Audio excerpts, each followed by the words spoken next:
Down, they just think they are. Another little wannabe gangster trying to play hard. Down, they just think they are. Another little wannabe gangster trying to play hard.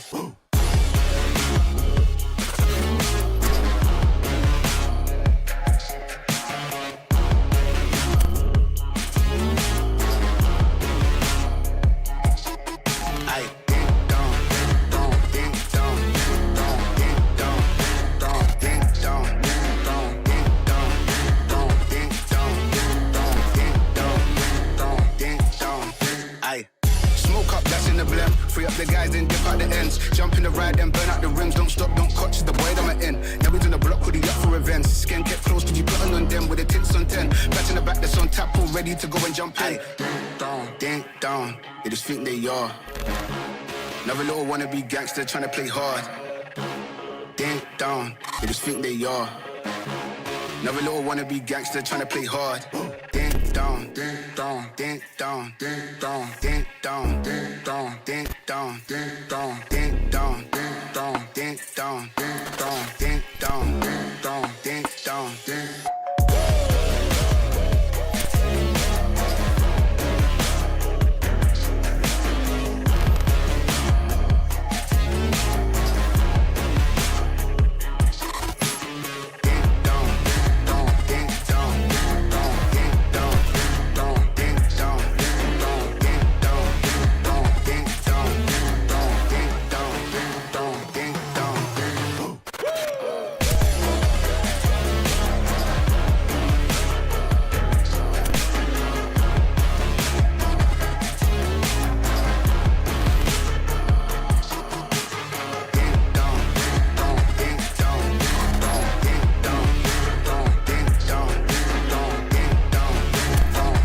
We are live. I think we're live. We're live. Fuck. Last time I did this. You start with the F word, not in the first 5 minutes? Yeah. Welcome. That's how YouTube like screws the out. That's it. Your algorithm's done. Every video is demonetized. Like the last video wasn't, and YouTube slapped a shit ton of ads. Like literally auto. I didn't do that. I don't do that. I don't add. When I add ads on the YouTube on this show, it's like 4 ads across 3 hours. And that's crazy. I had to take mine off. So what I do is when I do Madcast. By the way, hi everybody. How's everybody doing? I can't even speak. I'm stumbling on my own words. I literally just finished working out. So like I'm just drunk. Like I rip the monitor. Man. I can rip the monitor in half right now. It's like one of those things. Oh, shit. Here's the thing. When I started doing Madcast or whatever, right? I started getting feedback from the community, and they said to me like, Mag, you got to remove those mid whatever credits, like mid advertising or mid video advertising. Oh, yeah. And I'm like, why? What's wrong? And they're like, dude, it's every 3 minutes. Like YouTube has gone off the rails. And I'm like, are you kidding me? And so I had other people reaching out. They're like, Mag, like the videos are every 3 minutes. It's like I want to watch you. I want to watch the show, but like this is ridiculous. So anyways, I went back and took it off, and I'm like, no. So I have an advertisement at the beginning, at the end, and I have nothing in the middle. Depending on how long the show goes, sometimes it's 2 hours. Last Tuesday night, it went for 4.5 hours. We went into it was just me talking for 4.5 hours, but we went into a Q&A for 2.5 hours, right? So we just kept rolling. I go, guys, show's over, but let's just hang out and talk. So I got some drinks. We did some stuff, and people started shooting like super chats and asking questions. We were talking about life and men's mental health and like it had nothing to do with gaming. Sometime it would get into gaming, but anyway, the thing is, I just pulled the ads off because I'm like, this is ridiculous. I can't the people that come out and support my show. I can't piss these people off. Yeah. You know what I mean? I'm not going to drive them away because YouTube is out of control. And speaking of which, I know we haven't even started the show, but I'm going to get into it right now, is this fucking algorithm situation has struck again. These sons of bitches have struck again. That CEO, whoever he is, I'm going to find out who he is.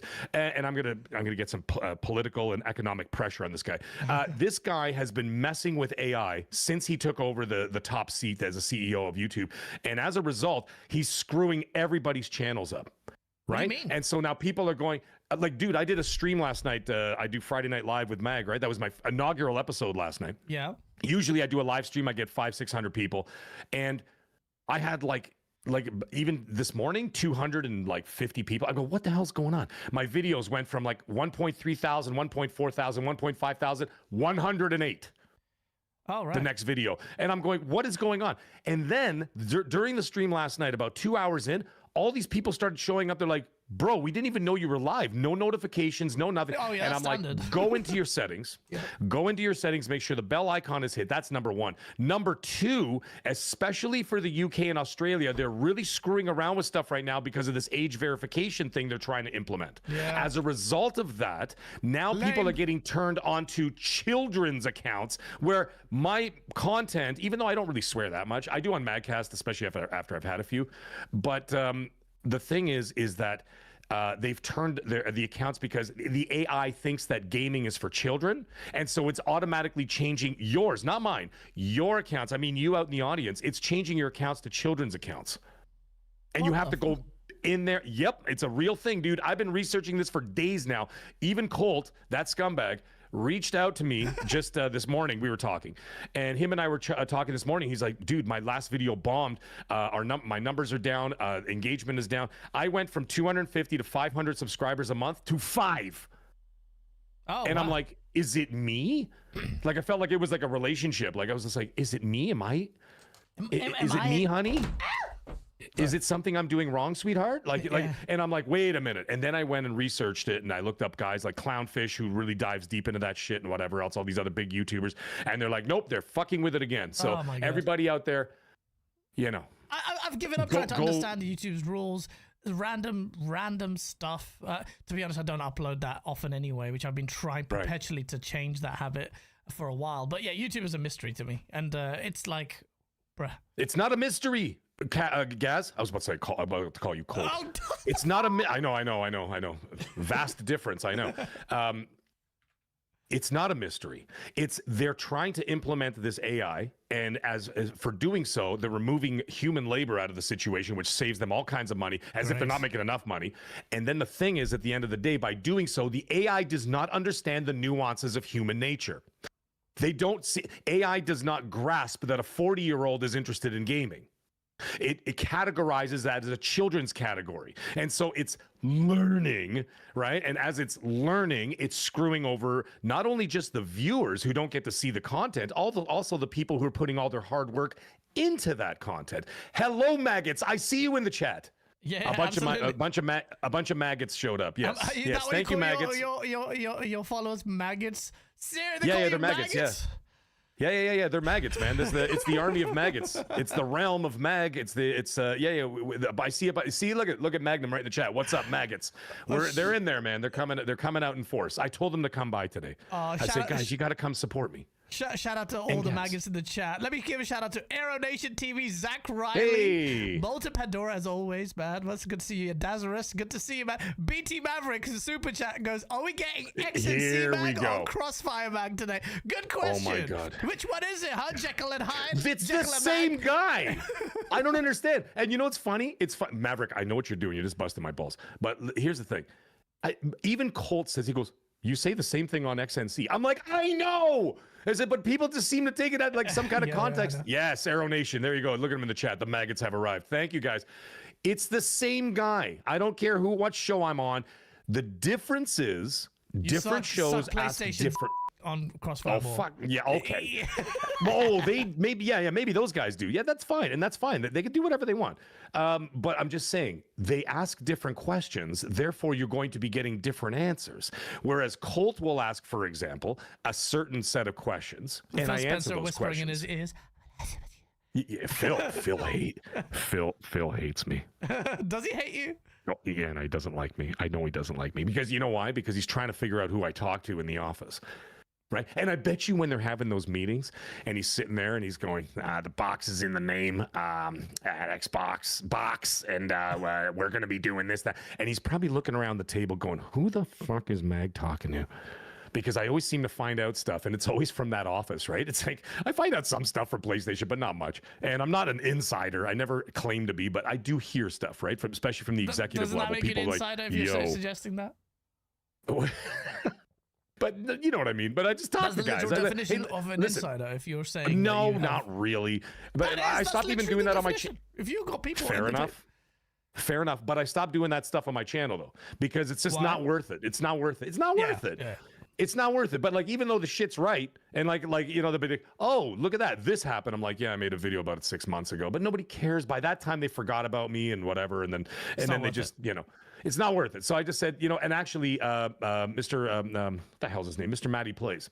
He actually reached out to me. I think it was in the spring, and him and I were talking. And yes, I do talk to celebrities, ladies and gentlemen, like Matty Plays. So, anyways, just kidding. But the point is, he said, dude, it's not even worth it, man. He goes, I hear all the same shit you do, and he's like, you know, but I don't even bother with it. He says because even if they tweak it ever so much, right? Like because. Nothing comes out. Like, for example, I know what you do for a living, right? Let's say you're sitting around the boardroom, you're having a meeting with the partners and this and that or whatever, and you're having a discussion. Say, okay, guys, this is the game plan for Q2 of this year, blah, blah, blah, blah. We're going to do that. All of a sudden, a week later, you get an email that's saying, upon further review, we've decided that we're going to actually move a little bit in this direction or whatever. And therefore, even if they switch the business direction ever so slightly, you're the asshole. Yeah, you might as well get the nails, get the cross. Changes, yeah. Yeah, make me drag it up the mountain. Mm-hmm. I know it's not. Yeah, I know it's not your bag, but you know who the guy is. You know, they get the nails out, get the Romans to start, poking me with a stick. You know what I mean? That's what happens. Yeah. No, I mean, this is the thing. Also, it's when you've got a source in there and they're in a sensitive position and you've done it, the heart palpitations you get from making sure that doesn't come back to bite them because that's their job on the line. Well, Yes, that's the bigger problem. And a lot of people are like, source. And I'm like, and that's why I stopped doing it too. I'm like, listen, what am I going to tell? Oh yeah, he's Phil Spencer's golf partner named George. Yeah, that's the guy that's telling me everything. Shout out to and George. then Phil's going to be there. Shout out to George. Yeah, shout out to George. And then Phil's there putting. George is out here in the world for breaking embargoes and NDAs. We love you, George. There you go. Thank you, George. And so, like, you know, Phil's putting on the 8th green, and he goes, he's watching the ball, and he goes, George, you're the son of a bitch. You know what I mean? And then all of a sudden it's like, right? You can't do that. Like, there's only, like, for example, when you get like some privileged information and only like 4 people know that, like, it's pretty easy to spot which one of it who said something, right? So like, it's not worth it. It's not worth it at the end of the day. However, I can say that stone is a Japanese IP. Anyhow, let's carry on. Wait, what? Con? What? You can't just drop that in there. No, I didn't say anything. I was clearing my throat. Japanese IP Anyhow, what? I don't know. Anyways, let's carry on with the show. How was your day, Gaz? What games are you playing lately? Bro, there's only one game. Yeah, well, let's get on with the show. Let's talk about all the shits that's going on. Before we do, we'll do a little introductiones and proper get to know you and shit. How is it being on X and C? How is it now? I was the one to put forward the Magnator to Colt, like as my replacement. Yeah. So get Mag, you're someone who's got actually energy, and and lo and behold, you've bared with Colt longer than I have. And speaking of which, there's the. I know. There he is. I know. The scumbag is in the chat. I can see him right now. Colt Eastwood. Good afternoon, gents. First of all, there's no gentlemen in this room right now. That's fine. Only mavericks and scumbags here. And by the way, speaking of mavericks and scumbags, look at this man. I haven't spoken to this guy in so long. When I first started my YouTube journey, I used to speak to him regularly. Somehow we got parted along the ways. UK Dazarus is in the house. I haven't spoken to you in so long, brother. I hope you are doing well. And yes. Good. And you know who came to drop by my chat last night during the live stream was Dreadpool. I haven't talked to that guy in like 3 years. Oh, and Dread, I'm like, where's he been? He's been he's been busy doing stuff. Okay, fair enough. Well, which is live life stuff. Yeah. He's been dealing with that, but he's coming back to YouTube a little bit, and he's doing some other things and other projects and whatever. So all good. But anyways, as for taking over XNC, the first 6 months you ruined my life because every single show was. Where's Gaz? I don't want this guy. He's a scumbag. Get this bald asshole off the show. And I was getting slings and arrows of outrageous fortune, as your British bard would say. I was getting it nonstop for 6 months. But if I do one show when you're not available, it's the same shit. Where's Mag? Why the I'm skipping this show with this piece of shit, this sand person. You know what? You know what it feels like? It feels like when Brian Johnson took over AC/DC, and I'm like, come on, man. And then what ends up happening is over time, nobody knew who Bon Scott was anymore. They're all like, hey, there's just this guy now. Like, my kids don't know who Bon Scott is. They just know who Brian Johnson is. And so what happened is over time, I guess it was, like over time, basically just kind of, I don't know, phased itself or just morphed itself into something different. And now it's just Colt and Mag, and Colt and Mag. Yeah. Or Mag and Colt as it should be, not Colt and Mag. I should get premier title. Anyways, I'll joking aside. But yeah, the first 6 months was rough, but then it started to sort of change, and you know what I mean? And then all of a sudden it became a thing, and now we're just Colt and Mag. So, people send us pictures and videos and stuff, and like AI generated pics of Colt and I like on a cruise ship or hugging each other or whatever. Like, it's just it's turned into the funniest thing. We've become like the old man duo of like YouTube now. And the two old guys and Colt Eastwood just makes the really, really weird shit about us all the time with AI. He sucks. Like, stop doing that. Oh my god. Stop. What, the Muppets? Obviously, you know the Muppets. Yeah, of course. You know the two old guys that sit up in the little booth. That wasn't half good. That wasn't half bad. That wasn't half good either. That's basically Colt and I now. So it's those guys appear on like the Game Awards as well last year, didn't they? Well, they did, and what happened is somebody had actually superimposed my face and Colt's face on the two old men, and put it up there, right? So it's just like, You know, it was wild. Anyways, Gaz but anyways, goes, it's this is the first show where Gaz doesn't need to talk. Thank God for that. I'm glad. Let me just quickly introduce everyone in the chat before we go into the source. We've got Citizen Cyber, we've got Aero Nation, we've got Zach Riley, we've got Molten Pandora, and Dazarus, of course, Serendipity, BT Maverick, good to see you. And we've got TZ the Goat. Good to see you, man. We've got such a good name. TZ's I love it. Yeah. And we've got Street 4025, Lost Boy, Jahan Cross, Paul Baba, and Replicants 1644, Nariko, of course, and Shabs. How could you ever forget Shabs? And we've got Cole Eastwood, the piece of and Grumpy Old Fart just sweet super chat goes, a big fuck you from Mag to all the haters in the chat. There's haters in the chat. I haven't even seen any yet. I haven't seen any yet, but he's willing them into existence, it seems. No. Grumpy Old Fart. First of all, Grumpy Old Fart, big supporter of the channel, by the way. He's amazing. By the way, I was doing a show about a month ago, and I was lamenting about, I know this is first world problems, but I was lamenting about all the games coming out. I'm like, guys, I can't keep up. Not only just time, I said, even financially, it's crazy. It's like and of course in Canada, it's $100 a game now. So that, it's Luke brutal. Steele. But here's the thing. Blue Steel. Do we have to make the pose? No, Blue Steel. I mean Luke Steel. Luke Steel. I thought you said Blue Steel. I'm like, do we have to do like the Zoolander? Yeah. It does left. Yeah. To the left. And do not break eye contact. The thing is that I'm lamenting about like all these games. I'm like, guys, I can't keep up with all this shit. It's crazy. And of course, the chat's like, I want to see this game. I want to see that game. I want to see this game. And I'm like, guys, I'm trying. I'm really trying. And then all of a sudden, out of nowhere, Grumpy Old Fart just drops a bomb of a super chat. He goes, here you go, Resident Evil Requiem on me. Shut the fuck up. And I was like, oh, damn. Never mind. Yeah. It's just and Grumpy Old Fart has been a huge supporter of the channel ever since. But yes, thank you, Grumpy Old Fart. But do not will nasty people into existence. We're gonna use the juju to keep them away. And Colty's would look. Keep them away. Colty's would two old whiteys. I'm not white. I am white adjacent because I'm Italian. We're considered Latin. Oh, are you Italian? Oh shit, Full bastardo. blooded Italian. Oh, yes. Stronzo, we got Italian. Well, geez, you want to call me that to start? Okay, wow.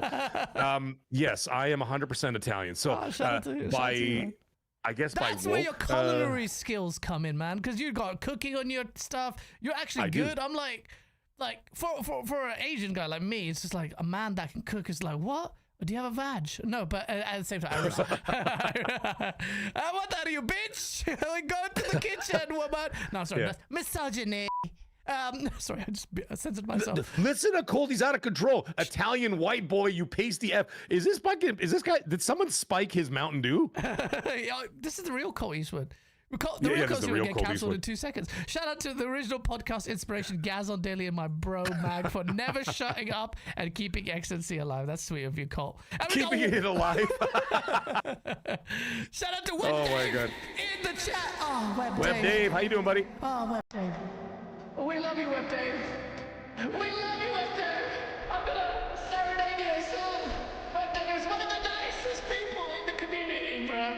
Genuinely, there's so many dickheads in this space, but Web Dave is just the nicest guy, and he deserves all the success. I really like him. Shout out to Web Dave. He goes, TTS, bring the motherfucking sauce. Yell back.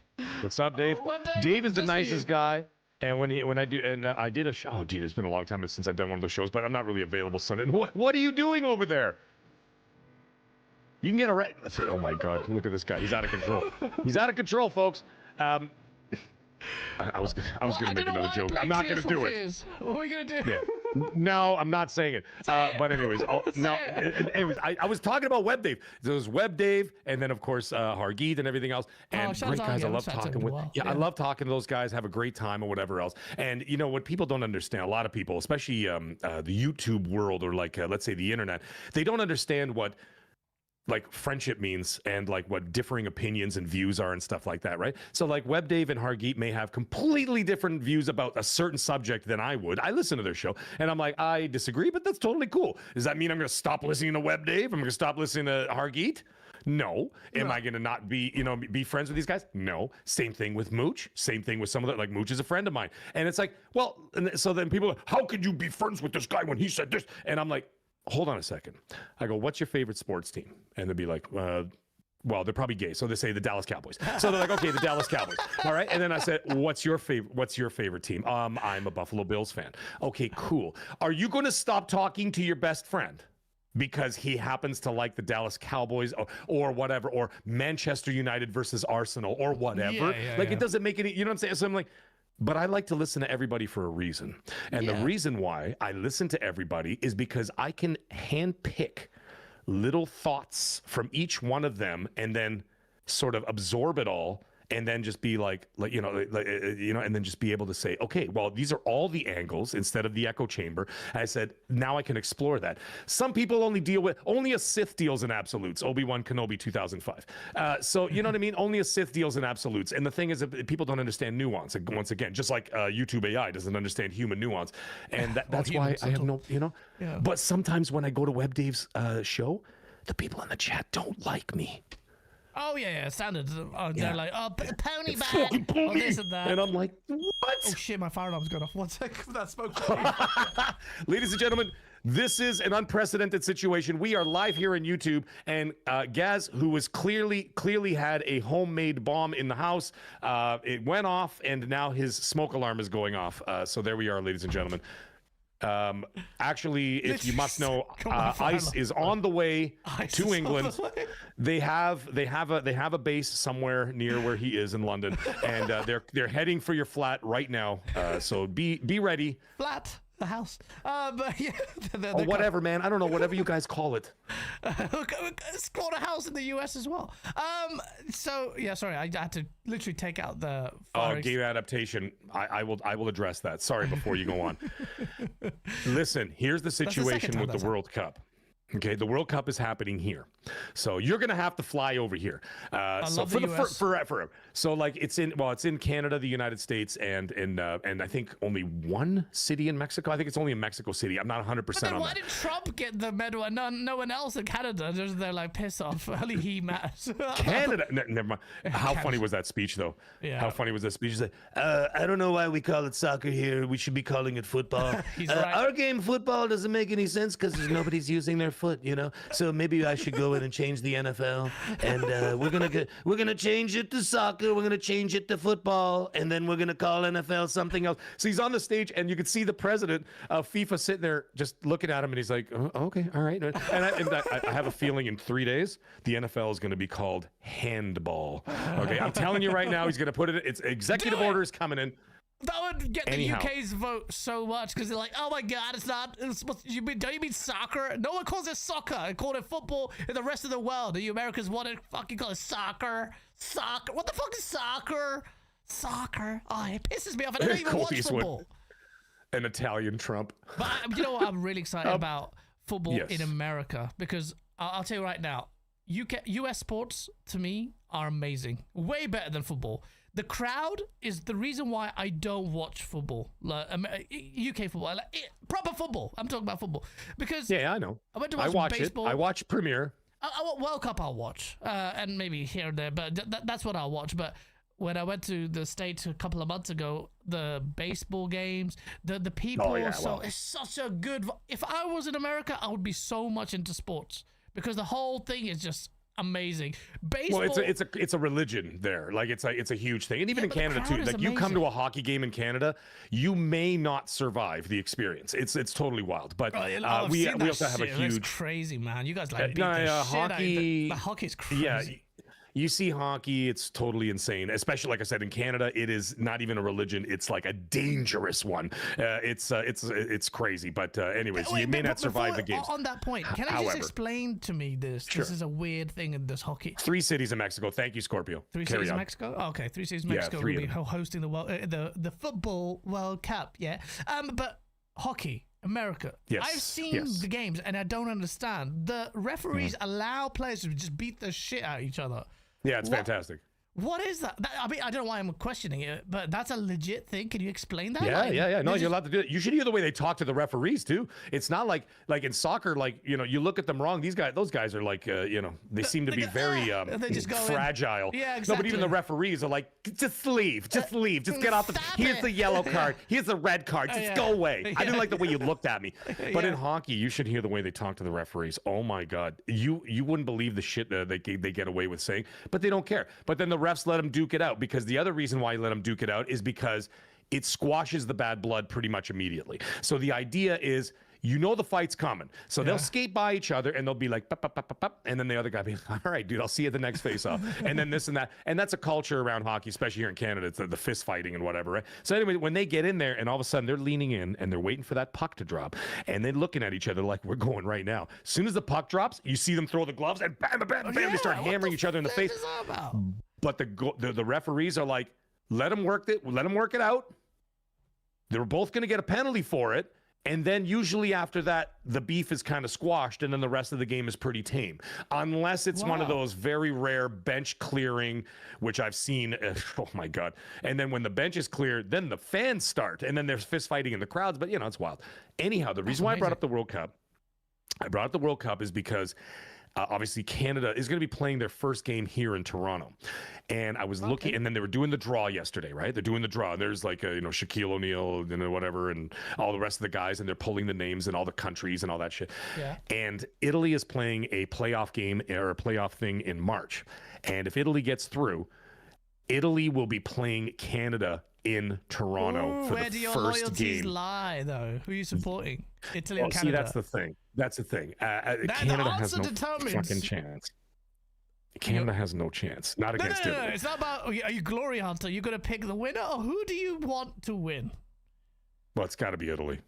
Ah, there we go. Shit, the truth comes out. He's more Italian than he's Canadian. Canadians, you're going to take that. You've got a traitor. Where's Ice? Right there. I'm not a traitor. I mean, I was born here. I'm, you know, I also have American heritage. My dad's American.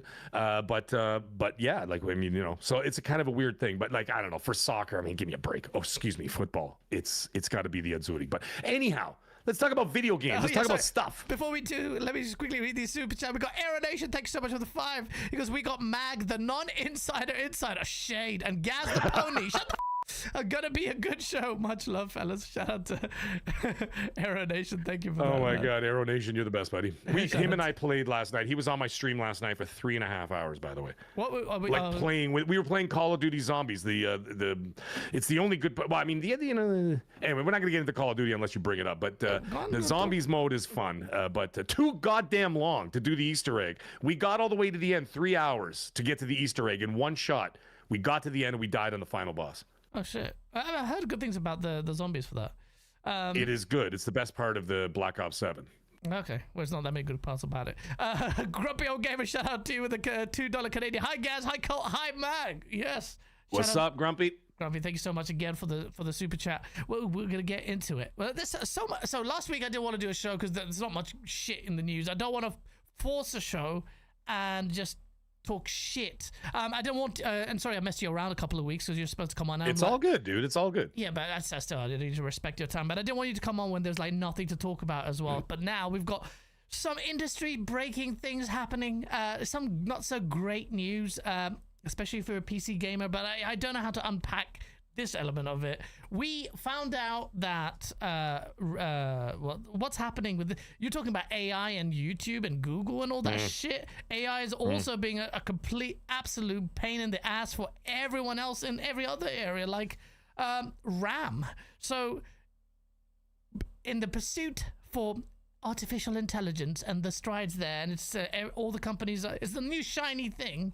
We've got Micron, which is a big producer of like RAM chips, or what's the company underneath them? I forgot now. Under Micron, basically produce RAM chips. RAM prices have skyrocketed. Now, 64 gig of RAM will cost you like $900. I've seen in the UK. Prices are going up massively. Before, when we had. So I made a video just a few months ago about people going to PC gaming. Although I didn't do it on the basis that it's cheaper, it's better. for the longest time, by the way, I always see. Oh no, it's Alex. I'm gonna laser you with your communist PC shit. With your you can. Build... Is he in the chat? I don't know if he is, but he usually... Oh, I thought you were referring. Sorry, I thought you were referring to the chat. I was just be like, oh no. No, it's Alex. Well, he does regularly stalk the chat, and then he will pop out nowhere every time I'm casting spells against him. But I was just like, him and everyone else on the PC side. Oh no, you can build a comparable PS5 Pro for this price, and I'm like, who cares? Like the whole point for me is look, and I get it, it's a bit of a privileged position, but I'm like. For me, the whole appeal for PC gaming is that I can make the beastest of the beasts and for unhindered experience for a price that will be eye-watering compared to consoles.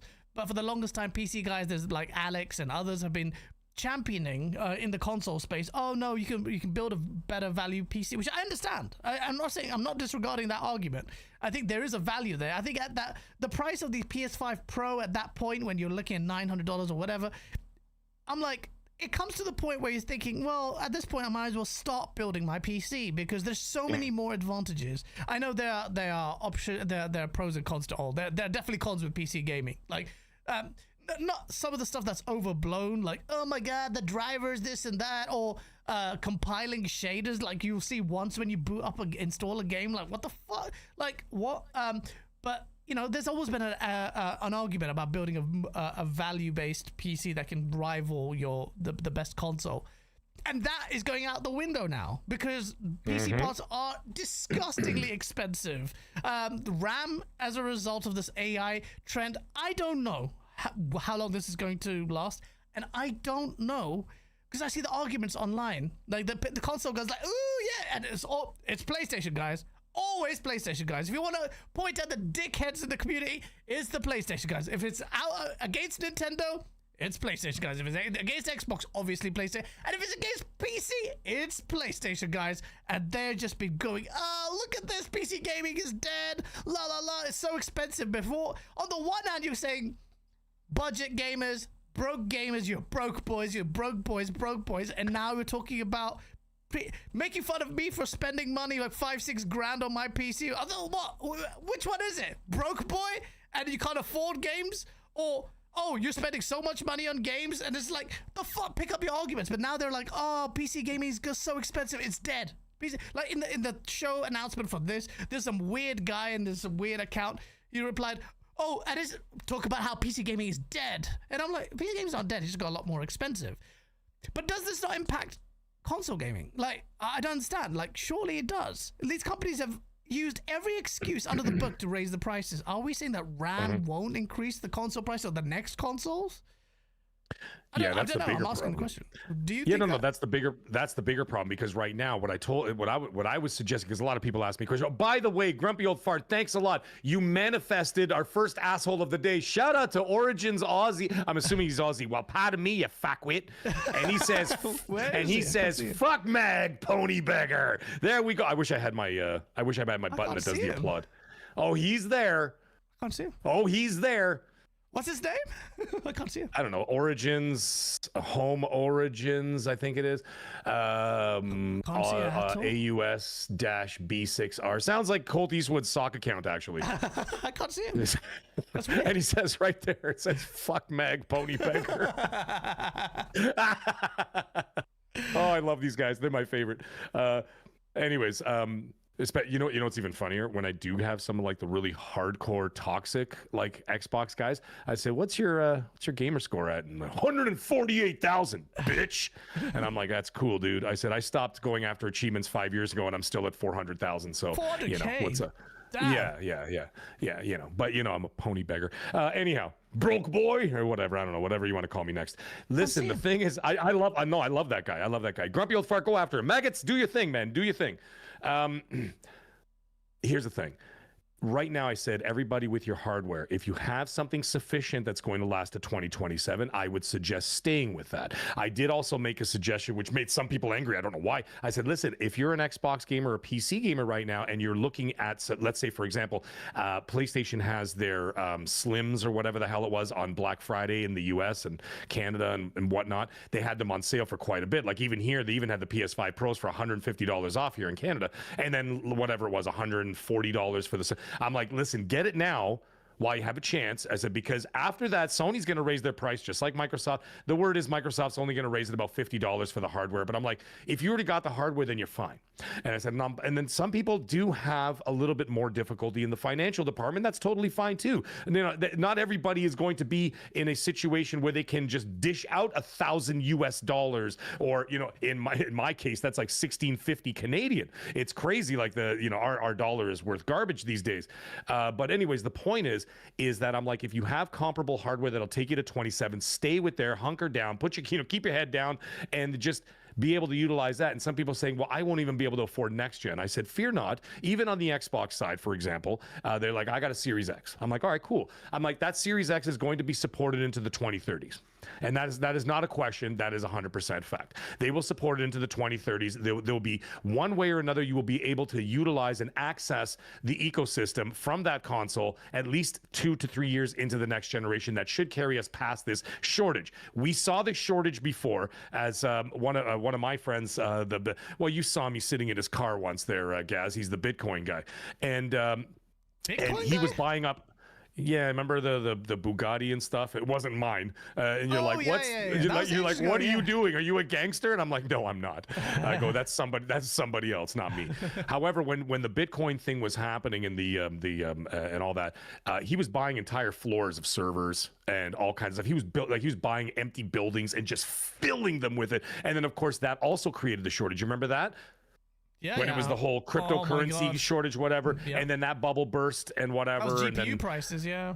Right. That was, and then the same thing is happening here, except it's going to be AI, and it's being, and of course what's being targeted: PCs, consoles, cell phones, that kind of thing, right? And then it's also going to spill out to other things too, cars, and all that kind of stuff, right? Because cars are basically just computers on 4 wheels now. Yeah. So it's going to be a situation where it's like, listen, if you have the money and you want to keep doing whatever, you want to buy new this, buy new that, fine, go ahead and do it. There's always going to be those people in the world who are always going to have that expendable income. However, for the majority of people, and it's not even just like that. Like, for example, we represent, everybody in the chat here, except for Origins Aussie, we represent the hardcore.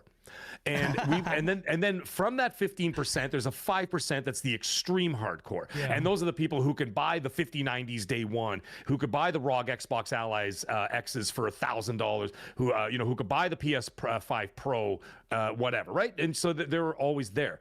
But then there's the 15% who are engaged and will always be there and have the hardware, but they don't always get those incremental power increases. Then there's the 85%, Gaz.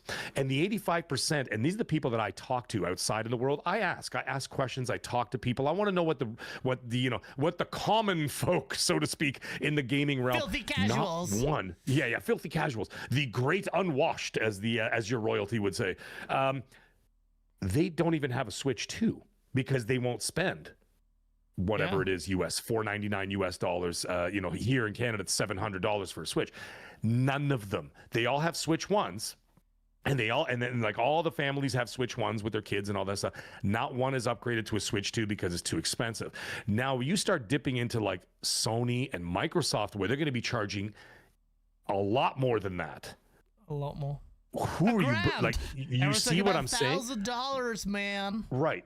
And so now my kids are in. Well, my kids are in a situation. My son's a teenager now, and my daughter's will be one in a couple of years. So by the time the PS6 or Xbox Magnus comes out, she'll be a teenager as well. So the point is that they will be able to get a job, go do something. I don't know, do whatever it is they got to do. Go do a server position, be a busboy in a restaurant, whatever. They will be able to buy something like that. But the thing is, the 5-year-old, the 8-year-old, the 10-year-old who does not have any income, how are they going to be able to purchase these next-gen products, especially with the shortage now?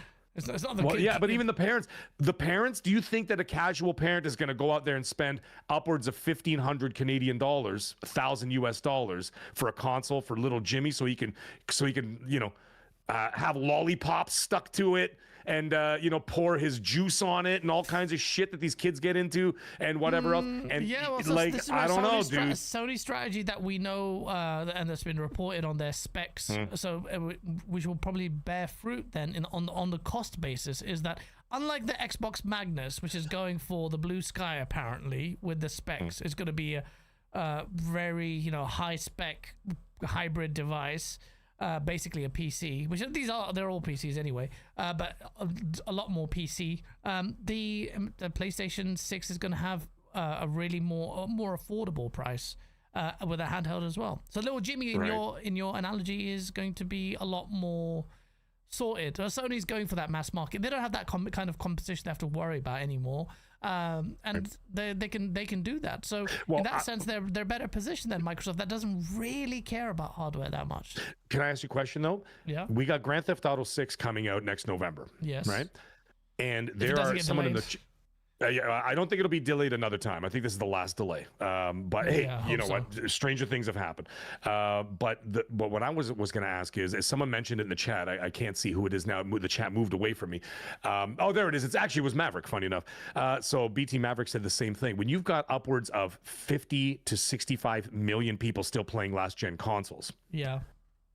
Right, there's I can't remember what the numbers were exactly. I think it was there was still 30 something million people still playing on the PS4, and I think there was 15 to 20 million, whatever it is, still on an Xbox One or a One X or whatever. And so when they're going to get that sticker shock at that point, and that's why I said listen, with this Black Friday thing, buy a PlayStation at $150 off, because you'll never see that again. Xbox ain't doing it. Sony ain't doing it. Nintendo ain't doing it moving forward. So if you miss the boat, you're going to be paying more. So those people who want to play Grand Theft Auto 6, for example, by the way, when remember what they said last year, and I don't know if you remember this, but Microsoft had said that Black Ops 6 was the last gen Call of Duty. The one after that was going to be next gen only.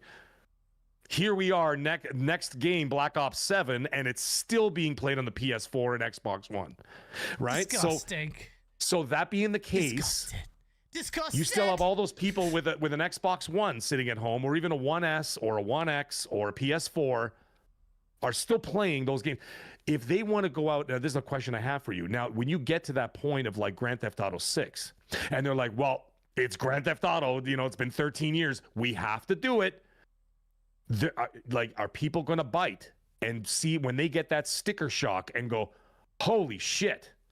No, man. When GTA 6 comes out, I'll expect this. I expect massive price cuts to the hardware. Massive price cuts to the hardware. This Black Friday, PlayStation is the only one that actually did a price reduction. And as a result, the PS5 had a huge Black Friday week in the UK, accounting for 62% of all console sales, followed by the Nintendo Switch 2 at 23%, which didn't have any price hikes, and Xbox at 10%, because Xbox doesn't give an absolute about selling its hardware anymore. They sold out here. They sold out here. GameStop, Best Buy, everything else. They sold out. They were sold out of all the Black Friday PS5s they had for sale. But anyways, the thing is though, but here's the thing: they went back to their regular price now that Black Friday is over. That price, I don't think, is going to carry on into the end of next year, because now we've got this Rampocalypse. So the prices are only going to go even higher. Is what I'm getting at. So now you're going to get even bigger sticker shock. Yeah, but I think with GTA 6, they're just going to, or Xbox, you'll see it. Xbox and PlayStation, they'll look. Cross-gen is a problem. Like the Xbox One and PS4, like you said, they are still being a big chunk of a number of people are still playing on it. That problem is going to be compounded with the next-gen console. When the PS6 comes out, that cross-gen with the PS5 and the Series X gen is going to be stretched out hugely, which I despise. I hate it, but that's the reality of it. Cross-gen is going to be spread out so long now that the whole even this gen. Gaz, 3 years. Bro, forget 3 years, it becomes 6. 4 years? Was it 4 years? Yeah, but it's longer than that. I mean, you still talk about Black Ops that's still cross-gen now, which is crazy. But I know that's Call of Duty alone, but That's nothing. It's going to be way worse. Way worse. Next gen, the cross gen is going to be massive. It's going to be massive. I would imagine so, yes. Absolutely. And then it'll be scaled according to hardware, I think, at that point. So, like, that's why I keep saying... This is the last gen. PS6 is the last gen where you'll see a big generational divide, I feel. After that, it's almost academic, that whole generational distinction. Well, that's why I keep telling everybody, hang on to your hardware, especially if you're not in the financial situation to be able to just ditch your hardware and throw money like you're at a strip club. Like not everybody has that option, and there are millions and millions of people in that situation. And a lot of people reach out to me all the time and they're like, Meg, what? Like, I'm scared. Like, I want to be part of next generation, but I can't afford it. And I'm like, dude, it's totally fine. I said, do you think that like Fable or any of these other games that are coming out, like, they're all going to be cross-gen. You're going to be able to play all those games, guaranteed. Absolutely. Abdel, you're not getting Fable in 26. So that, you know what I mean? Like, so you're looking at this situation with this hardware. I'm like, keep the hardware that you have, because it will be supported into the 2030s. As the new generation will be 2027, at least 3 to 4, maybe even 5 years at that point. You're looking at 2032. Put $10 away a month from now until 2030. You'll be able to buy whatever the hell you want. Yeah. Get an envelope, give it to your wife, your boyfriend, your husband, whatever, your mom, your dad, your cousins, your goat, whatever you got hanging around. Here you go. And you every paycheck put $10. Instead of going buy a frappuccino, go put $10 in the envelope for like the next couple of years, and you will have enough to buy that next gen console. That's it. Very simple. Mag the banker. Here we are. All right. $10 very simple. Could do nothing, bro. That'll be like one game by the time inflation and all that shit mercs. I know. But instead of going to Starbucks like 5 days a week, go 4. Yeah, well, you know what I mean? And then there you go. Because a stupid coffee's like $10 now, so which I would absolutely refuse to pay for. It's $10 for a coffee. Here it is, yeah. Like you go to Starbucks, like $7 excuse my language, $7 plus tax, whatever. Yeah. No, but that's crazy. That's crazy. Yeah. Like, I'm in London, and London's extortionate. We don't pay. Oh, you guys are. Yeah, you guys are. Yeah, London is very expensive, but not as expensive as here. Here is more. That's crazy. I didn't anyway, the point is, start putting away. I did that when I was much younger, before I was even married, and I was dating my wife at that time. Jesus, decades ago, right? And I wasn't in a position where I could be, where my wife and I are obviously more advanced in our lives and whatever else. We were able to, say, okay, well, you know what? I could save up a little bit of cash here and whatever. I could go buy a console for $1,000 or whatever, but. Back then, you know what I used to do? I used to work in, when I was a chef, and back in those days, before I moved up the ladder in that respect, I used to work in the kitchen. I used to get kitchen tips. Oh yeah. So what I used to do is I used to take the kitchen tips, cash, right? Yeah. So I was a sous chef at that time or whatever, still doing well. Cash. Make it rain. Yeah, and so we would make it rain. And so I would get the kitchen tips, right? And all the kitchen tips I would give it to my wife. She put an envelope, never told me where it was. All of a sudden, when the Xbox One came out, dude, I had like a stack like this. I was able to buy 2 Xbox Ones, plus all the games, because of course in those days it was still all physical for the most part. Big stack of games, 2 Xbox Ones, a whole 9 yards, and have money left over. And it was not a problem. That's what we got to do. That saving plan that you talked about, Samurai KBG, good to see you there. He goes, legit, that saving plan is how I was able to afford a new TV and console in 2020. There you go. 2,500. Took a while to save. Think of it as a game. Like, you're building up XP. You just keep doing it. And then just keeping the shekels. Speaking of shekels, shout out to Cypher with the €2 because infamous Google shekel sprinkling. Thank you so much. Really nice of you. The Game Boy with the $2 super chat. I just made this website called Scroll with Chief. What? I just made a Scroll with Chief. Okay. Congratulations. Aeronation TV. Thank you for the $2 super chat. Hey, Aeronation. Cross-gen still hasn't ended, and it's 5 years into the current gen. There you go. That's disgusting. Aeronation, stop sending gas super chats. Save it for my channel, please. Thank you. Yeah. But honestly, 5 years into the gen. I don't know what the position is going to be. If this is a thing that the RAM thing is going to be a problem for the foreseeable future, is it going to is the bubble going to burst? Do you think it's going to burst? Do you think it's going to burst like the crypto thing? Because I don't think it will.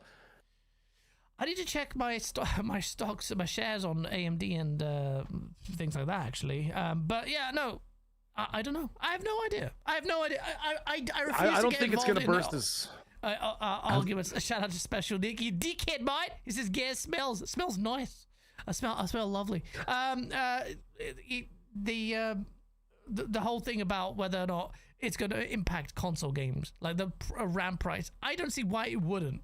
I don't see why that's the case. Like, some people say, oh no, the price that console manufacturers are, like, they're not like the retail customers. But I'm like, hold on a minute. It's this general scarcity principle of RAM is more a more rare commodity. You don't see. We've seen these console manufacturers use every excuse under the book to increase prices. For them to justify an increased price, are you suggesting market conditions?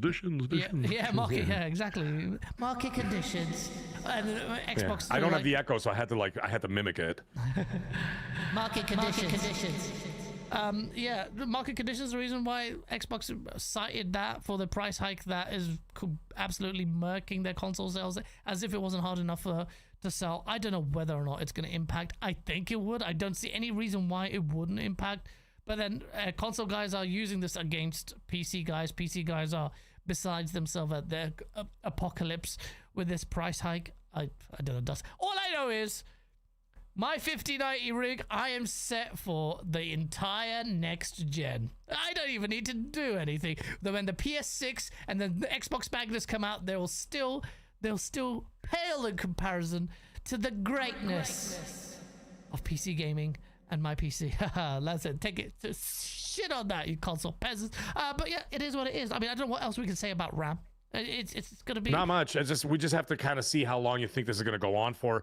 Some people have said 2 years, some people said 3 years, some people have said 5 years, and I'm like, listen, you're just going to have to see how it goes. But the thing is that what we're missing the point here. It's not about the RAM shortage that's the problem. We have to start laser focusing on the actual situation at hand and ask the question: why are these corporations putting so much money into AI? I know the answer, but I'm just saying, or at least one of the answers, and it's to save on labor. It's to get rid of people and start automating everything and making billions, trillions of dollars by not having to pay people. Why do you think that Sean Layton back in 2018, whatever the hell it was, 19, when he said AAA gaming is not sustainable, he wasn't talking about people not purchasing enough games or things like that. He was talking about labor, but nobody noticed. Everybody went console warring like maniacs, not realizing that he was talking about the labor. Because what happens is when you get an industry where, for example, in the United States, especially in California,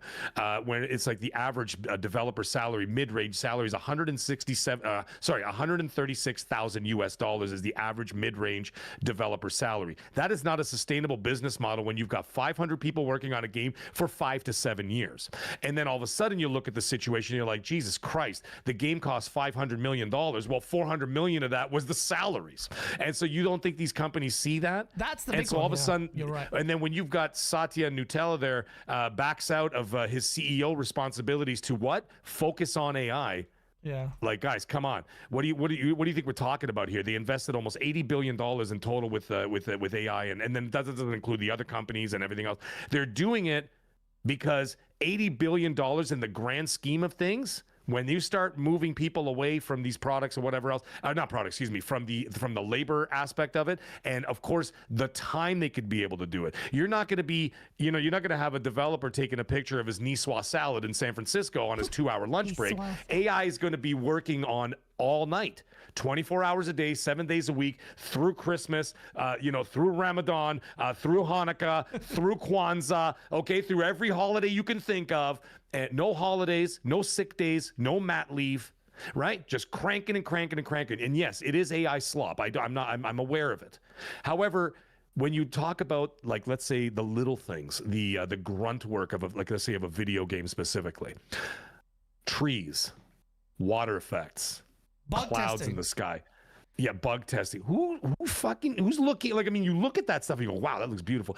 But like, the thing is, they're going to get to a point when they keep investing and investing and investing that you're not going to be able to notice. And the other thing is, the customers won't care. You know why the customers won't care? Because they're going to get a Gears of War every 3 years instead of every 7 or 5 or whatever, right? Or every 2 years, they're going to get a new God of War. Or yes, it may oversaturate the market, but you're going to get a turnaround that's so quick. And yes, you will still have humans there, but you're going to have 100 humans instead of 800, or, you know what I mean? You're going to have 50 instead of 400 or whatever, right? You're still going to have them there. So, and if people, yeah.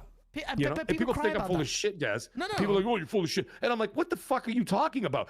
Go to the grocery store right now and look at the 30 empty cash registers that they've got now. And they've got self-checkout and they got one lady. Yeah. Right? You got one lady standing in the express counter like this. Yep. And then you've got 29 empty cash registers. What do? Those were 29 jobs, ladies and gentlemen. Absolutely. You go to the movie theater. They scan you when you walk in now. There's not a guy there ripping your tickets anymore. Yeah, McDonald's, you'd go in there, you know, I don't go to McDonald's anymore, but you go in, screens. That's people that's replaced. Right. Those are people's jobs. I will say this, before you know who hands you the food now? The cook. You go to McDonald's, the guy who makes the food brings the food to the counter. They used to have someone at the counter, someone do the thing, someone do this, someone do that. Cars, 90% of all cars are made by machines. Robots, yeah. You know, whatever. It's all automated by robots and AI and everything else. Look at Teslas. Teslas are not even made by humans at all. It's all robotic now. But they've got 6 guys working in the office. Yeah. That's it. They got 6 guys run the whole damn factory instead of 5,000. But one of my clients has a big major car manufacturing plant, and I went there to their offices as part of I had to went to the office, and I expected scores, and I mean scores of people there, all robots, it was amazing. It was just like everything was automated. I'm like and it was crazy. Like the machines are just like huge. Every machine is like £1 million, and I'm like, holy shit. You guys are this is the future. There are robots everywhere, robots. No, it was. That's why I keep telling people, get a trade. If you're young, get a trade, because robots can't fix your plumbing. 100%. And by the way, I can tell you this: 100%. right here in Canada, you know how much those guys, you know how much the trades are making now? Welders, electricians, plumbers. They're making $150,000 to $200,000 a year. One of my friends is a plumber and in Canada. They live in $2 million houses. Beast house. Yeah, $2 million houses, 4 or 5 car garage, 6-bedroom mansions, and they're fucking plumbers. And it's like, and then you get the what's it called, the desk jockey who came out of university, spent 4 years of that, did a specialty, got another 2 years of that, massive debts, comes out and they're making $35,000 a year. Standard. What are we talking about? And then those $35,000 a year jobs are going to be replaced. For the most part, unless you're upper middle management and above. And then those people will still be there to oversee the project, but all the grunt work that used to be tens of thousands of jobs are going to be AI and computerizary. Now, the thing is, the reason why I'm bringing that up, do you think, now that we've explained this, now that we've painted this picture for everybody like Bob Ross. Very nice. Well, you know, I'm gonna put a little happy accident right here. I'm gonna put a little tree right here. We're like Bob Ross. We just painted a picture, and here's some fun little clouds of AI ruining everybody's lives. And what's gonna happen is, sorry, I saw a lot of AI. Oh Jesus, guys! I saw so much AI stuff of Bob Ross with like 9/11 photos and stuff like that. I was like, what the fuck is it? It's I know. I've seen about AI, and all I saw was Stephen Hawking getting absolutely murked in a WWE ring. Those are fun. Those are actually kind of funny. They're funny. Fat but people however, jumping off bridges, Bob Ross building painting pictures of 9/11. What the hell are you doing? It is crazy. This is what we used AI for, but actually. Here's the thing, guys. Here's the thing. Now that we've painted this Bob Ross picture for everybody in the chat and everybody listening afterwards, why would you think in a million years that a tech industry as big as the gaming industry would be completely unaffected by this? So the whole world around you is being affected by it, minus like trades and stuff. I will say this though. But somehow the gaming industry, never gonna happen. But that's the point. Okay, I get it. Look, and the thing is, there's no room for nuance when you talk about AI with people, because on the internet, I saw Jez do it, and I got Jez like AI slop, and everyone's like AI slop, AI slop. Some guy made a fucking concept, a video generated of Hollow Knight, but as a 3D game. And the amount of the replies are like, oh, learn how to fucking draw, you fuck.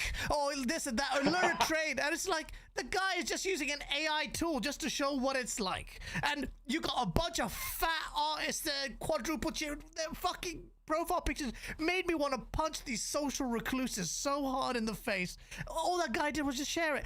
I get it. There are arguments around it. But what are you saying? That the tech that is there, this is a massive technological stride that's happened, and you're just gonna be like, oh no, bunch of artists gonna safeguard it, like learn to fucking draw. Shut the fuck up. You're so fucking AI. And I saw this thing from Jez that pissed me off as well. Shout out to Jez. It's like, oh, I don't see any. There's a zero-sum use of AI. I'm like, what the fuck are you talking about? AI. The reason why these companies are investing in AI after God knows how much years of development is AI is massively transformative. There are absolute negatives. Concept art is getting fucked right and center. Theft of all sorts. The way AI functions by, stealing basically art and all of that. But in terms of the tech, in terms of the automation, in terms of what it's doing to change the industry in detecting cancer, there's stuff like that in the healthcare industry, in the legal industry, the entire legal industry has used AI. I use it. Our law firm uses it. It's woven into our case management systems. It is fundamentally changing the entire paradigm. There are absolutely negatives around it, but on the internet, you can't even have that fucking conversation. Everyone's just like, oh, AI, fucking everything, even base AI, like. We saw that with Arc Raiders. On which point? Sorry, before I go into craziness, just shout out to Shabs Inevitable. Give it a freaking code for Arc Raiders on PC. He's given out, one of the most generous people out here, he's given out a code. Whoever's claimed that, give a massive love to Arc Raiders. Game of the year. Game of the year. I'll talk about that in a bit. We'll have to talk about the Game Awards in a bit. But the amount of bullshit that I hear about AI, I know there's evils. I know that it's going to be massively harming the environment. I know big corporates cannot be trusted with this tech. And I absolutely fundamentally agree to the negatives of it. But you cannot curtail developments in technology like this by crying about it on the internet. Yeah, and if you're going to have this kind of polarized opinion on it, then there's no room for discourse, and it's not changing anything anyway. And because AI is everywhere, but there are fundamentally big positive changes as a result of AI that are helping humanity. Do I trust Microsoft to employ it well? No, we've seen Microsoft use AI on technology to kill, I won't go in the darker realms of where AI is, and believe me, I resign to that fact. But the AI haters are so weird. Yes, Aaron, they're just constantly got a hard on against this, because they're like sheep. Most people are like sheep. They don't just sit down and think for a second. Just have a conversation. Like, what is it doing? Like the analogy that you've given, like trees. Like, so we've seen with AI that kind of automation, that the menial tasks that will be all we've seen this generation is AAA bloat. You saw that, right? Like you said, Sean Layden, everyone's talking about the bloat in the budgets, the bloat here and here. It's unsustainable. So what the fuck do you think is going to make the change? Like, are we going to just keep heading into the industry crash? People are going to make it. It's removing the people. When you've got those salaries, which I had kind of spouted out there about 10 minutes ago, is that you get that, multiply that by, however many hundreds of people working on a large project, anywhere from 5 to 6 to 7 years. That's unsustainable, because they're like, good Lord, 85% of the cost of this product is the labor involved, right? It's the staff. And what do you think is the first that's going to go? Even in Hollywood, I know people in Hollywood are talking about it, like some of the guys that I know that were down there, and they're talking about like what's it called? The storyboard guys. The guys who used to do the concept, the storyboards, and Steven Spielberg and George Lucas would walk in and be like, and George Lucas would be like, all right, you know what? Can we get a droid here? And he's got like his little Sharpie. He's like, I need a droid here, shoot through the room, over there, put a Jedi there, and let's get a Star Destroyer over here. And then you got the artist right there with his little boards, and he's drawing all the storyboards, and they put them on the walls, right? Yep. And then he's watching the action sequences, and what they do, they animate those action sequences, right? So that, or if you're doing a Marvel movie, right? And all of a sudden they're like, okay, Thor's gonna jump off of here, he's gonna smash his hammer through 6 cars, and then this fucking thing's gonna go flying up. Now they could just animate that in AI in 4 seconds on Grok. The guy could just grab his phone and go like this. Instead of paying a guy $100,000, which sucks, by the way. I'm not condoning it. I'm saying it sucks.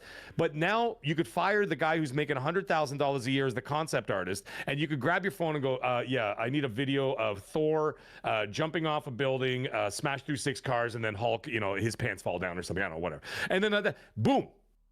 And then they pull it up on their screen, and now the director can look at it and goes, that's it, I want that, or whatever. But think so about you've now fired that guy. Okay, fair enough. Human being has lost a job. They've lost a job. But you're thinking about an artist's craft, right? And you're talking about the process by which you realize your final product. Is it bad? Right. Is it bad for the art form? Will the art form suffer as a result of the director or the creator of it better realizing and faster communicating more effectively and visualizing that art? Right. Is it necessarily bad? I'm not saying it's yes or no, but there's a nuance there. There's nuance and there. like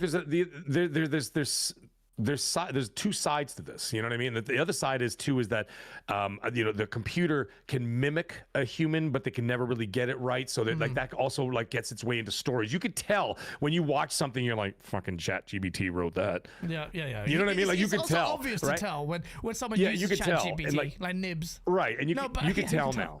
Yeah. And so like you're looking at it, you're like, well, they don't have the same, there's not the same brain functions and patterns as a human being, like with writing a story or putting their emotions or their personal experiences into it, and all these different things that will give it what I would like to call soul in a project, right? Because at the end of the day, this is art. Absolutely. This is art. That's a great point. This is an art form. Thank you. Video games are an art form. And when people think, oh, it's just something I jump around. No, it's actually an art form. It's no different than a painting in a museum, because it's an art form that came up with someone's idea, and they've created it. They've molded it. They release it to you. It's an interactive art form, a little bit different than, like, let's say sitting in front of a TV or in front of a painting at the Louvre or whatever. It's something that you interact with. However, it's still a piece of art that requires that soul. And if it doesn't have that soul, there's a part of the human mind that can just instantly tell when something is soulless, right? And it's almost like that gut instinct, that animal instinct that goes, there's something off about that, right? It's, you know what I mean? And like, and you can tell, but when this thing improves and gets better, those lines are going to start fading, and people are going to have much more trouble discerning the difference. And let's not forget, there's a lot of people out there who really don't care. They just watch the slop or whatever's put in front of them. I just finished playing Little Nightmares 3, and there's a social commentary that happens throughout all three of the games. It's about how Western culture is just about consumption. And if you see everybody in the game, they're all gigantic and fat, and they're always eating. And they're not always eating food. They're eating people, they're eating stuff, they're eating cars, they're eating stuff. And it's all about Western consumption. And as a result of that, this AI it's gonna play right into their hands. Shout out to Epic Treasure is in the chat, ladies and gentlemen. Oh yeah, absolutely. What a wonder. Speaking of soul, there's a wonderful soul right there. She's a lovely soul. Yeah, she is amazing. I adore her. And you know what? It'd be lovely if that soul would come to my channel and say hi once in a while. However, the timing doesn't work out because Aussie time is, very, very much different than ours. Vampire times. Yes. I will be right back. I gotta go pee. No problem at all. Carry on. I will carry on, and I will say this on this point, chat. Ooh, is it? I'm blurry. On the AI chat, what Mag was talking about, the fact that you can't discern, the art. A lot of people say, oh no, it's not real art. Well, if it isn't, then the human art form, I said I shouldn't do that, but human art should be easy to discern from AI, right? AI slop, right? So if you can't tell the difference, and we had the same this last week, what happened? There was an artist that worked on a skin or something for a game. I don't know what it was, a Fortnite or someone. And they said they accused it of being AI, but it actually turned out to be a human-drawn thing, and the artist had to upload a video showing them doing like a hyperlapse of them actually building the skin. And I'm like, look how much you've got your little witch hunt on AI now that you're questioning developers. But are you saying his art was slop? Like, is that an insult to that developer? It's so many people just don't think about it. That's the thing. But ultimately, corporations are going to abuse the shit out of it. So is it a negative? Most likely because of the people that use it. But at the same time, there is a utility, like beyond the weeds, that is positive. I see that with Suno AI, Epic Treasure. She uses it. I've seen a lot of artists using it. And a lot of music artists are like, a lot of people, there's a massive debate going out in the music industry now. Like, they're about Suno AI.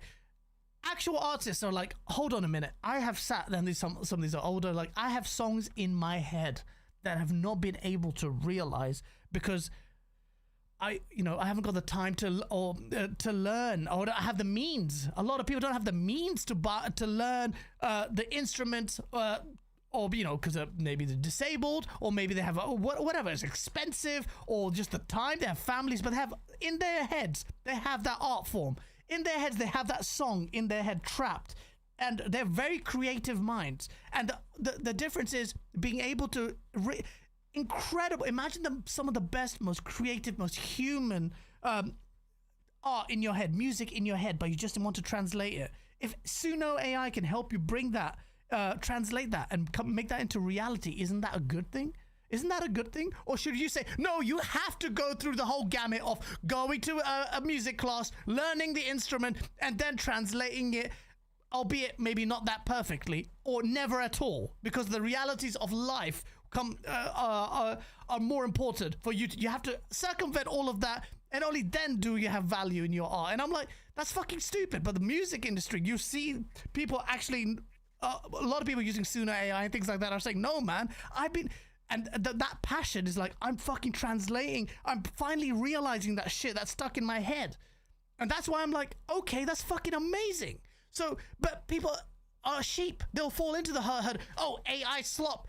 Why should we stop technological advancements at this point? Because you literally believe Skynet is going to happen? Maybe. But I've been such a proponent of making sure that we go to the nth degree. We go to explore the stars. We break through the barriers and the boundaries.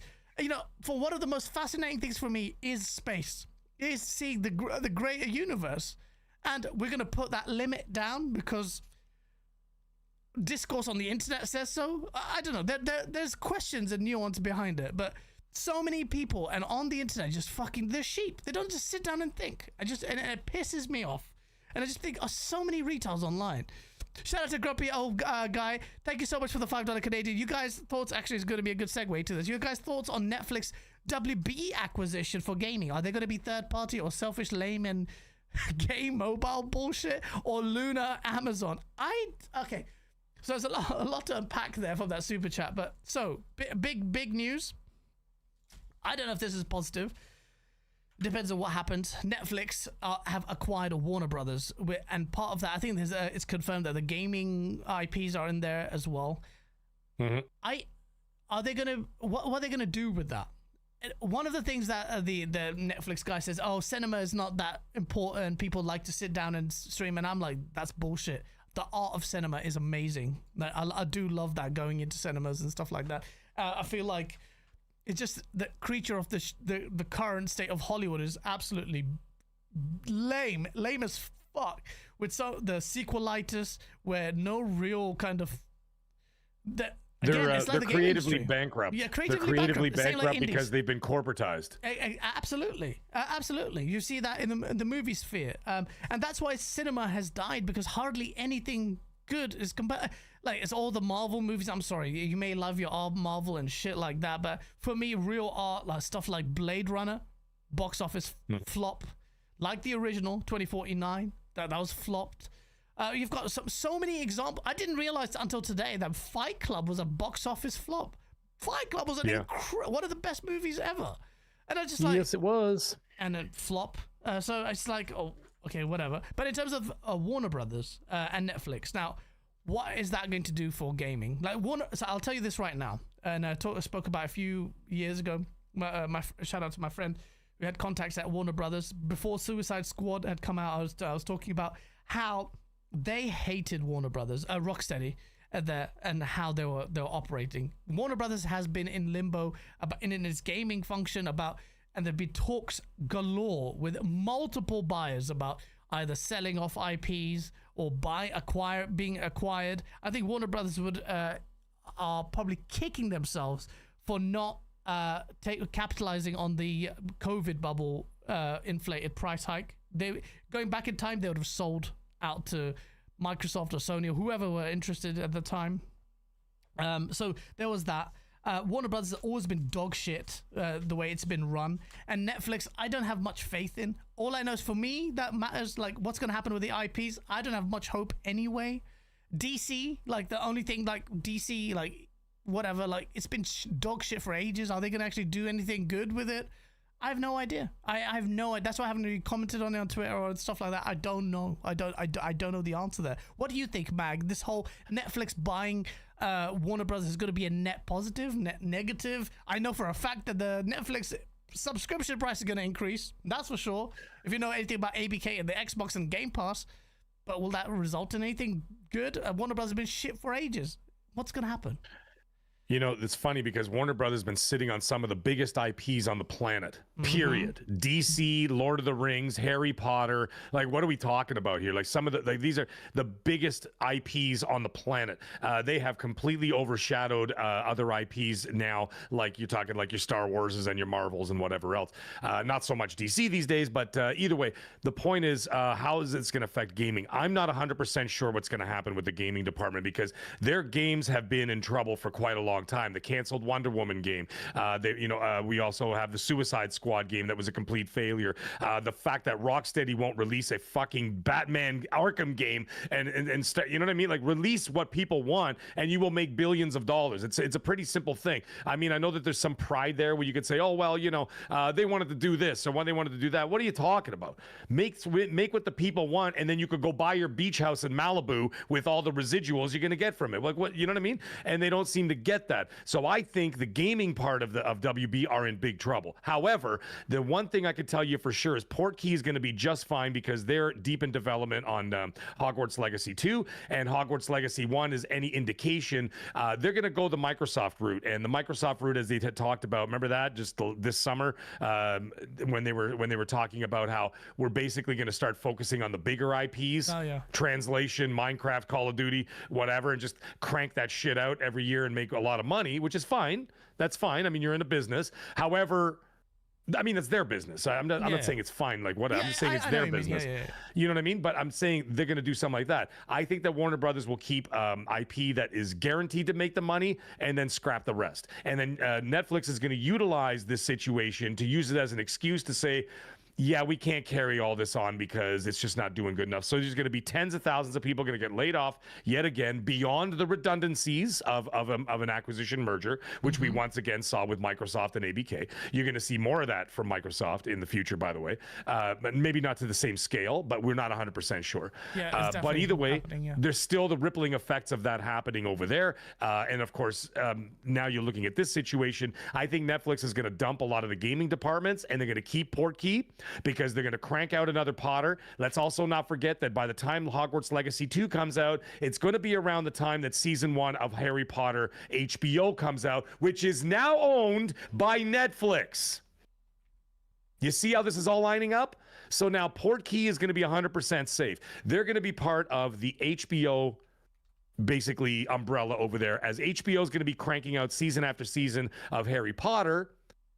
Well, now they've got a supplementary product with Hogwarts Legacy that's also going to sell 25 to 30 million copies and make them all kinds of money on top of that. That's safe. Everything else, I give them 50-50. Even with Rocksteady, I gave them 50-50 that they get dumped.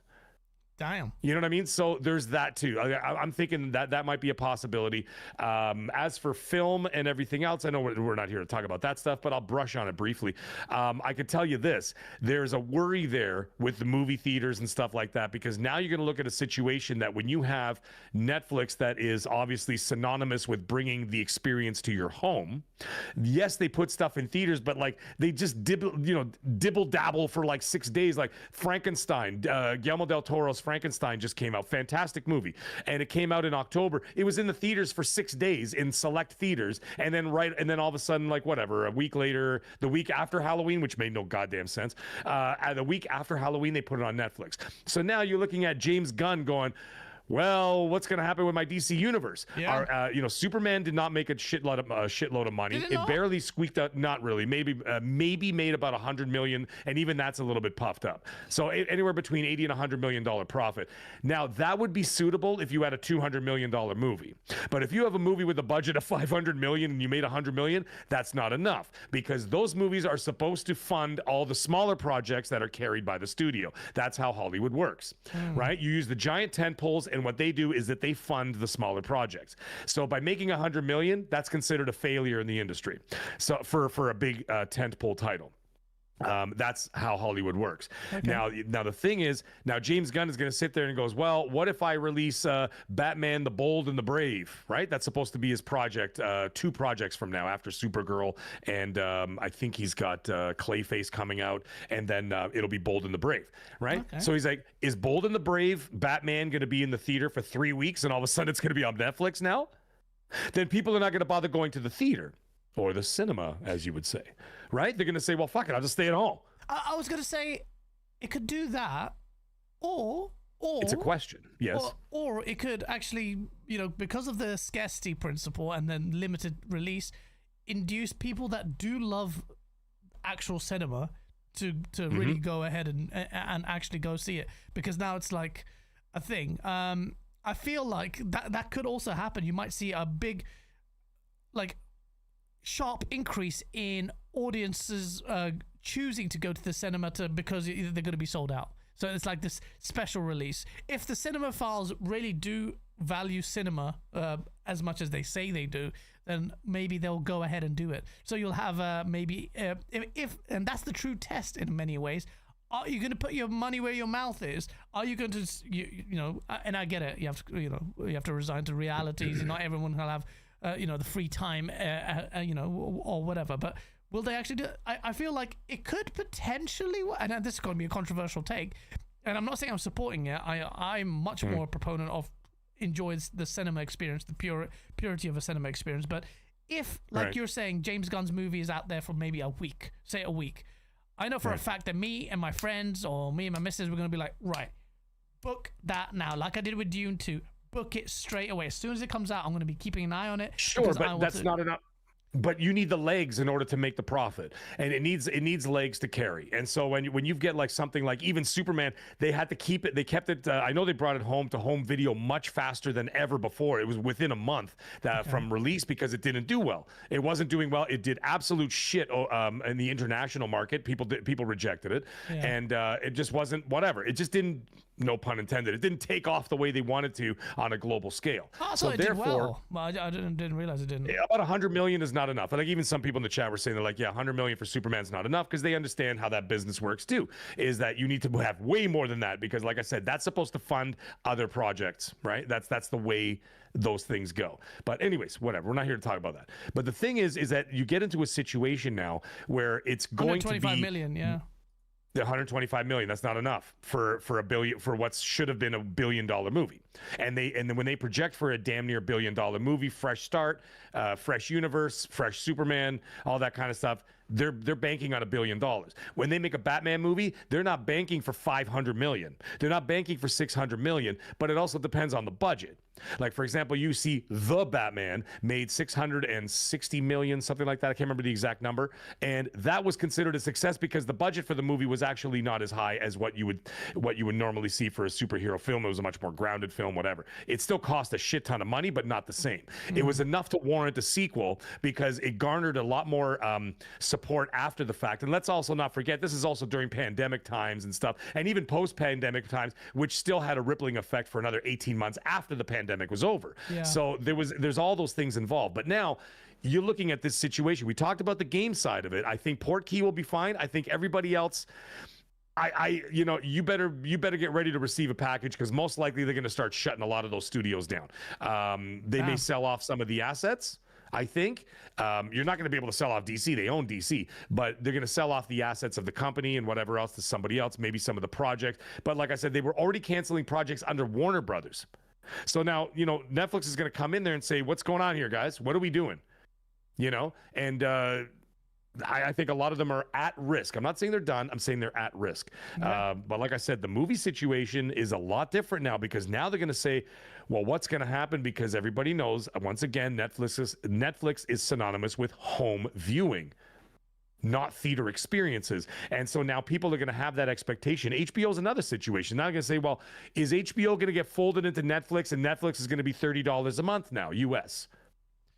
Right? Or 35 US now, because now they're taking in Hulu, or not Hulu, they're taking in HBO, folding it in. Now it'll be a square on Netflix. Or do they keep it separate, and then they're still going to hose you, and you're going to have to pay for HBO separate and Netflix, and you have to pay for the two subscriptions that are now owned by the same thing. Maybe they keep it status quo.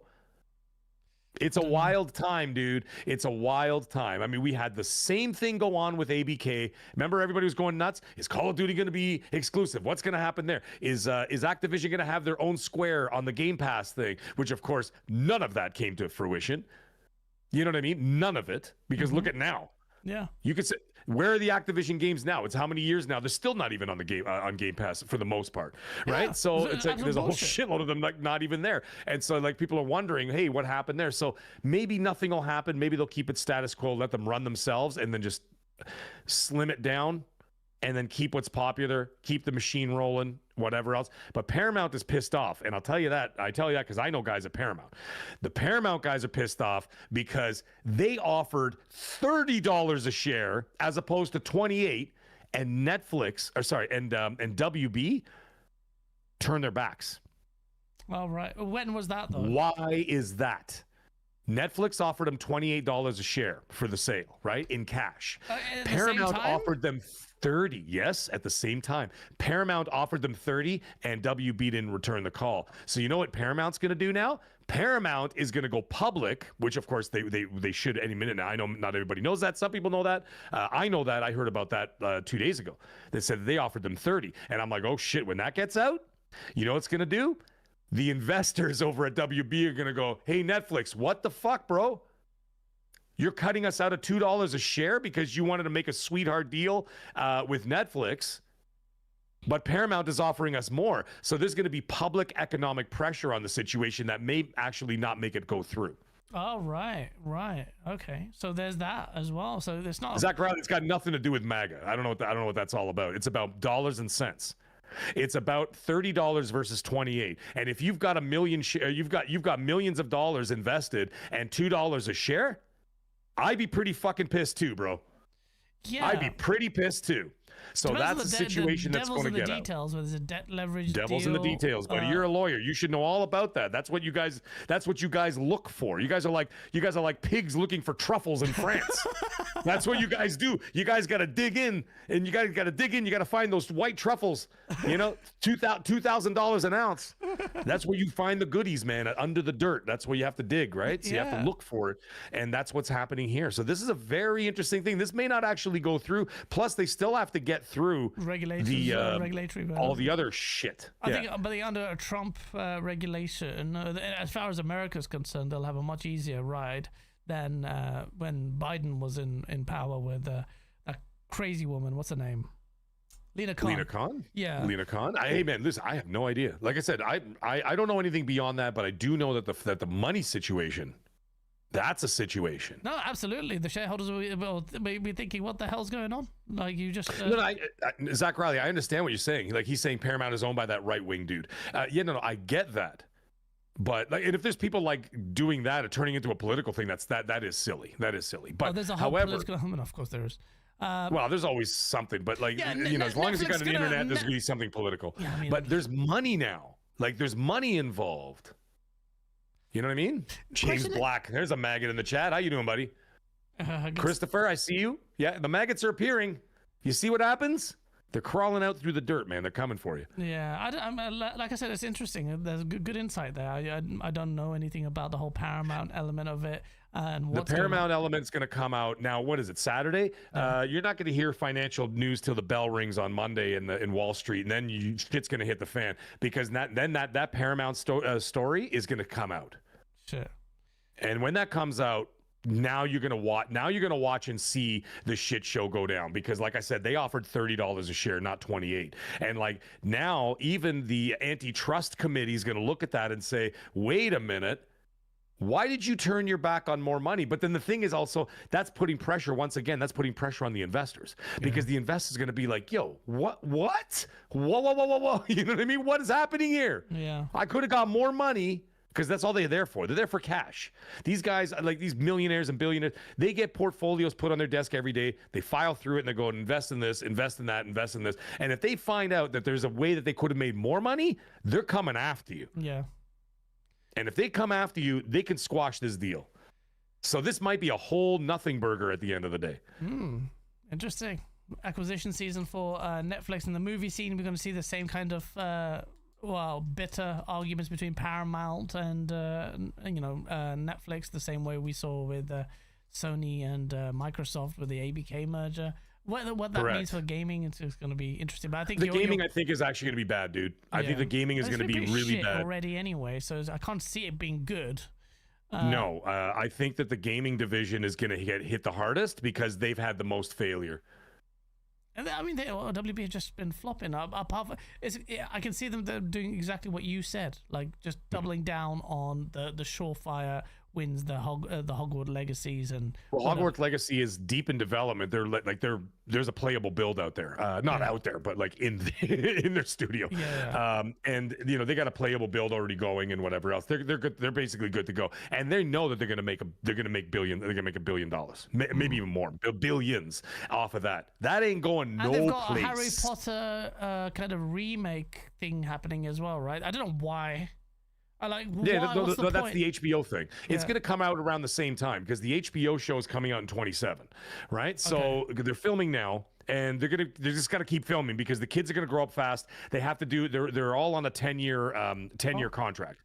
All right. Right. So they gotta move their asses because these kids are gonna grow up big, and all of a sudden, 11-year-old Potter's gonna be like the Stranger Things guys have receding hairlines. They're supposed to still be in fucking high school. You know what I mean? They're in high school. They're like, yeah, I'm 9. Yeah, I'm 9. We got to stop the mind flayer. I'm like, dude, you're like 46. So, and then let's not forget you've got Dumbledore there. What's his name? What's his name from Cliffhanger? What's the fucking code?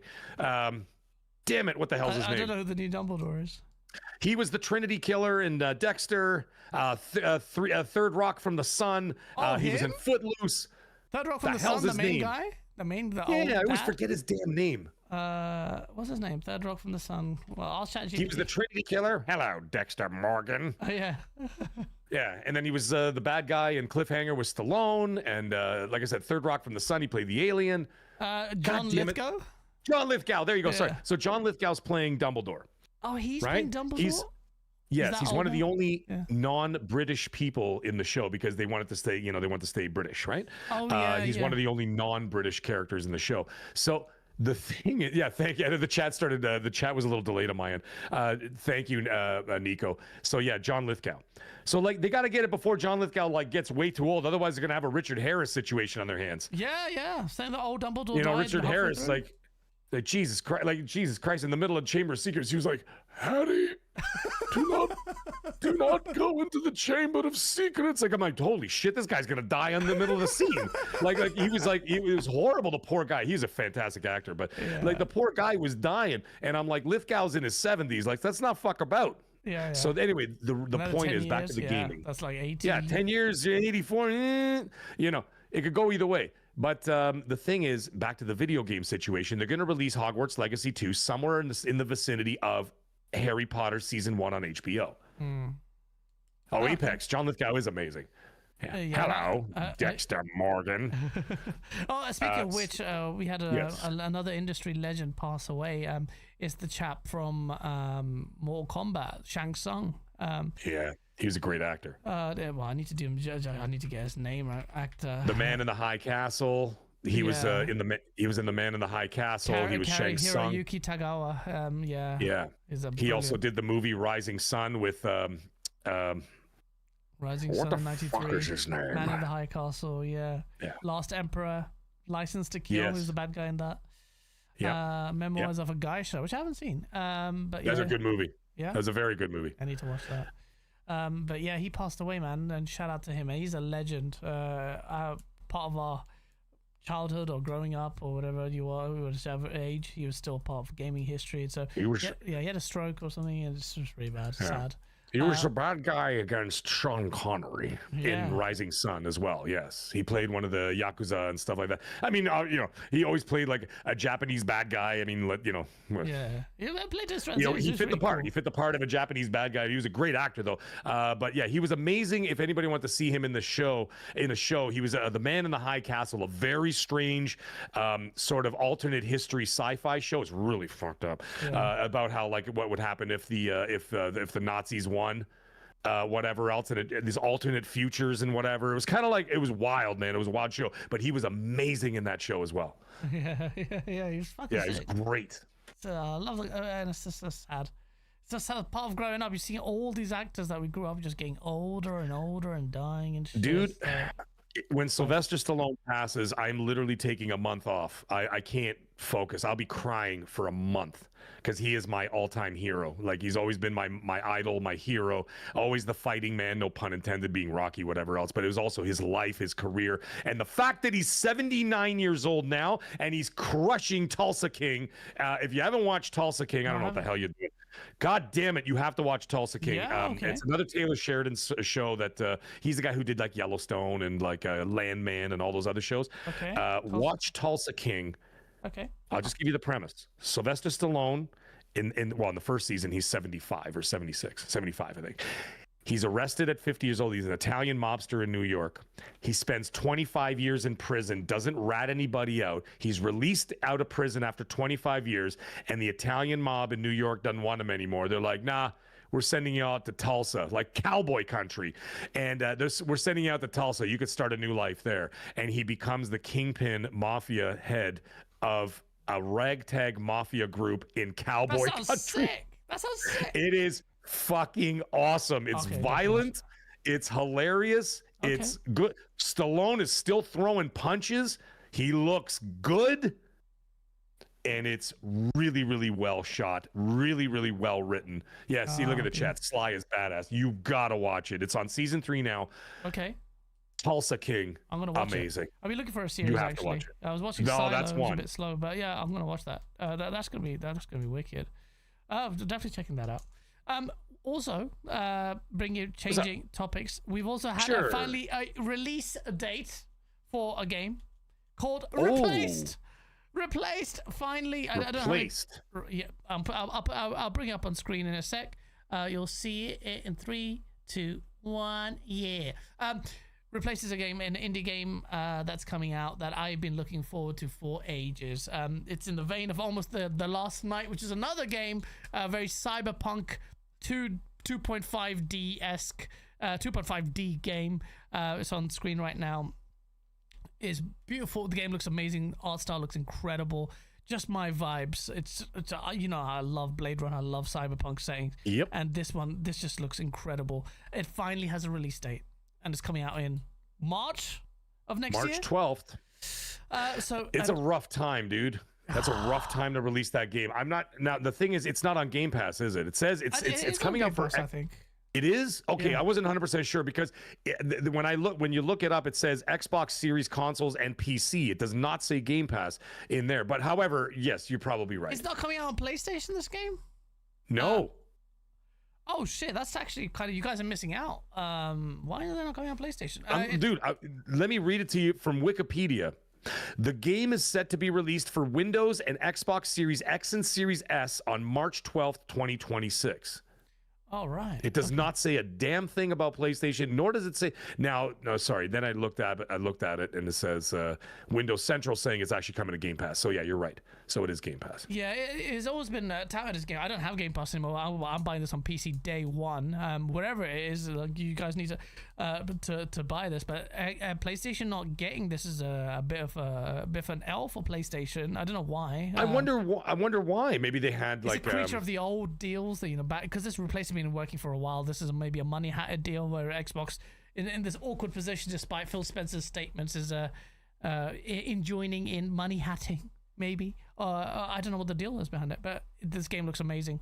It finally has a release date. And if you've followed the development of The Last Night, which looks very similar to this, March 12th is the date, chat, then yeah, it's fine. I can't wait.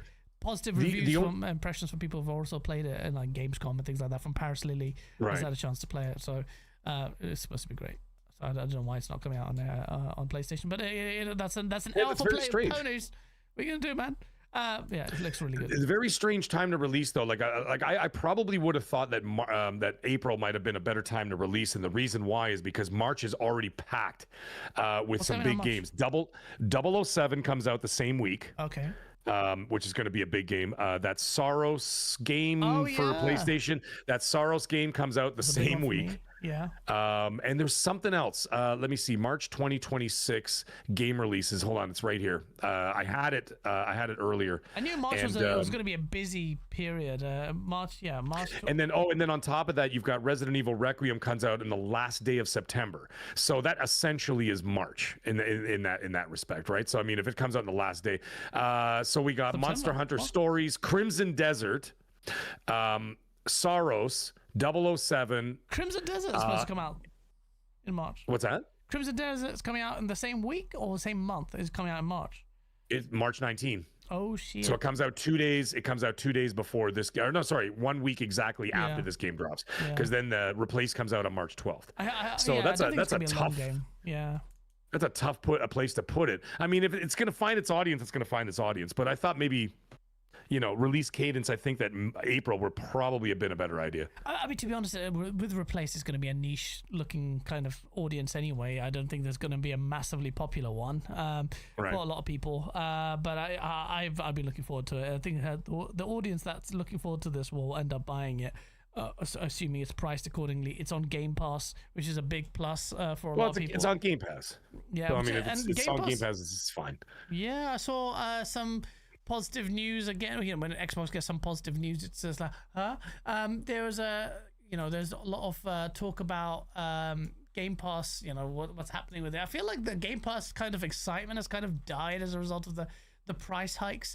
But one of the things, one of the developers of Expedition 33, Expedition 33 guys were saying that it's been massively helpful in exposing the game to the masses thanks to the Game Pass.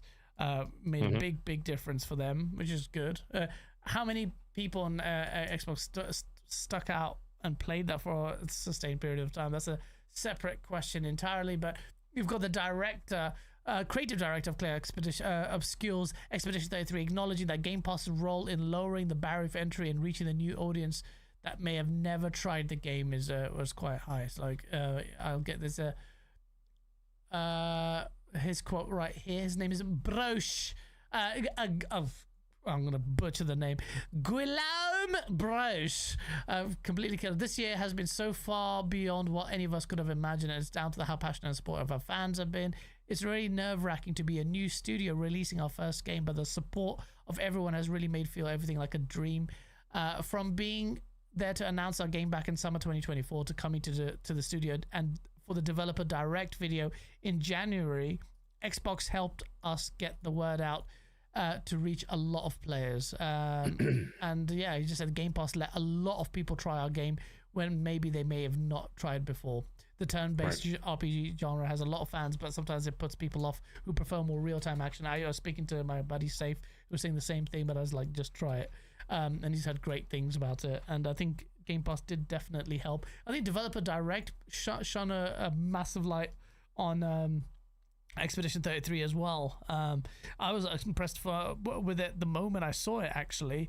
But Developer Direct and that deep dive really revealed how that team works. And it's like, oh, this is the old school way of developing games and stuff like that. So that's some positive news. Replaced is a big. I hope it's a good game. You're saying Replaced was getting buried, says GTA 1977. I guess, but at the same time, it's an indie title that's going to have its own acquired audience. It's like if what's it called, Disco Elysium came out, like no one knows how, like. You could say it's competing with Crimson Desert, really? I mean, I get the sentiment that everything competes with everything else's time. That's true. But generally, there'll be a specific audience for it. But it is what it is. Sands of Time looks like to be January 16, and the marketing push for that. Sorry, I'm answering somebody in the chat. The marketing push for that is going to be not during the Game Awards. It'll be the week after the Game Awards. And then what's going to happen there is they will do like a month-long push for the Sands of Time remake, the Prince of Persia Sands of Time remake, which was canceled and then restarted, basically same studio, but they ended up like gutting the whole thing and starting all over again because they were having a lot of development issues with it. I don't know what, but they were having I mean, the bones of the game were there. I don't know what the hell they did to it. It was Ubisoft India that was working on it. Oh, that's why. And they're still they're still working on it. Same people, but I mean, they had to start over. I mean, same thing happened to Cory Barlog. Remember that? Yeah. You know, like you had what's his face go over there and be like, dude, throw this shit in the trash and start again. Yeah. And then they came up with the God of War we all know. Yeah. So yeah, we shall see. Who did ask about that? Oh, it's Christopher. That's one of the maggots out there. Christopher says, when does Prince of Persia release? Yes, looks like it's going to be January 16th. Cool. Let me hit these super chats very quickly. We've got Pushing Polygon. Thank you so much for the $10 super chat, man. Dude? And he's got an interesting super chat here. He goes, Gaz, my wife's an artist. For her job, I tell her to learn AI because the one who knows how to prompt these machines has a better chance of surviving layoffs than the one who doesn't. Polygons knows what's up. He's a smart guy. I mean, he's also a channel member of on my channel, so obviously he's very smart. So yes. No, but Polygons, you need to tell your wife absolutely. Like, so I work with a graphic designer who built the website. I'm gonna do a little shameless plug to my website, which is beautiful. As a result of working very closely with my graphic designer, who is an incredible genius. Look at that. Which guy on YouTube does that kind of? Do you know how much work took place, design work happened on this website? But shout out to Jake Bryant. He's an incredibly talented artist and graphic designer, and he built this. And he, as from his perspective, I hear a lot of stuff about what artists feel, or their issues with AI and stuff like that. And ultimately, the conversations I've had with him have been quite enlightening. And he is someone who's pure artist, Puritan, but at the same time, he started to, like, as a necessity, because of me, I've used AI for generating like Phil Spencer's face and things like that, for my thumbnails or making goofy images and stuff like that, and it's been really useful. And we on this website, like he custom designed, like if you look at this stuff, for instance, I'll show you what we had to AI generate because there was not assets. Either we had a choice, we start 3D CAD, build this drone, or we AI generate. There's so many iterations of just building iterations of this drone and then have our own, custom graphics here. But this is he's using AI and then using graphic tech on top of it to build a drone. And like here, we used AI here through a lot of versions of like here, AI generated that image. This GUI image took ages to generate. Like we had to generate that and then animate that. That kind of stuff, that's my septic mask. This is like AI upscaled. You can't escape it. If you are an artist and you're in this space, you are either going to be left behind because you have this really hard no AI rule that the entire industry is not following. And you're just going to be left behind. It's a technological strike. It doesn't mean that your art gets dwindled. You leverage your time and your capabilities so that you expend your time smartly in areas that matter more. So things like that. So that Pushing Polygons, just your advice is spot on, in my opinion. And if she doesn't learn how to prompt, then she's going to be left behind. That doesn't mean you forsake your skills as an artist. But Jake is 99% non-AI. It's only when he works with me, because of some of my requirements, he'll reluctantly be pushed into doing that. But yeah, please tell your missus to learn. And I'm sure she will, and I hope she does. So she doesn't get left behind. We've got Aaron Nation. Thanks so much for the $5 super chat. Cinemas are dying because they aren't investing in tech to make people want to regularly go, i.e. sound upgrades, seating, etc. That's a very good point. Generally, I will say in London it's been okay. Sometimes I've gone to cinemas and I'm like, well, why is this so shit? Otherwise, sound generally hasn't improved that much. Sometimes the screens haven't been that great, but I tend to be more selective now. But yeah, you're I don't know. All the ones around me are pretty amazing. They all have like the leather recliners, like every theater, not just like one. Now all the theaters have the leather recliners where you can go all the way back. Yeah. Like completely lie down, big screens, THX sound, all that kind of shit, and then DTS, Dolby Surround, and everything else. That doesn't even include the IMAX theaters. And now they have this new thing. It's like a marché market where like they've got all these things there, like all the popcorn is in like these heated like whatever lockers, like glass locker or whatever. You open the doors and you grab your own popcorn, you grab your own candy and chocolate and all that shit, and you bring it up to the front. and then you just pay for it, and then you just go on your way. So like you don't have to line up. Oh shit, you guys are ahead of us.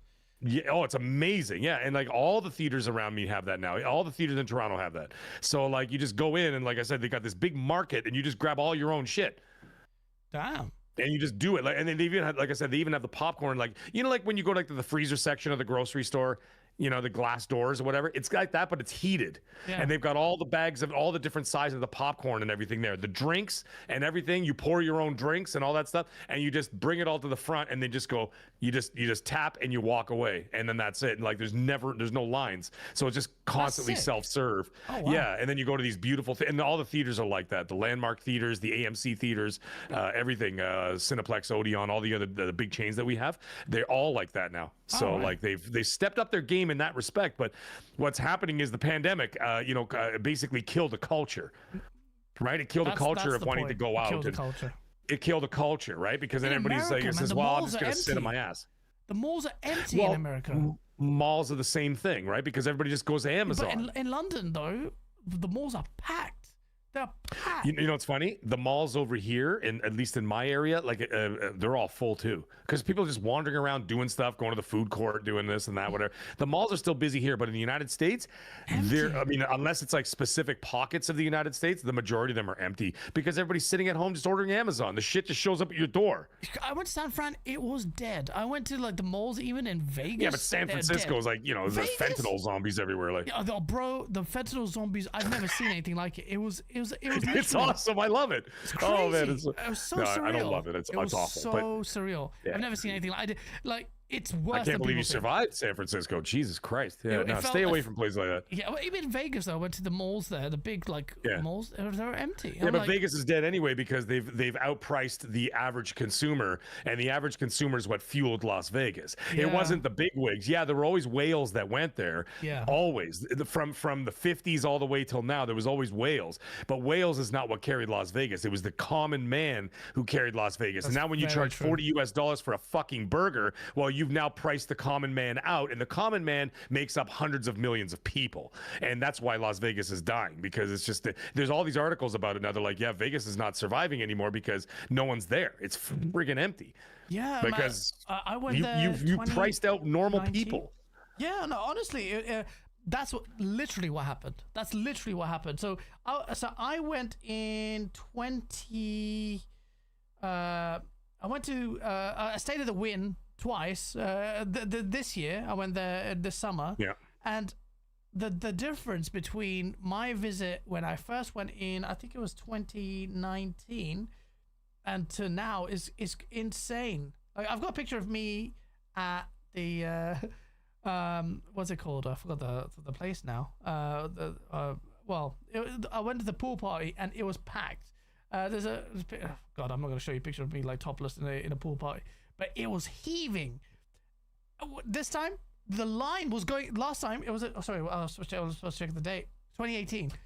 The line was going round the place. Obviously, we are hotel guests. We got priority safe. But this time, there was no line. There was hardly anything. It was like, what the fuck is going on? It was dead. Like it was like Paris Lily, who I met before I went there.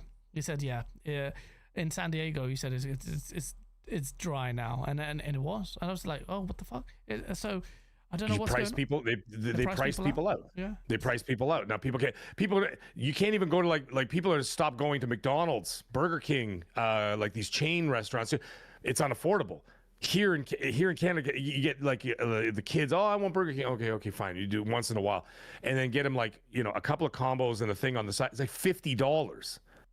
Crazy, it's man. Like, what the frig are you talking about? Like, and then if you add one adult to the situation, never mind two adults, like you have a husband and wife or whatever, or just two adults and two kids, you're talking almost damn near $80, $100 for McDonald's, at least up here in Canada. It's ridiculous. Yeah. And people are not doing it anymore. So they're just walking away.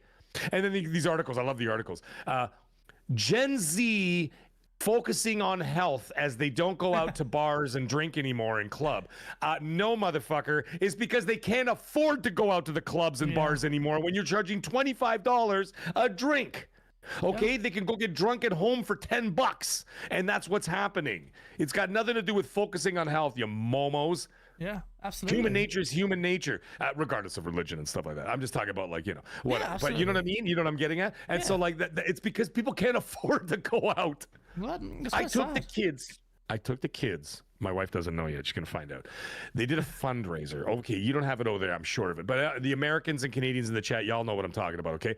There was a fundraiser for the school where they had this window from 3 to 8 p.m. last night for Chuck E. Cheese, okay? Chuck E. Cheese is kind of like the Five Nights at Freddy's shit, except they're not murdering children, right? So it's the same idea with the animatronic animals and all that shit, and they got video games and all that kind of stuff. It was me alone, because my wife was working. It was me alone and my 2 kids. One is 13, one is 10.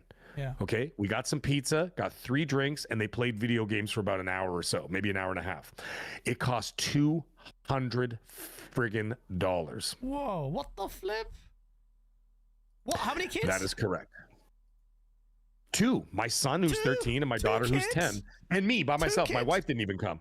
2 kids and me alone. And it cost $200 for 2 medium pizzas, 3 drinks, and the little, the cards you like tap to go play video games and shit for 1 hour each. And then my card was 45 minutes. That's crazy. $200. That is the last time they're going there. In fact, I would have actually preferred if they went to Five Nights at Freddy's. It would have been a lot more exciting for my $200. I'd have to fight for my life. Stabbing like animatronic animals trying to kill me, at least I get my money's worth.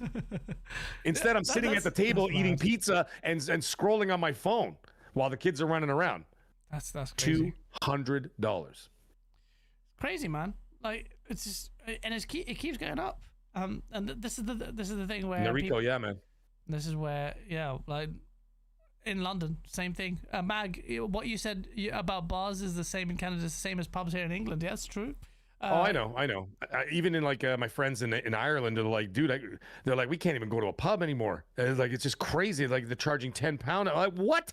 How much? And is it because they're getting away with it because of all the tourists? And when the tourists come in, they're willing to pay whatever because they're on vacation. Yeah. Well, the problem is now you're pricing out the locals who go to the pub every day as opposed to the tourists. But now because they're catering to the tourists, now the locals suffer. Yeah, it's just see how that works? Yeah, absolutely. So like, I mean, when I used to smoke cigarettes back in the day, I went to New York City. Jesus Christ, this was like, when was this? 10 years ago? And I was in Manhattan. It was $20 US for a pack of smokes. And I'm like, excuse friggin' me? And they're like, well, yeah, because all the tourists pay that because they don't give a shit, right? They're on vacation or whatever. So now I'm like, so what does an average New Yorker do? Like they just pay $20 for. I mean, besides quitting, I mean, like, you're just sitting there going to pay $20 for a pack of smokes. Everywhere else in the world, it's like $1.99, couple of bucks here and there, whatever. You go to China, you can get them for they're giving you for free. Yeah, I know. It's like I'm fortunate to be in a position in my career where I can make a decent living. And a decent amount of money, but I regularly in London wonder how people like that don't, because I look, okay, fine, fair enough, I'm lucky, but I just wonder, how do people outside who are not lawyers, who are not on that salary making a living, like how do they survive? Like the cost is so disgusting. They don't. They live in debt, but that's what they want. They want you to be in debt because that's where they make their money. Right? It's horrible, man. It's like I really feel for it. Like sometimes I'm like I've spent I'm terrible with my money, and I'll spend on dumb shit, and then I'll be like, oh right, I need to be a bit careful here because bills and all sorts of stuff gonna come out. But then I was just thinking, how the fuck? Like every time, like I went out with my buddy Safe today, went out to Nando's. Nando's is so expensive. Just 2 of us actually talking about it. Nearly 100. Talking about Nando's like chicken? Yeah, chicken. Nearly 100. I love Nando's chicken. Yeah, Nando's. I used to get the box of chicken livers. Just the box of chicken livers. That's it. Yeah. And then of course the peri peri chicken. Oh my god, that's the best. Yeah, $100. Okay, 100 quid. Okay, so that's more for me. Dessert. And it's just like, the drinks like a drink, well, like $5, like just for. And you don't even drink alcohol. So imagine, right? You don't even drink alcohol. So you can imagine if you bought a beer or a glass of wine or something like that. You double that shit.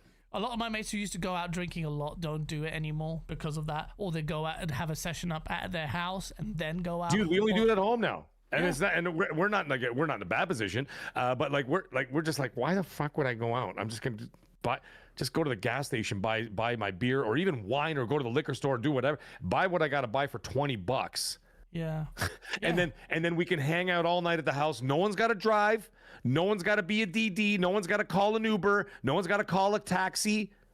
You were all there. Yeah. And then we just walk home right across the street or whatever. That's what's happening now. People are walking away from it. You want some peri-peri sauce, DJ Marsh? Give me your address. I'll shoot one to you right now with a drone. By the way, chat, I have been, because shout out to Web Dave, who said we need Gaz, we need your merch. I don't want to do merch, just random merch. I know it's gonna. I've been talking about it for like 2 years now, but I want to do like my own merch, like built. Sewed on my own sweatshop in my house, but my own actual shit. That's how you do it. Yeah, and ship it out like custom stuff, which is but I also want to do a sauce. We talk about peri-peri sauce. I'd love to sell. That's a great idea. I want to do my own sauce, and I'm going to restaurants. I've been talking to some people at restaurants as well. Like, hey, are you willing to like work together, and I can market this sauce to sell? Because I'm such a sauce connoisseur now. And genuinely, it's always about the sauce. When you go to a restaurant, bro, you're a chef, man. You know this better than I do. The sauce can make the dish, man. Can make or break the dish. It can make or break a dish, absolutely. But the thing is, you know should do. This is one thing I'm going to ask you kindly not to do, and it's a lot of things that I've seen it over the many decades, the 3 decades I've been in this business, is. Avoid this hot sauce bullshit trend of putting something sweet with something spicy. I am so sick of that horse shit. Can I get a they get like the ghost peppers from India, the scorpion peppers and this and that, whatever, right? And then they mix it with blueberry. Get the fuck out of here with this blueberry ghost pepper horse shit. And then they turn around Carolina Reaper, pineapple, strawberry, give me a hot sauce. And that's why I make my own hot sauce, by the way, ladies and gentlemen. Carolina Reaper, I get scorpion peppers from India, and ghost peppers, and and I get piri peppers from Guyana as well. We're obviously very multicultural up here in Canada, so we get all that stuff come here because all those people are here too, right? Yeah. So we get all that stuff. So I make my own hot sauce, and it is ridiculous. I mean, most human beings would probably die eating that sauce. I put it on my morning eggs. But anyway, do yourself a favor. When you do that, do not mix it with any of that blueberry, strawberry, pineapple horse shit. Just make a hot sauce. No chance. Yeah, I'm not doing that. Mag sauce like trigger. Yeah. Epic treasure. Come on, man. It pisses me off to no end. Because like I go looking around, I'm like, you know what? I don't feel like going to the store to buy all the peppers because I make them with myself. I got my big Ninja blenders and I make my own sauces and all the ingredients and all that stuff. And then I put them in Tupperwares and I freeze them, right? But sometimes I'm just like, you know what? I just don't feel like this. I just want to go to the store and just get some hot sauce. Yeah. And I go to the store and all it is just constantly mixed with other crap. Yeah, I hate that shit. I don't buy that shit. No chance. I'm very, very picky. If that doesn't even, I don't even count it as a sauce. If it's like the sweet and sour, sweet and spicy, there's no spice. If it's sweet, it's I don't get it. I feel like that's like angling for the white man in London. Like, let's make it a little bit spicy. That's why I like going to the hardcore Chinese. They don't fuck around. They're like, you okay with spicy? And I'm like, listen, man, I'm not white man spicy, okay? And they're like, oh, okay. Yeah. And then once they know me, when I say I'm not white man spicy, then they know. Then they're like, then they go to the back and they're like, how about the done? And then that's it. Then you know that guy back there, the uncle from Hong Kong with the smoke hanging out his mouth and the dirty T-shirt, and he's stirring the giant wok. He doesn't give a fuck, health inspector or not. He's got that butt hanging out his mouth, and he will make that shit face melting hot. Yeah. And but they know the difference. Yeah, because that's true. They know the difference because you get white man hot is basically like my wife, black pepper, and she's dying. Yeah. And I'm like, honey, you're just hopeless. But mind you, she's Irish, so like they're a potato. Get two types of white people. You get the white people sauce or the white people that can handle it. I did a game. I'm Italian, so we have hot peppers, right? So our country has tons of hot peppers, especially in the south, right? So my mate, who's Irish as well, funnily enough, we did on our Game On Daily the hot sauce challenge that you will see. And he's Irish. This guy introduced me to the hottest sauces and made me do the hot sauce challenge. You can see it, a hot sauce challenge. It says, where's a Game On Daily hot sauce? You will see me get absolutely murked. Chat. I don't know I can't even spell Game On Daily right. But yeah, it's. I'll put it up on screen here. This is the hot sauce challenge that did it. Is a good friend here. Look, Irish friend here. Like, there's white man that can handle their shit, and he can handle the shit. He had a collection of. Look at the sauces he had. And this mongoose sauce is disgusting because it came out as a solid. The mongoose. It's crazy. It came out literal a solid, man. I'd have 4 sauces and deliver a whole monologue while I was no water and I died, man. Look at that. You'll see on screen the sauce coming out as a big chunky blob, and I just ate these 4. They're so hot. That's hotter than I think the hottest hot sauce in the hot ones. I think. Really? What's it? The bomb is how many Scoville? 25 mil or 18 mil? I don't remember how many Scoville that one is. This one, that's dangerous territory. Like, that's stupid territory. That's where, like, when you have to sign the waivers and like Hargeet eating the chip and all that kind of stuff. That's where, like, listen, man, that could send your adrenaline to overdrive and give you a fucking heart attack. So it's like not even worth it. But dead. like the other stuff, Look at my face. I was gone. And then at the end of it, I thought we might have to call the ambulance. I was look at me in the toilet, just holding my stomach was in pain. They were feeding me all sorts of shit. There's the troll that gave it to me. I would never. No, even then. But like I eat Carolina Reapers, but they're real peppers. Those are peppers that are from the ground. They grow them, and this stuff is like chemical shit that they oh my God! Look at you in the book. I know I'm catching it now. Yeah. You could die from that, man. It ain't worth it. Yeah. Honestly, since then, my tolerance was so high, but I felt like my stomach was fucked after that. Ever since that movie. Sriracha and stuff, like people are like, oh, the sriracha's so hot.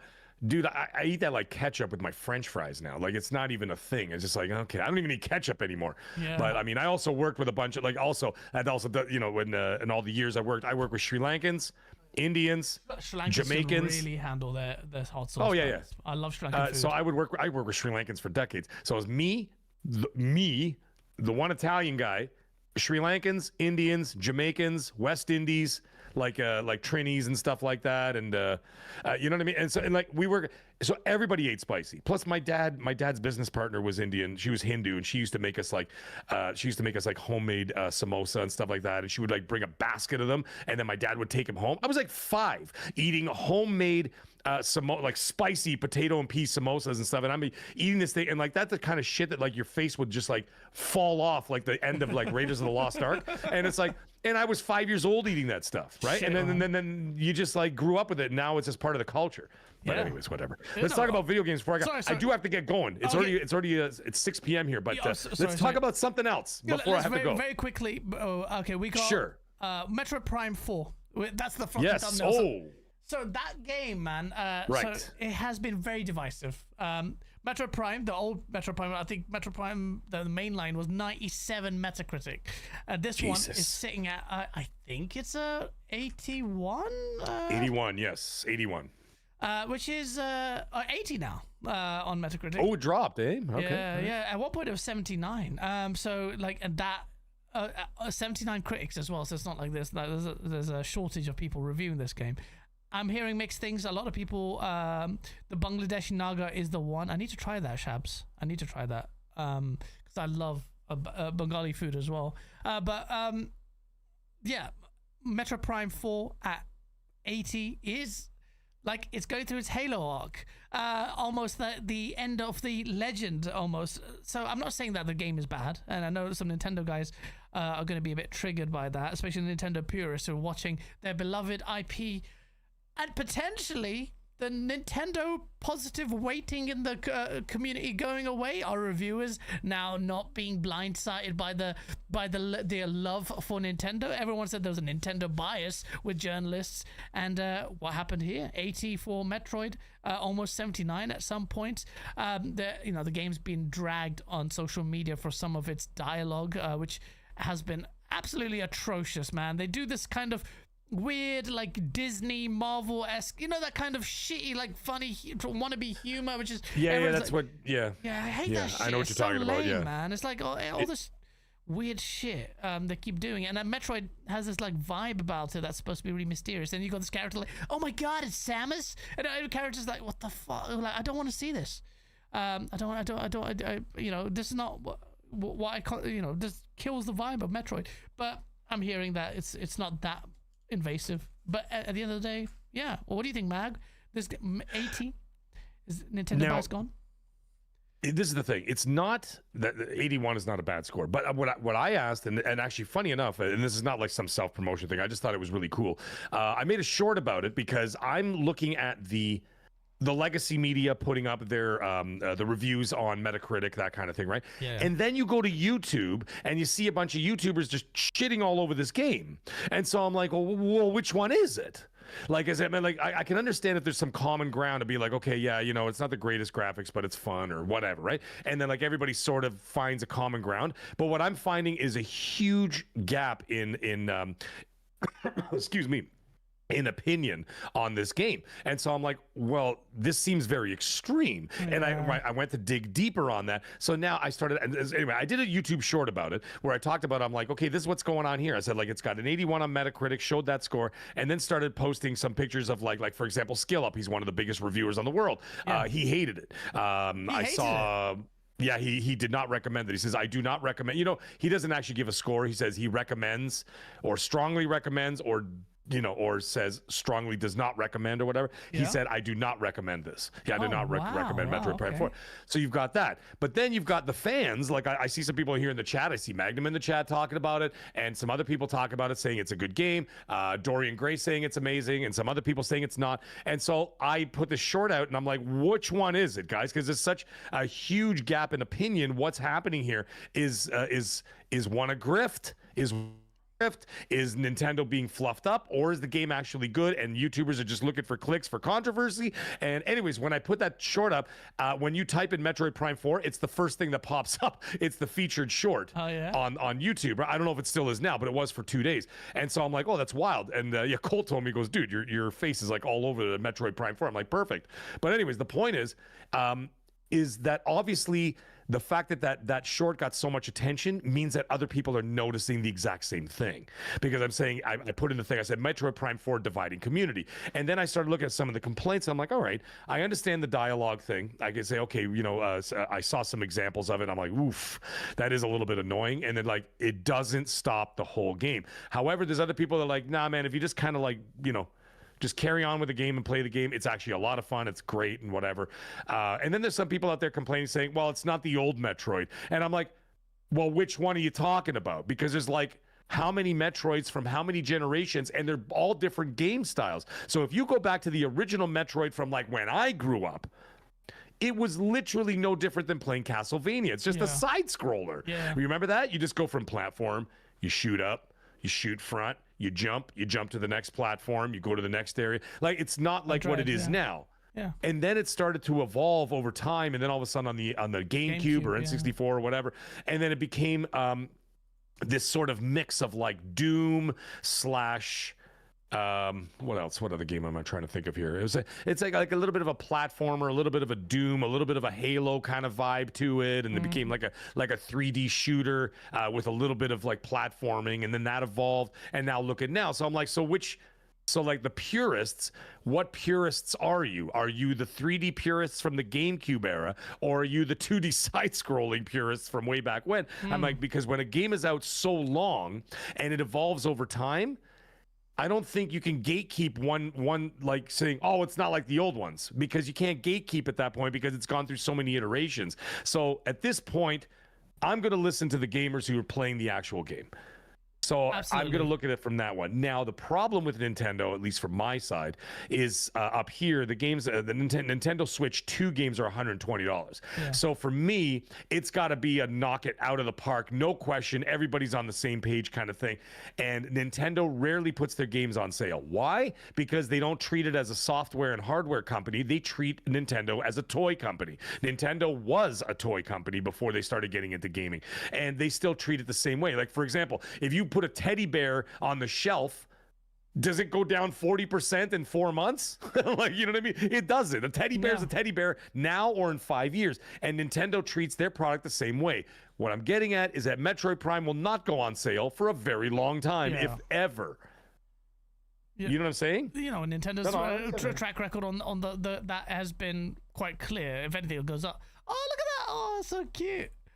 This is my Egyptian Sphinx. She's so cute. It's very like still. It's a he. It's a Epic he. Treasures. Oh, it's he. This is Gizmo. I've got. Oh, come on! I want to bring my little Gizmo. It's cute. Hey man, listen, I like my pussy bald. What can I say? Epic Treasures. Anyways. That kind of cat. Let me say that. That kind of cat. After that last line from I got 2 of them. I got Egyptian blue sphinx. I got 2 of them. Oh right, okay. One, yeah, that's the boy. That's the boy. He had to jump up on me once to see what's going on. Because when I'm sitting here too long, he gets up here like, dude, you have to get up. Yeah. So yeah. Oh, that's wicked. Anyways, the Metroid Prime thing. What do you think? I need to try it. I still haven't completed Dread, and this year has been a nice pussy mag. This year has been crazy. It's been. Yep. Thanks for that, James. You just put me off. This year's been busy. I have a massive backlog of games that I need to complete.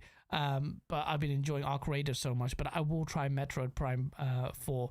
I spoke to Save This Money. He said, look, it still has the Metroid Prime vibes. The sound is really good. The sound design. So I heard about stuff being locked in on paywalls, and I can't discern the bullshit like clickbait from the genuine stuff. So it's one of those games where I have to make my own mind up. And I've had this before this generation where games that I've really enjoyed, the majority haven't. Like the big one is Callisto Protocol. I love that game. I loved it. And I loved that game. I know, but a lot of people don't. If you say that, I know. Hey, that's what personal tastes are all about. Yeah, but it's very divisive. It's very Marmite. Like either you love it or you don't. So, right. But I will try it out. I mean, the thing, one thing I will say about Metroid Prime is this: the Nintendo fanboys that just they on the visual front, you need to sit that out. Just sit this out. Oh wait, I've got my own pussy here. Come on, Joe. Look at him. Look at his British short hair.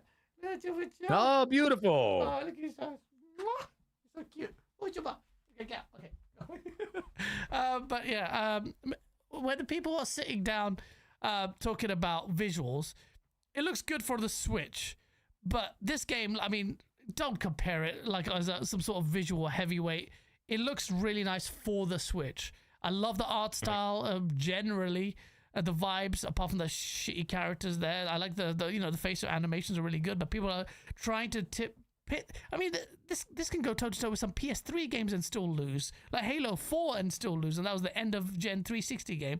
And yeah, look, don't do that because you're just doing yourself a disservice. It also reveals that Nintendo guys are desperate for being in the conversation for the heavyweight graphics, and which is why people like me have always said, I wish the Switch had decent power, because can you imagine the visual fidelity of some of these games? If like Zelda with the power of like a current gen Series X or PS5, and that's why I was a bit disappointed in the power of the console. The console wasn't exactly very innovative in terms of creative design anyway. So I've seen so many guys, like Nintendo guys, being really desperate to being in the conversation of graphics. I'm like, you're not there. I'm sorry, you're not there. You're just not there. You're not there. But the game itself, that's what Nintendo's about. It's the gameplay itself. I'll make my own mind up for it. Like Donkey Kong Bonanza. Well, that was critically lauded for a reason. Amazing game. It's in the running for Game of the Year. And I'll talk about that after you leave. I know you have to leave. But yeah, Metroid Prime. I'm going to make my own mind up for it when there's time.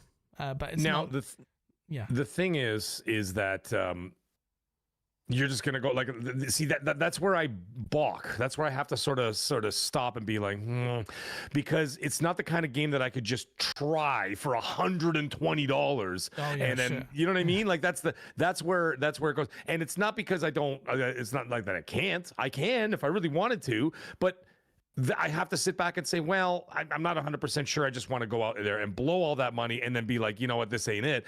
You know what I mean? I don't know. It's just like one of those things. Epic Treasure, I just sent you the funniest video of the two of them fighting. You know when Sphinxes fight? they do this slap thing or whatever, Oh, yeah. and they have the slap fights. So if you like go on Instagram, you see like the Sphinx doing the slap fights. I just sent Epic Treasure I've seen one, the and videos, because she's like, I want to see more of Gizmo, and I'm like, well, he ran away now, but he went upstairs because there's dinner cooking, and when there's dinner cooking, those two fat pigs are always in the kitchen sitting there waiting to eat, right? Because they're big pot belly kind of cats, right? But anyways, yeah. So the thing is, like I said, once again, it's one of those situations, brother, where I can't just try it out. I mean, if they had like let's say A Game Pass. like a not a Game Pass, what the hell is it called, like a trial. Even if you gave me a 20-minute demo, maybe 30-minute, just to give me a ballpark. Like I know what it is. I've played. I mean, I've watched videos and stuff like that, but it's just not the same as like putting your hands on it. And I'm like, give me the first, not even the first level. Give me half of the first level. Yeah. And if you can give me half of the first level, then I could say, you know what, this is for me, or this is not for me, right? And I think that that's fair. I don't know. I don't know. What do you think? There's also utility for things like demos like that, and it's a big inducement on Nintendo to really do those. But yeah, you're right, absolutely. Same way I Expedition 33 on Game Pass induced a lot of people to actually try out something that they wouldn't, and hope maybe whether or not they stuck with it is an entirely different question. Yeah, it just it depends. It depends. But you're right. You're absolutely right. Again, make up your own mind. Don't listen to everyone. Yeah. That's at the end of the day, gamers have to make up their own mind. But you know the thing I like about having gamers as not only friends and whatever and fans and followers and all that kind of stuff, we also have a network. We would talk to each other, right? And then people I trust and they trust me and I trust them, and I'd be like, listen, man, how is this going? Do you like this, or do you not like this, or whatever? And then when you do that, then you're like, okay, great. And then you got to a situation where you're like, okay, this was awesome, or you know what, that game was awesome. I give it my recommendation. I've had so many people come back to me like, Meg, you were right. Star Wars Outlaws actually was pretty good. I really enjoyed it because I'm an original trilogy fan, and I got it for $20 instead of 70 or whatever, right? And so, like, you know what I mean? So, like, we all kind of network with each other. Magnum, who I've been dealing with, he's a moderator on my channel as well. And so, like, we talk and whatever. He says, nah, man, the game's great. I trust Magnum. Yeah. Right? It's also about like, having a rapport with people who have similar tastes. That could be that's the same thing. That's that's a whole thing, right? So but anyways, I do have to run, my friend. This was a wild 2.5 hours. I gotta tell you, that was 2.5 hours. You realize that? Yeah, I know, man. It was really good. Jesus. And I really enjoyed it. Thank you so much. Chat, I'll still carry on. We're talking about the Game Awards, but before we go, Mag, thank you so much, man. We have to do it again. It was it was awesome, man. It was so much fun. Tell the people what's in store for the maggots. Well, Tuesday night. Well, first of all, Monday's obviously I'm on XNC with that scumbag Colt Eastwood, and then I put a link to my channel in the chat. Listen, my channel got hit with AI, and so like it basically made a lot of stuff disappear. My videos became not viewable. Just people weren't getting notifications, so I got hit with all kinds of bullshit. So please help me out. But anyways, my link is in the chat there. You see it there.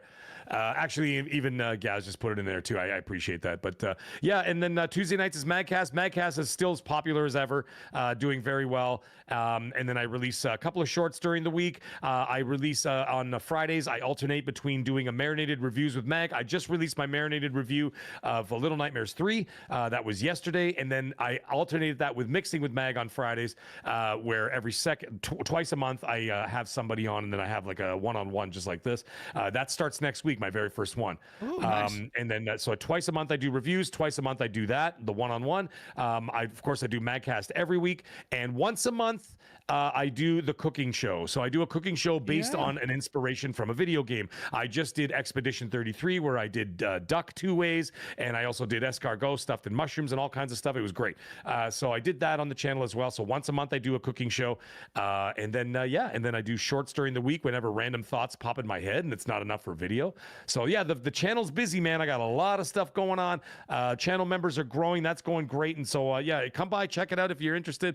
And I keep it like everywhere, man. I don't lean towards anything. I just lean towards common sense and everything else. And everybody comes and like hangs out, man. I got like, even when I do game nights, I do streaming on Friday nights as well. Mondays with Mag, I do weekend roundups of gaming news. When I do the streamings, dude, I got Xbox dudes, PC dudes, PlayStation dudes, all playing as a squad together. Who gives a shit? We're just there to game and have a good time. So we don't console war in the channel at all. So anyways, thank you so much. And let me get my last thought in here. Absolutely. The Game Awards. I will say one last thing about the Game Awards that I'm pissed off about.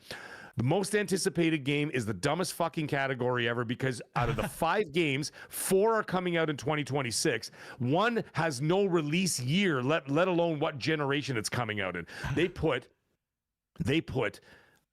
GTA 6, they put 007.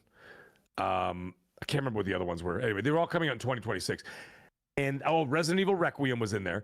And then they put The Witcher 4. It's not even coming out this generation. They put The Witcher 4. I've got the website here in front of me, but I'm just trying. What's it called? Most anticipated, right? Most anticipated. So all the other ones in that category are coming out this year. Right? Or sorry, next year, excuse me, 2026. That makes sense, right? You have a theme, right? What's most anticipated game between now and the next awards show, right? That makes sense.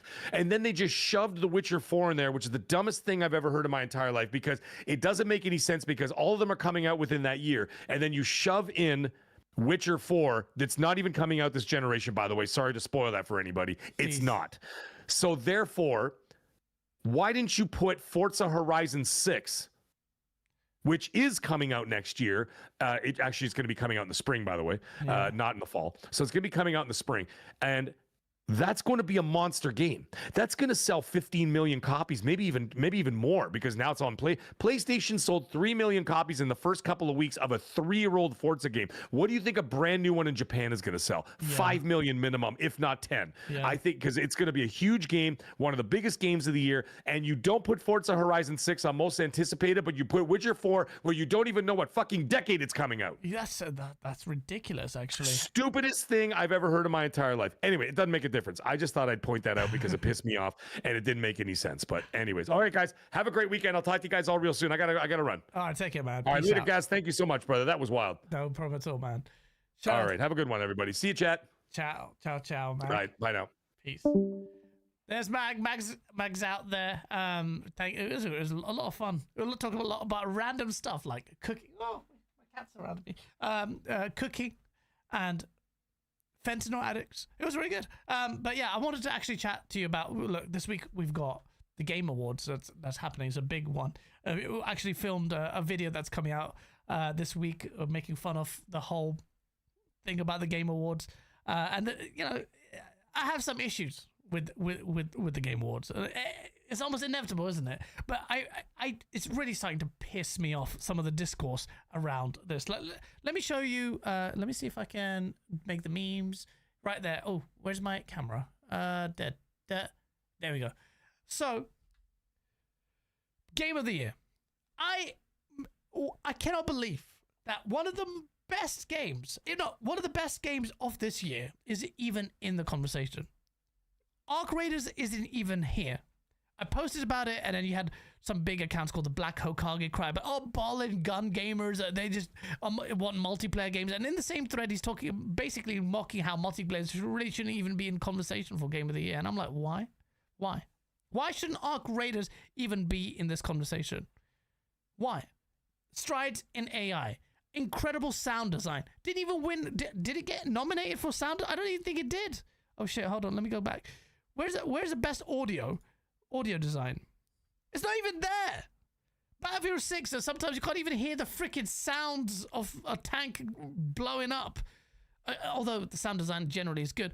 Why is Arc Raiders a sound design for the Arc, for the soundtrack, for the loading screen is better? Like everything, the ambient sound, the gun sounds. Like I had to say, I made him buy the game today. He was like, oh my God, I showed him a clip and he's like, even the guns sound meaty. I'm like, bro, forget the gun sounds. The whole game sound is just incredible design. You've got a game that has made strides in AI, that AI that's learning and getting smarter. The Arc just seems to get smarter. And everyone's like, yeah, because it's machine learning. I'm like, all right, okay. But still, that's kind of crazy, no? Like, no one's acknowledged that. It's not there in the running. And it's just like every year there's always going to be some bullshit. But this question of why multiplayer games should not be in the... And there's loads of people who believe this. Loads of people say this. Loads of people said that in response to me. And I'm like, why? Who the fuck decided that multiplayer games cannot be in Game of the Year running? And then people point to the year Overwatch won God knows how many years ago. I'm like, Oh yeah, it happened then. And do you remember how much controversy there was? How many people said a multiplayer game shouldn't win Game of the Year? Why? Why? Can someone explain to me why? Why the hell can it not win? Is it less creative as a result? They've more strides in AI, more strides in audio design. Forget gameplay. That's not important to you guys, clearly. So impact is a massive way you assess the quality of a game, you know, or the viability, or even when you're making an assessment of what constitutes a Game of the Year. You always think about the impact a title has had on the gaming sphere. None of that is relevant, apparently, when it comes to... Oh, my battery's dying. When it comes to the Game of the Year. It's just bullshit. It's bullshit. So I'm going to switch the screen so while I change my battery. But I don't know. And I'm really pissed off about that. I'm just like, genuinely, it's just lame. I know it's the Game Awards, and we shouldn't really... I think Alana Pierce did a good video on this where she was saying, you don't really need to treat, like, it's more... And she was a panelist, or she is, or was a panelist on the Game Awards. And obviously having insight into the inner workings of it. Don't be hung up on the specifics of it. But I think it speaks to the quality of...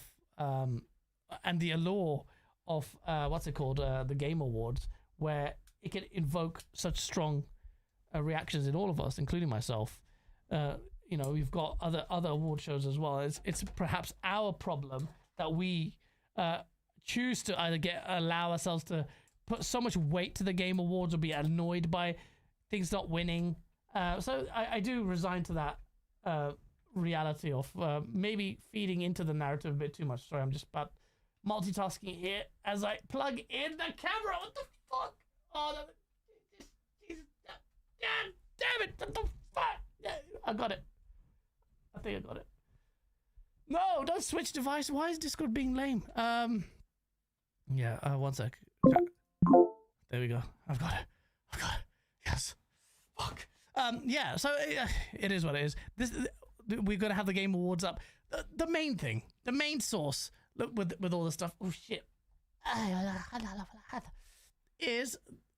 are the reveals, the trailers, and shit that's going to be... There's a statue that's been shown off. You know, people are saying it's something to do with something. So, at first I thought it was Diablo. I think Jez was saying it's Diablo, but it's not Diablo. I don't know what that is. There's going to be some memes on this show. I don't know if we're going to get any like hardware reveals or anything from Xbox on this show, but I feel like there's going to be some stuff here.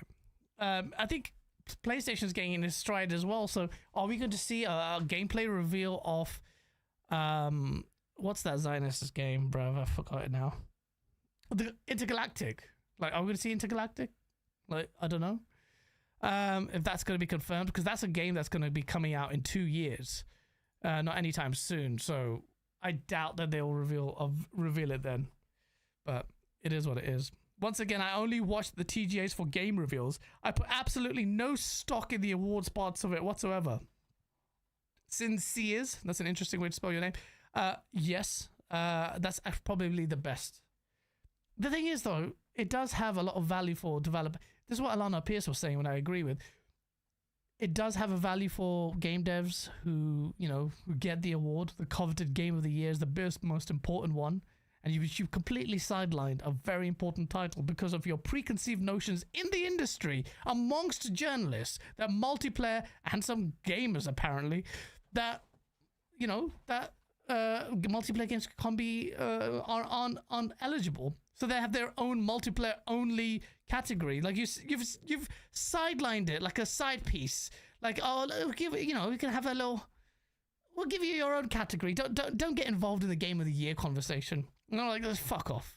It's a stupid view. It's such a stupid view, and it's so reductive to the genre of multiplayer.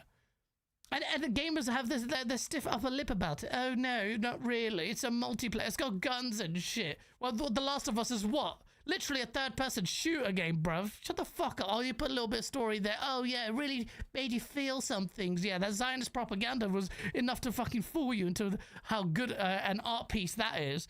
But a multiplayer game that creates all manner of characters like me, the bad guy in Arc Raiders or the Care Bears or the perpetual crying bitches like some Australian cat that you guys might have noticed are crying about the inequity of that game.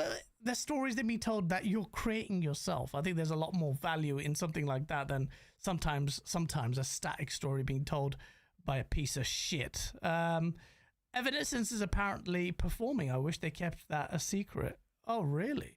How have you got these leaks already? Fun fact about Epic Treasure. Epic Treasure was, you know, the Gorillas video. She's in it. A picture of Epic Treasure is in the Gorillas video. Epic, while you're there, what is the song called? Is it Clint Eastwood? No. Is it Feel Good? I'm pretty sure it's Feel Good. Was it Feel Good? Are you at the end of the Feel Good official video? I'm not trying to remember. Epic Treasure is literally a picture of her. She's part of history, like a major part of like Gorillas is legendary, and she's in it. I'm gonna try and find it. Epic. I want to show people that the poster of Epic Treasure in the chat is in there. That's crazy. Who knew that? I didn't know that. That's crazy until recently. But yeah, look, what are you guys expecting from the Game Awards? Are you expecting some memes? Are you expecting anything from Xbox? Xbox didn't even get any nominations for Game of the Year again. Did it deserve any? Not really. Like, what from Xbox deserved to be in the running? You had Doom: The Dark Ages, which is good. I enjoyed it, but I definitely wouldn't put it in the running for Game of the Year. South of Midnight, which was ass. I'm sorry, it was pure ass. That game was just, there's no gameplay. Sound design, I can understand that to a degree. I can understand the sound. But gameplay, story, nah. Yeah, what is it? What did it get nominated for? So Xbox got shat on because they didn't really push the bar. PlayStation had the most nominations, but I don't know for what. Because what have they got this year apart from Ghost of GOTY? What did they get? What did PlayStation really get? I don't understand. Indiana Jones. Indiana Jones was last year, but Indiana Jones missed the cutoff, didn't it? So, it was Deb. Oh shit! All right, let me. I'm gonna pull out Gorillas there. Where's the? Let me see if I can pull it up there. You'll see a bit of Epic Treasure. Epic Treasure looks like. Oh yeah. You know the problem is they got the end cards coming in there that block the picture. That's so dumb. Look at this. This is Gorilla's page. And the end cards, you can see it in the preview there, but the end cards are blocking your face. That's so lame. What the fuck? Anyway, bruh, I tried. So dumb. But yeah, her face isn't there. Just hidden on YouTube because YouTube is weird. I don't know how to turn that off. But yeah, look. No. Did you get any money for using your image? I don't think Epic got any like royalties for that. Xbox is not going to be only found. Epic Treasure just found out after the fact that her face was being used. I thought it was the Evanescence picture. I've seen that. I remember that image all the time. I thought, oh, why have they got Evanescence? It's kind of cool. They've got Evanescence poster on the wall from a different band. That's how I remembered it. All this time, little did I know, it would be a person, an Australian person that we would all grow to love. It's Epic Treasure and a gamer. That's crazy. What the fuck? Sue? It's not worth it. And there's a limitation period, I'm sure. And there's not really any grounds yet because I think Epic might have like signed off with maybe a media company or signed off a contract somewhere. It's going to be very hard. It shows on mobile. Yeah, I seen it on mobile. I can't on desktop. It doesn't. It's weird. But yeah, you can't see it. It is weird. But yeah, so what's happening, man? Like, that's it. I remember playing Indiana Jones around Christmas, but Indiana Jones I think missed the cutoff period. That's why it's not there. That was a great game. That was a great game. Jeff Keighley announced it coming on PlayStation at the Game Awards. Phil Spencer signed off his soul for that, and then guess what? Not even nominated or anything. All that, you didn't even get nothing. Nothing for it. Crazy. Let's look at these nominations. You've got Game of the Year standard. Everyone knows this is going to win. If Clear Obscure Expedition 33 doesn't win, that's insane. I would love if Death Stranding 2 won. Do you know how much the internet would fucking laser Jeff Keighley if Death Stranding 2 won? If Death Stranding 2 won, it would be like, yo, you are definitely influencing this. That's how much it is. I'm not saying that it doesn't deserve to be nominated for Game of the Year. I'm not saying that at all. But with how sentiments are about Clear Expedition 33, if this wins, it would be pony pandemonium, and it would be absolute Xbot going crazy if that happened. Part of me really loves that if that happened. I don't know why I'm using Edge. It's so shit. She's Opera, but this is on the second streaming PC. Best game direction. I think Death Stranding does deserve to win there, be in there, because of it's a very creative title, random as hell. Expedition 33 will probably win this, or maybe Split Fiction will. It's really odd that Split Fiction didn't get nominated for Game of the Year, and that the previous Joseph Fares game was the winner for Game of the Year. So it's a strange one. I feel like sorry, what the hell? I'm not signing in, piss off. I feel like in terms of, like, I don't know, I've heard great things about Kingdom Come Deliverance too, so it's good to see that. Hollow Knight Silk Song, I feel like, I don't know, I feel like it's the popular vote there. I haven't tried it. Hades 2 I loved, actually. I have to stop playing it. It's really good. Instantly I could tell, but I had to stop, and then Arc Raiders came out and I'm stuck. So there's that. What else? Where's the exit voting? Why is it like this? Anyway, best narrative. This will probably win. I think Expedition 33 will probably win. I don't know if Ghost of Yotei will win that. I've heard that the story isn't half bad. That's the surprising thing. It's not as bad as we thought. Yeah, we thought Jin Sakai's story was going to be much better, but people have said that it's got a decent story, which is quite surprising. Sorry, view all categories right there. What am I doing? Best art direction. I don't see this winning. Death Stranding is art direction. Probably Hollow Knight Silk Song will probably win it, even though it strays close to that one. Hades 2. I think Ghost of Yotei stands a chance because in terms of art style, Ghost of Yotei, the Ghost games have always been quite good. So that might win. That one. So Sony might win Ghost of Yotei. Potentially. Sorry, chat. Let me go into your chat as well, just to make sure I haven't missed any messages. Ghost of Yotei is going to win something. Yeah, I think James Black, Ghost of Yotei is going to probably win art direction.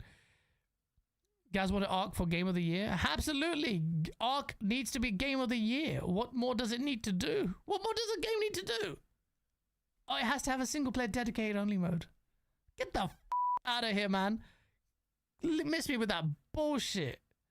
Bullshit. It needs to... Oh, chat. I'm just going to put some tunage up as well. Wait, where is it? No, not display things, bruv. I'm going to go here. And I'm just going to put a little bit of tunage while I get the poonage. Oh, I shouldn't say that. What the fuck am I saying? 1 second, chat. 1 second. I'm just going to put Spotify, because Spotify, I'm screen capturing, and I'm going to make some memes. 1 second. Local files. Here we go. Play some tunes. What the fuck is that? That's not. Okay, it's supposed to be septic source. Yeah, 1 second. Here we go. Yeah, here we go. I don't want it too loud. Let me know if the music's too loud, okay? Right. Now, bringing back the player board and the camera. There we go. Safe. I'm starting to get a little bit better after 2 years of doing this. Fucking shit. Yeah, so best score in music. Music in this is really good. I haven't heard the music in Death Stranding 2, but it's always got other artist music that's really good. I feel like maybe this will win, but we'll see. Next category, best audio design. Not even there. Arc is not even there. Safe. Safe. Safe, Jeff Keighley, piece of shit. Safe. Why, man? Why? Makes no sense. Makes no sense. I don't know how strong Kingdom Come 2 sold on consoles. The award shows are heavily focused on console games. Interesting take. Interesting take. Keighley is still mad he dropped an F-bomb a few years ago. Who, the Joseph Ferris? Is that why he's not putting it there? Maybe. We'll see. I don't know. I did find it weird that he wasn't there. But I don't know. It is what it is. Best performance. This is ones where I don't really know much about. Wait, here we go. So we've got Ben Starr. I don't know, who did he voice in Expedition 30? Charlie Cox is really good, albeit briefly. Erika Ishii. I haven't played that yet. Look, there's 3 clear Expedition 33 one. He might win it. Troy Baker was really good at Indiana Jones, man, though. I will say that. That's Indiana Jones. Troy Baker was really good to the point where when what's his name? The actual actor came up on stage, because he's gone so old, bless him. He didn't sound like Troy Baker sounded more like Harrison Ford than Harrison Ford did. So safe. Okay. What else? Innovation and accessibility. This is where South of Midnight might win, perhaps. But I don't know what they've done in their respective areas. So games for impact. I don't know about any of these games.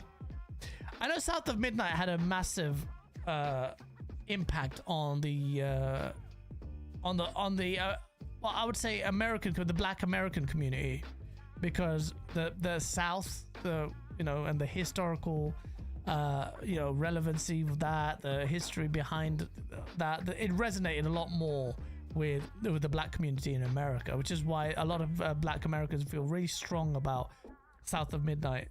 A lot of people felt like it got snubbed, and I think a lot of Black Americans were saying that the Games for Impact. I saw one post saying the Games for Impact is like the affirmative action vote, just to pander, but it's not a meaningful addition for South of Midnight, which is a strong opinion. But I just, as a black person myself, as a non-black person myself, I just see. I can't comment on that, obviously, because I don't have that intricate knowledge. I didn't even know anything about the South and how instrumental it was in forming black culture and things like that. But from a sound design perspective, again, maybe the music would resonate a little bit more. I thought the general music, apart from one track, was really good. The rest of it was decent. It wasn't terrible. The gameplay and stuff was poor, but the impact that clearly had on a lot of people, the black community especially, was significant. And that's where you might see South of Midnight win. I don't know what Lost Records, Bloom and Rage. I don't even know how to pronounce that. Despelote and Consume Me or Wonder Stop. Have you guys heard of these games? I haven't. And maybe I should have, but I don't know about these games. And I do follow indies, but I've not heard of those. Best ongoing game: Final Fantasy 14, Fortnite, Helldivers 2, Marvel Rivals, No Man's Sky. I think No Man's Sky will probably win it, because they've made some really big. Although I did see a video of some guy riding what looked like a pink cock on it, but it is what it is. Best community support. I don't know anything about these games. I haven't played them for a while. Helldivers, I never really gelled with me, man. And No Man's Sky is a game that's really good that you just jump into. Fortnite, I'm sure, is probably going to win it, but these are not exciting additions whatsoever. I don't really give a shit. This is important. Hades might win this. Blueprints has got a lot of. I've heard great things about Ball XP. I've seen it. These two I both need to try. Hollow Knight, I just couldn't get into this. I just couldn't get into it. Like, after Ori, it just feels like a bleaker Ori, but I've been told that if you just stick with it, it gets good. But I don't know, it felt like I'm forcing myself. Hades 2, I can tell you right now, is amazing. Why is Expedition 33 as an independent game? Isn't it? It's not really indie, or is it independent of a publisher? No. What? Why is that there? For outstanding creative and technical achievement in a game made outside the traditional publisher system. So, okay. Right. I feel like this perhaps shouldn't be there. Because it's like a AA space kind of game, right? 33 people. But then maybe it should. I don't know. How can you tell others to vote? No, I'm not. Jeff. Let's see. Sorry, chat. Let me just catch up with the chat as well while I'm talking. You might be saying some good shit. You're black? I thought you were Chinese. It's a petty vote. The music and art direction should be nominated. Fair enough. The art direction, I would say, good. In terms of pure graphics, no. But art direction, I did like of South of Midnight. Baldur's Gate 3 sold around 10 million by 2023, probably most on PC, but the game is very console friendly. Kingdom Come Developer 2 is not, especially the combat is kind of whack with a pad. Okay. No Man's Sky, you think is going to win? Helldivers, probably for best ongoing. I've played a fair bit of Ball Pit, says Nariko. All right. Yeah, I didn't know that. It's not an indie game, guys. It's not. But PlayStation got nominees just for being PlayStation, the company that Jeff Keighley gets down on his knees for and sucks them off. Says Cullen Prime. Cullen, you are a terrible human being. You're a piece of shit human being for saying that. And you'll love my next video because that's a very accurate depiction of what we were making fun of in a jokey way. Cullen, check out. I think you'll like the next video.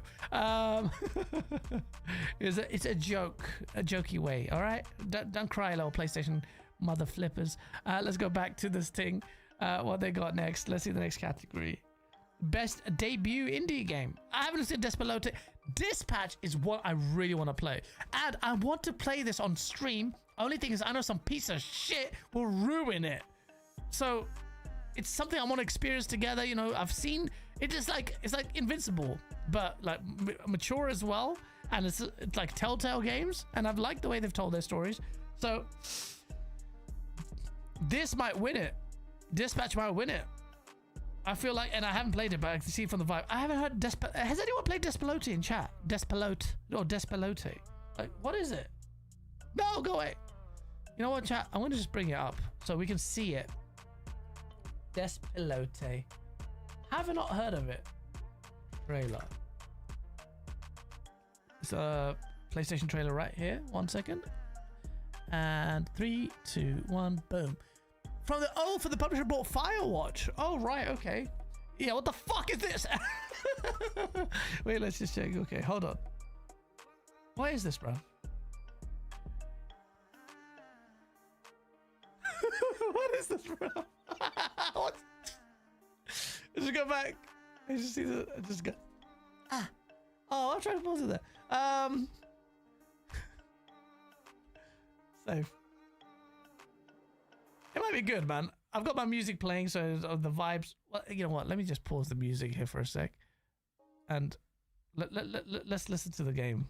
It's indie developers have won this game, and I'm just shitting on it. The music will make the trailer, chat. Despelote.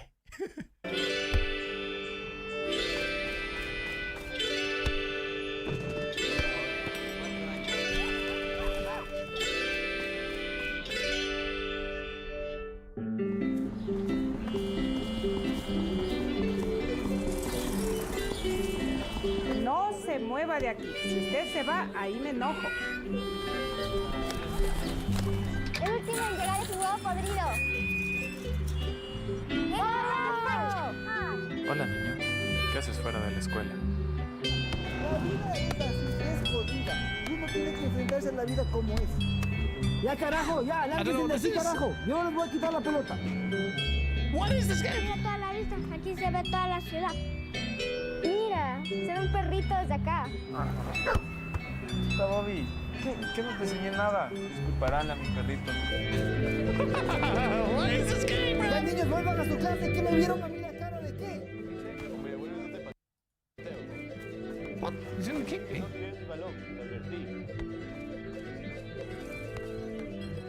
Did you just kick a football around?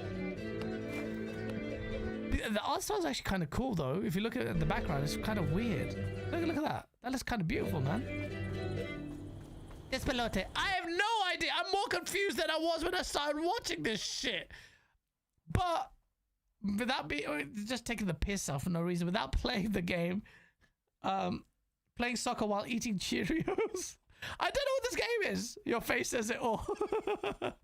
I need to play Firewatch. Aaron's like, what the fuck is this? I don't know. I think the magic of the game is not blowing your brains out before finishing it. Says Epic. Holy shit. When PC guys talk about PC exclusives, these are the type of games they mean. Oh, shade. The shade. Listen, I'm taking the piss, but it could be a fun game. Like if I show Disco Elysium shows off really well because it's quite mature. But we got nominated. It may be a good game. Memes. Let's see. Let's go back. What's next? Best mobile. Oh, no one gives a fuck. What the hell is Destiny Rising? Okay. Persona 5 The Phantom. Sonic Rumble. What the and Wuthering Waves. What the hell's a Wuthering Wave? Shut the fuck. Best VR. Nobody cares. Actually, let's see how the VR Alien Rogue Incursion. VR is in the source that it's supposed to be at this stage. Until this becomes serious, I won't take it serious. It's just best action game. Action focused genre. That's a bit of a weird one. Battlefield 6. Okay. Doom the Dark Ages. Might get it for action. Shinobi's got a decent chance. Ninja Gaiden 4. I need to play that. Hades 2. This is where Doom might get it. Or Battlefield. But Battlefield is on the multiplayer stakes. So I feel like, I don't know. It's interesting. Which one do you guys think, chat? Chat, which one do you think is going to win? That one. Best action game. Better brush up on your Spanish, Cass. Yeah. Doom? You think DJB thinks Doom's going to win? I feel like Doom has a good chance of winning that. But it's quite strong and bitterly fought category. You might get Battlefield win that. Or maybe Ninja Gaiden? I don't know. Again, journalists are pieces of shit. So, generally in the space, I was like, why are we... It's not even a Player's Choice Award. It's the it's like an exercise in redundancy. Why am I doing this? But at the same time, it's like, it's fun to talk about these categories. It's a very prestigious show. But which one are these shags going to vote for? I don't know. We'll see. Best action adventure. Best action adventure game combining combat with traversal and problem solving. I feel like Split Fiction might win it because apparently it has so many different kind of like gamified things like we know. But Ghost of Yotai, Death Stranding 2, Indiana Jones actually is in there. And it's a combat with traversal and puzzle solving. That is kind of the memes. Although out of these two, you'd think Split Fiction will win it. Interesting. I mean, this is strong categories with strong competitors. What does chat think? Guys, what are your most anticipated games of 2026 then? That's a good question to ask. I think we all know one of the big major ones. But Soros is a big one. Wolverine, 2 PlayStation games, funnily enough, that we've been hearing about for ages. Those are really good. Fable needs to come out, but I don't know if Fable will come out. Forza Horizon 6, definitely. I mean, it's Forza Horizon, and it's in Tokyo. There's a memes. It's a dank memes, man. And we need to see some source on Forza. I just hope they take it to the level they need to for a game that's set in Tokyo. If it's gonna be a map swap with the same splattered icons everywhere, which it will be most likely, but if it's not a meaningful integration of Japan, I'm going to be so disappointed. And I said that with Forza Horizon 5. I said it's really good, excellent game, but at this point I need to see some strides beyond just Ubisofting the franchise. I feel like they'll take the path of least resistance. I hope I'm wrong. 007 for you? Okay.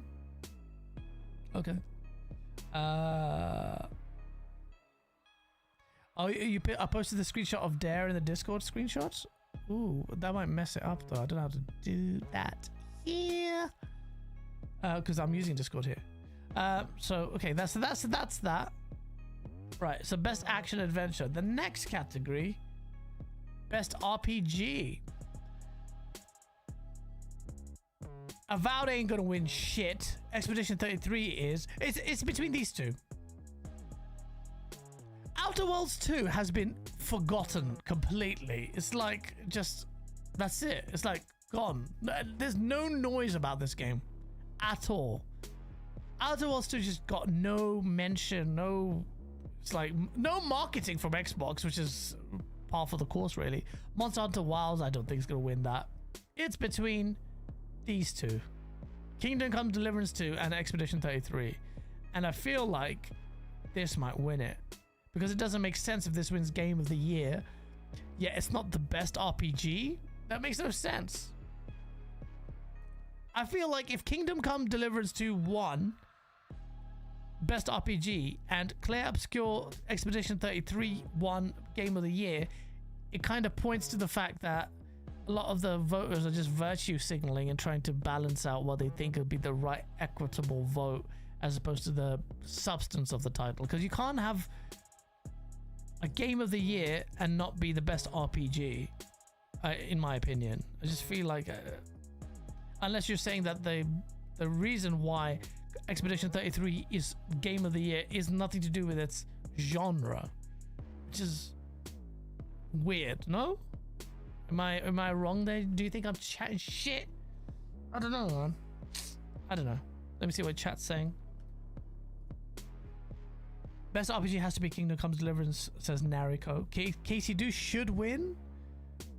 Epic says Expedition 33. Outer Worlds 2 is really good. I'm not saying it's a bad game. I think a lot of people are just, there's no noise about it. Avowed, Skullface, yeah, Avowed. I didn't even try to play that game.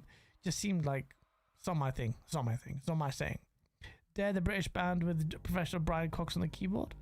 Expedition 33 is a better game, but Kingdom Come is maybe a better RPG, says James Black. Okay, so you're saying it's a better game overall, but as an RPG itself, a role-playing game, Kingdom Come Deliverance 2 is just stronger. Perhaps? Kingdom Come Deliverance 2 has more lines of dialogue than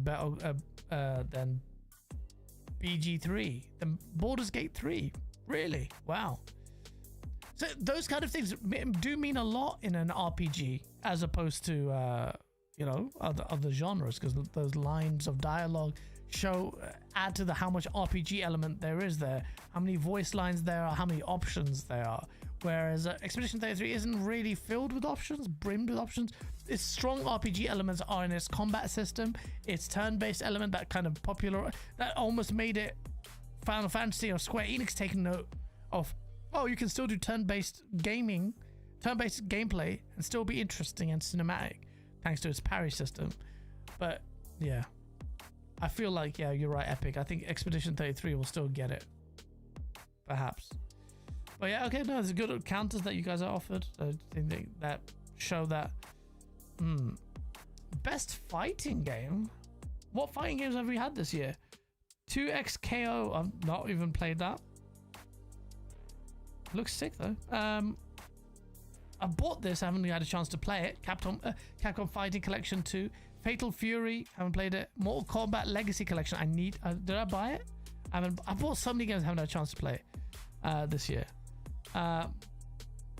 Feel like this might win it, but I'm definitely gonna try this. Is there online play in the Legacy Collection? Definitely need to get that ASAP. Actually, I love the old Mortal Kombat games, man. Love those. Wait, let me ask chat actually. Sorry, one sec. I don't want to skip through. Oh, you guys don't really care for the fighting game. Safe. Oh, the stream might be delayed actually. Sorry, but best family. No one gives a shit. But Donkey Kong Bonanza, Lego Party, Lego Voyages. Never heard of these two. Mario Kart World. Oh, Sonic it'd be hilarious if Sonic Racing beat Mario Kart World. I feel like Split Fiction. I think it's Donkey Kong Bonanza, between Donkey Kong Bonanza and perhaps Split Fiction. I don't know if it's a family game though. Donkey Kong Bonanza is a family. It's like, I mean, you can sit there and watch like smash through stuff, but Split Fiction, surely because of the co-op element of it, at least your other family members can get involved, right? But then I think it's not just about the co-op element of it, it's the vibes of it, right? And so that's why these two are in there. But I think DK Bonanza might get it, or it's between these two. We'll see. We'll see. Next one. Best sim strategy. I bought this. I haven't had a chance to play the Alters. Heard really good things. I haven't heard of Ivalice Chronicles of Final Fantasy. Jurassic World Evolution. Never heard of. Civilization is supposed to be really good. I haven't heard of I've heard of Tempest Rising. I don't know what it's about. So my knowledge is limited to that. So there's no point in me talking about it. Best sport racing. Or if Sonic World beat Mario Kart World in best racing, that would be fucking hilarious. This is best sports though. I just don't think Football Club is not going to win. F125 is not going to win. Rematch, I don't think is going to win. It's between these two. And I feel like Mario Kart World will win because Nintendo bias. But can you imagine if Sonic Racing Cross World beat? This would set the internet on fire. Nintendo guys would be disgusted. And that's why I want Sonic to win. Come on, Sonic, after all these years. Can you best Mario? Please. I'm back to you when you fucked up. Best multiplayer. This is where the source is at. Cut this out. Split Fiction is a co-op game, but if this wins in this genre, oh my god. There'll be so much mercages that's happening. Even though it strictly is a multiplayer game, the co-op is very meaningful. But really, and I don't think Night Rain's gonna win shit. I don't even know what peak is. These two. It's between Battlefield 6 and Arc Raiders. And if we're gonna be real, it's gonna be Arc Raiders. Arc Raiders multiplayer has taken the world by storm. Like, the clips are going out. We had a whole movement with that peanut guy versus someone else. It's constantly making clips. It's the game that I have enjoyed for so long. That's all I've been playing. And it's just the zeitgeist. And it is dethroned Battlefield in player numbers on PC. Like, it's dominating. So it's got to be Arc Raiders. They're going to win that. And if it doesn't, I will be an even bigger piece of shit on Arc Raiders. that is winning. That is winning. That is definitely winning. Tell me that is winning. If it doesn't win, I don't even know what to say. And Gaz Tempest Rising is supposed to be a spiritual successor to Command and Conquer. Yeah, but it's not. It's not like it, innit? Kirov reporting. But yeah. Your arc treasury should not be rewarded, Gaz. Oh, it will. I play a necessary role in that game. You need people like me. You should be thanking me. Well, thank God someone like me exists who's willing to be the bad guy and enjoy it so much. Yeah, you're welcome. Best adaptation. I watched Devil May Cry. I haven't watched this yet. Last of Us Season 2 with her weird head, no chance. Until Dawn has a thingy. I think it's gonna be. Yeah, but he loves Cuckman, so I don't know. I think this might win it, even though it's quite divisive, and most people say it's shit. But is Splinter Cell Deathwatch any good? Devil May Cry was very divisive. I actually enjoyed it. I enjoyed it. I thought it was fun. Maybe a Minecraft movie for the kids. Or probably, I don't know what will win, but maybe. I don't know. Most anticipated game. We talked about this when Mag was on. First Light is not anticipated. I'm sorry, but it's not. Like, I love James Bond. GoldenEye. Don't put it in the same breath as that. I don't think that's winning shit. Grand Theft Auto 6 is the most anticipated game objectively. Objectively. Nothing should come close. If Wolverine wins, you just know that Totoki's semen is swimming inside Jeff Keighley. I don't care, the panelists or whatever. This is by far the most anticipated game in a very, very... ever, maybe. Ever. Grand Theft Auto 6 is winning. That is the most anticipated game. By far. And if it doesn't win, there'll be hell to pay. Doesn't even come close. Such a weak list for First Light. First Light. Wolverine, definitely, that belongs there. Where's Fable? No? Fable's a lot more sought after than Requiem or Witcher 4, which is not even, like Mag said, really coming out next year. There should be most anticipated game 2026, or saying it here, but it doesn't. And recognizing an announced game that has demonstrably illustrated potential to push the gaming medium forward. First Light. That looks like Hitman. Wolverine. How is it moving the medium forward? The fuck are you talking about? Or in what sense is Wolverine moving the gaming medium forward? It's like a Spider-Man reskin, and we're happy with it. With the blood and violence and the story, but it is not pushing their gaming medium forward. Why is this even nominated if your most anticipated games narratives to be believed? This is a bullshit, badly worded thing. Most anticipated game, full stop, that's it. People that are... It's recognizing an announced game that people are most looking forward to. That's what it should say, not demonstrably illustrated potential to push the gaming medium forward. What the fuck does that have to do with this? That's not even connected. Jeff Keighley, fire whoever did this. If you wrote this, you need to change your chat GPT prompts, because that makes no sense. That makes no sense. Sorry, chat, let me catch up with the chat. The chat. Spot on, Gaz. When's Witcher 4 supposed to come out? No, fucking no. Who knows? Although the developers have said, the CDPR have said that they're gonna, because of Unreal Engine 5, that they're thinking of releasing the next 3 games in about 6 years because of the power of UE5. Whether or not that happens remains to be seen.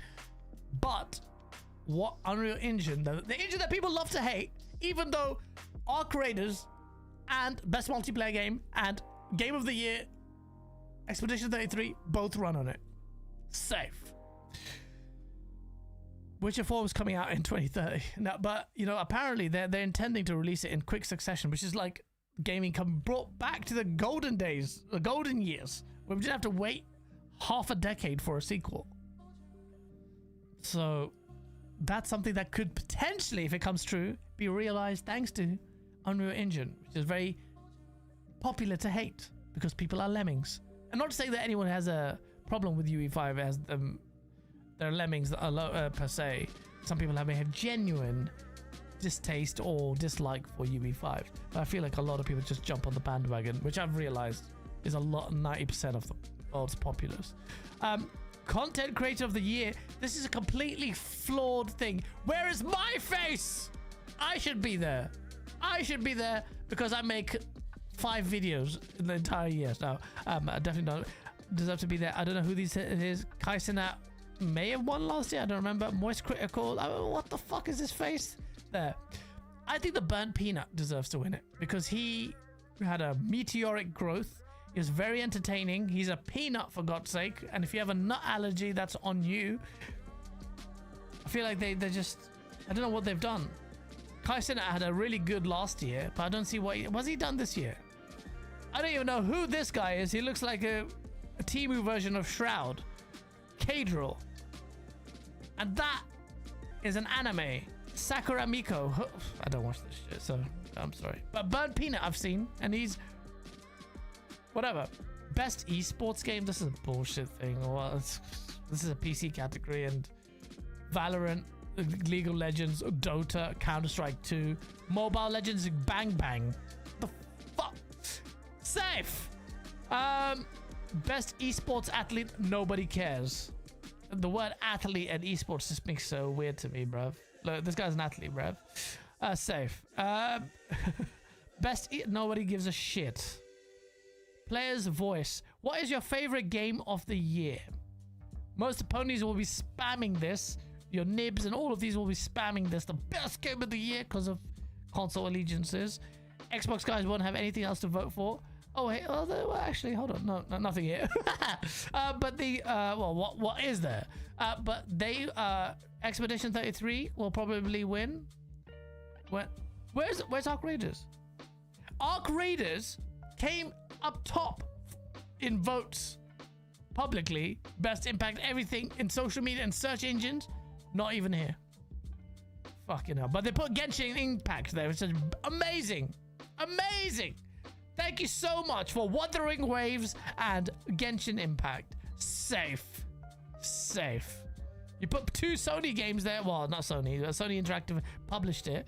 But safe. No Arc Raiders. No Arc Raiders. Lame. Lame. Lame. It's lame. Lame. What is that? Bullshit. Yeah, snubbed. Bruv, that's bullshit, man. That's bullshit. Kai streamed for like a month straight. Streamed what? I don't know. You don't know any of them? I don't know most of these. I guess we're old. Maybe not the audience for it, but yeah. Chat, we're going to find out in a few days. I've got a video coming out.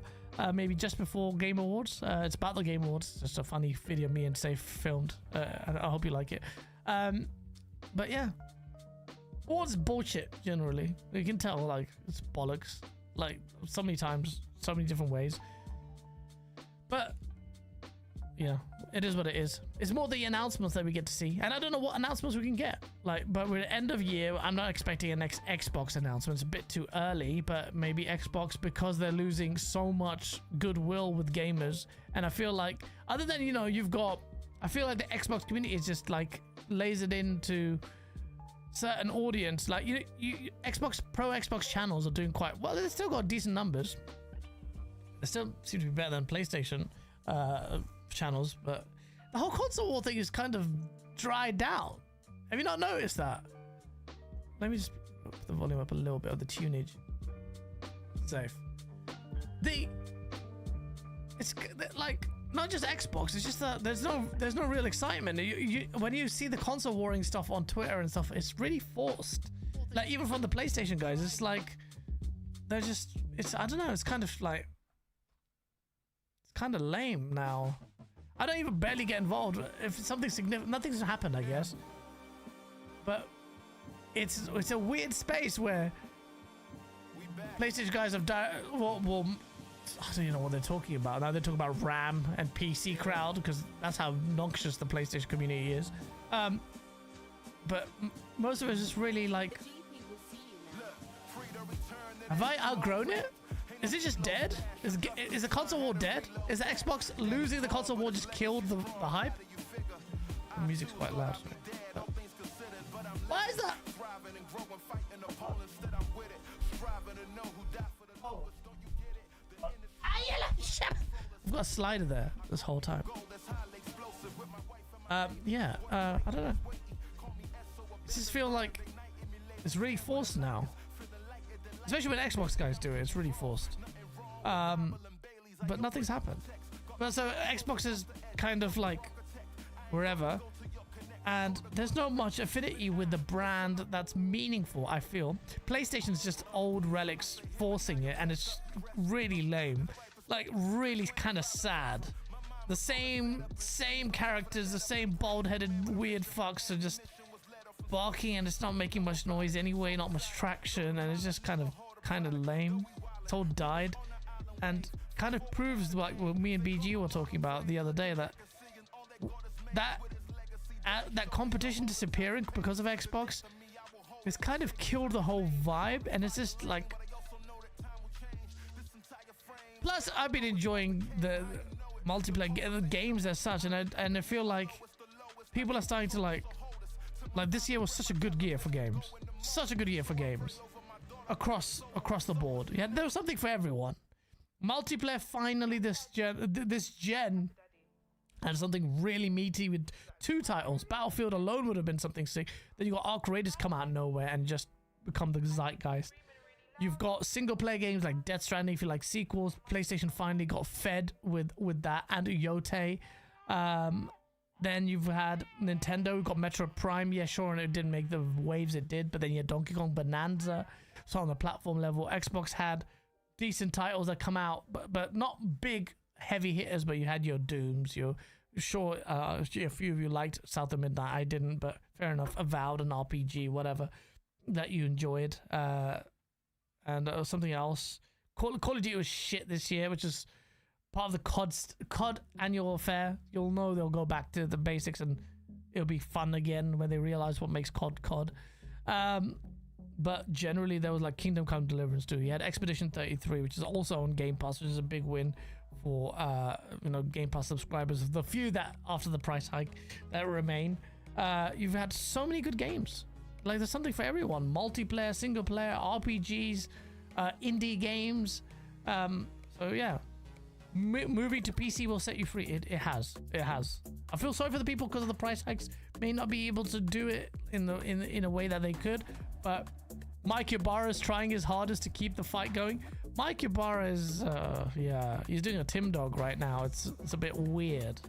If you heard, I don't know if I should say, well, who cares? No one's gonna pick this up.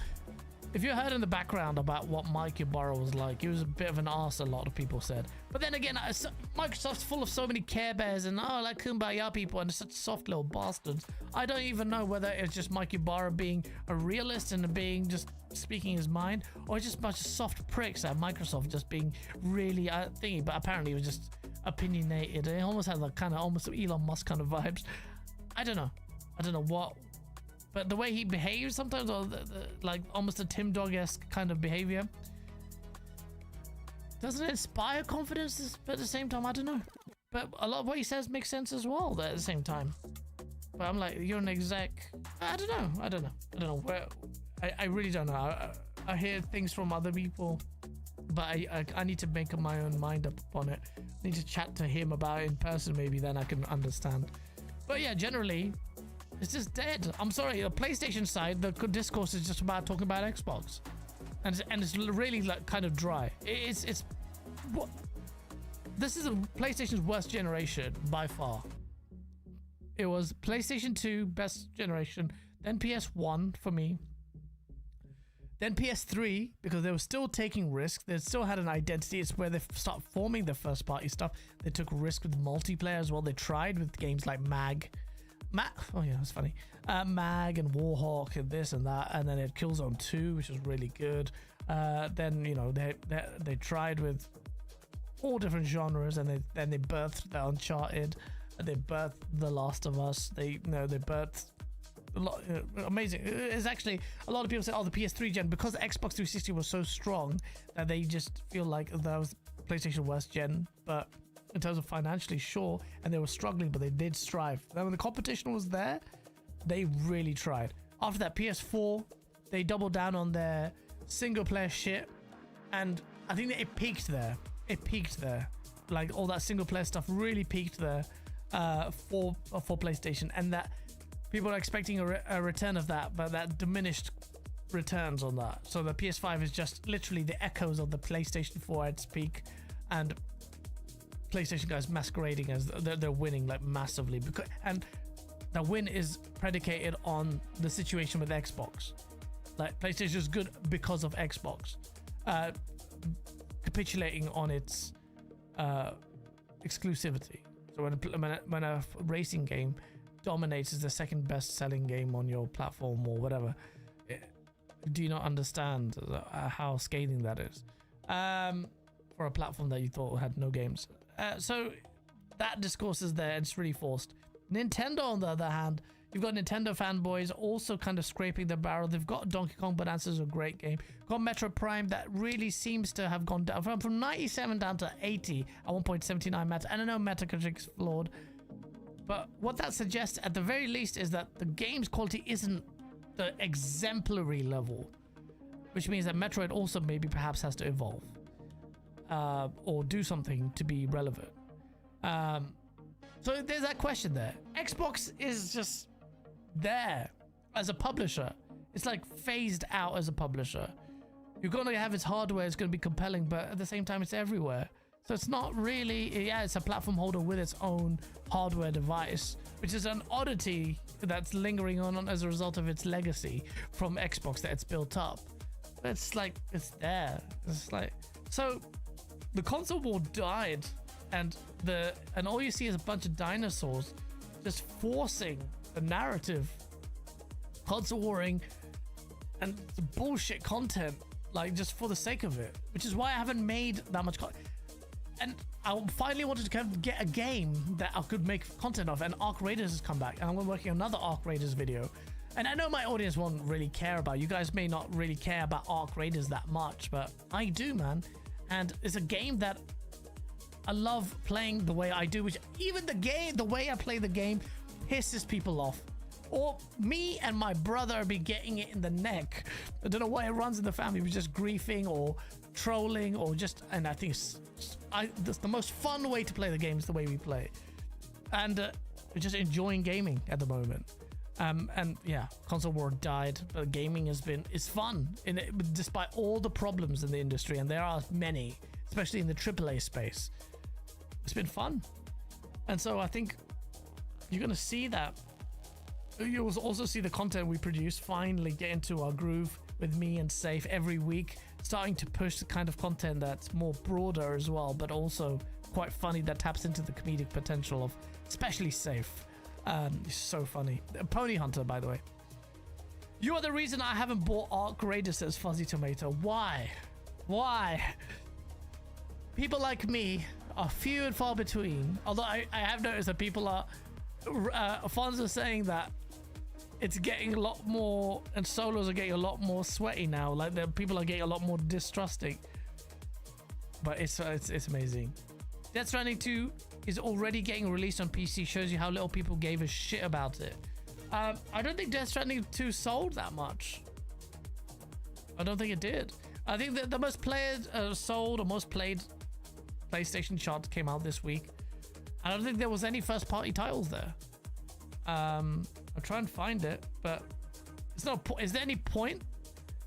Because it is what it is.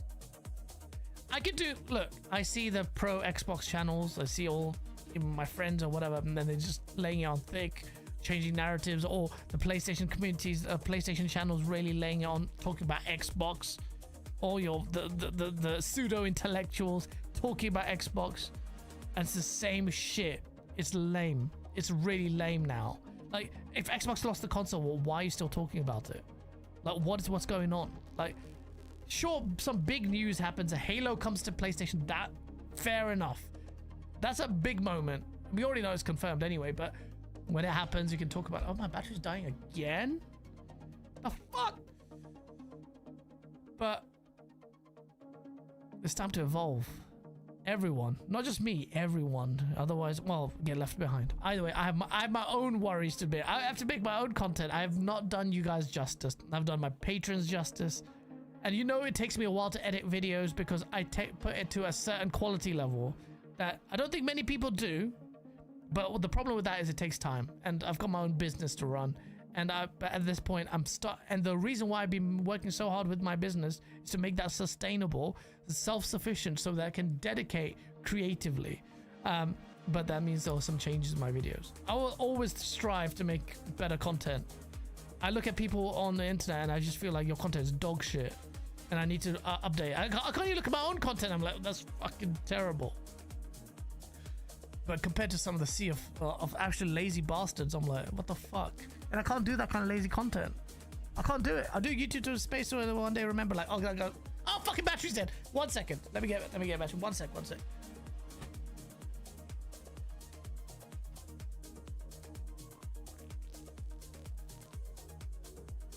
I got it.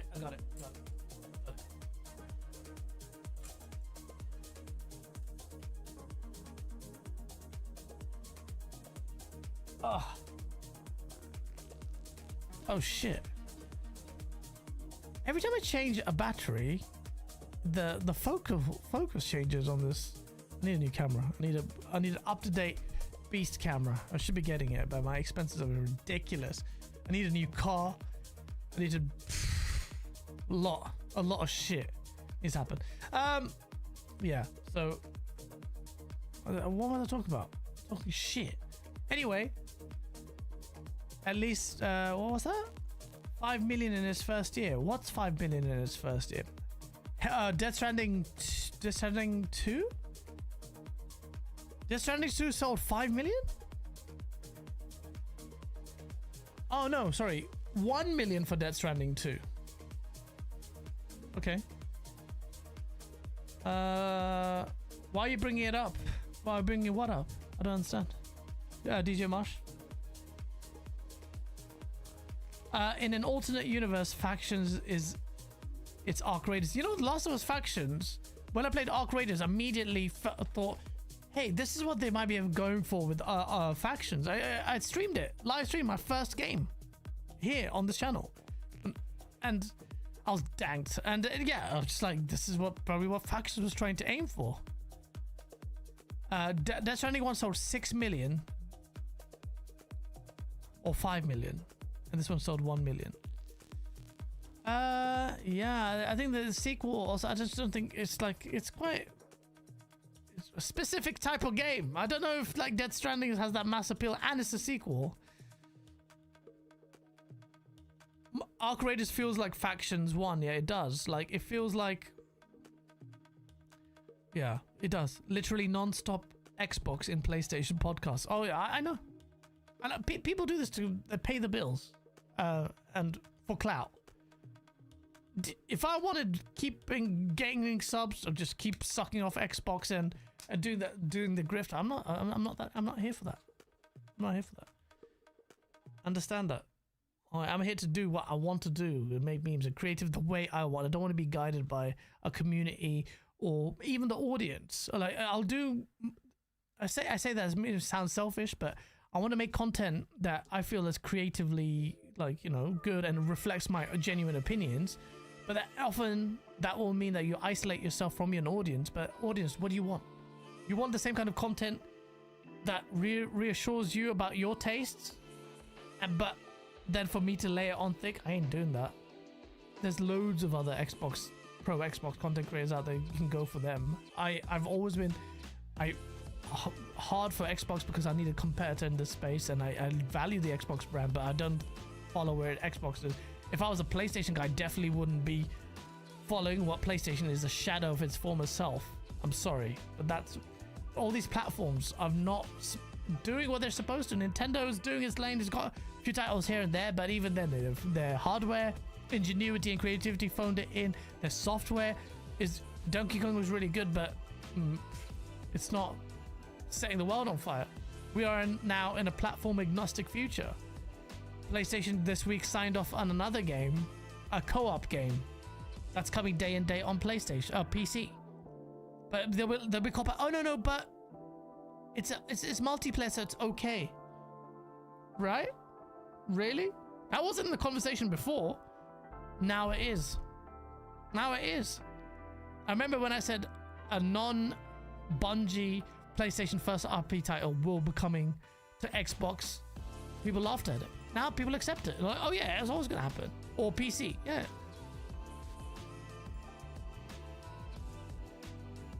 It's not copium, by the way. This is facts. I've already said Xbox lost the console war. I made a video about it. Probably worked hard on it. But this is the landscape now. Be honest with yourself. A lot of people console warring. Well, what's there to war about? But they're forcing it. The salt channels are milking the same shit. There's no ingenuity. There's no creativity. There's no drive to make content that's different. I can't do that. So I have to find ways to just cater to the strengths of the content that I make and make some memes. It is what it is. I can't stand a fake insider's grift. It's so obvious people make stuff up. I do that. I agree. The one time when I did venture forward, think about it. Well, you guys didn't plot, but I had a post on Twitter when it dropped. It's a random Fortnite, the Lego stuff and all that shit. I said about a year in advance. I saved the timestamp and came back on Twitter and said, here's the clip. Random because I knew someone. Fable, scoping issues, that was legit. The developers came out, I don't know if you guys know, on Twitter, they were like, yeah, but, and they made excuses for it, but they acknowledged the scoping issue. Fair enough. Then I told that Xbox games coming to PlayStation.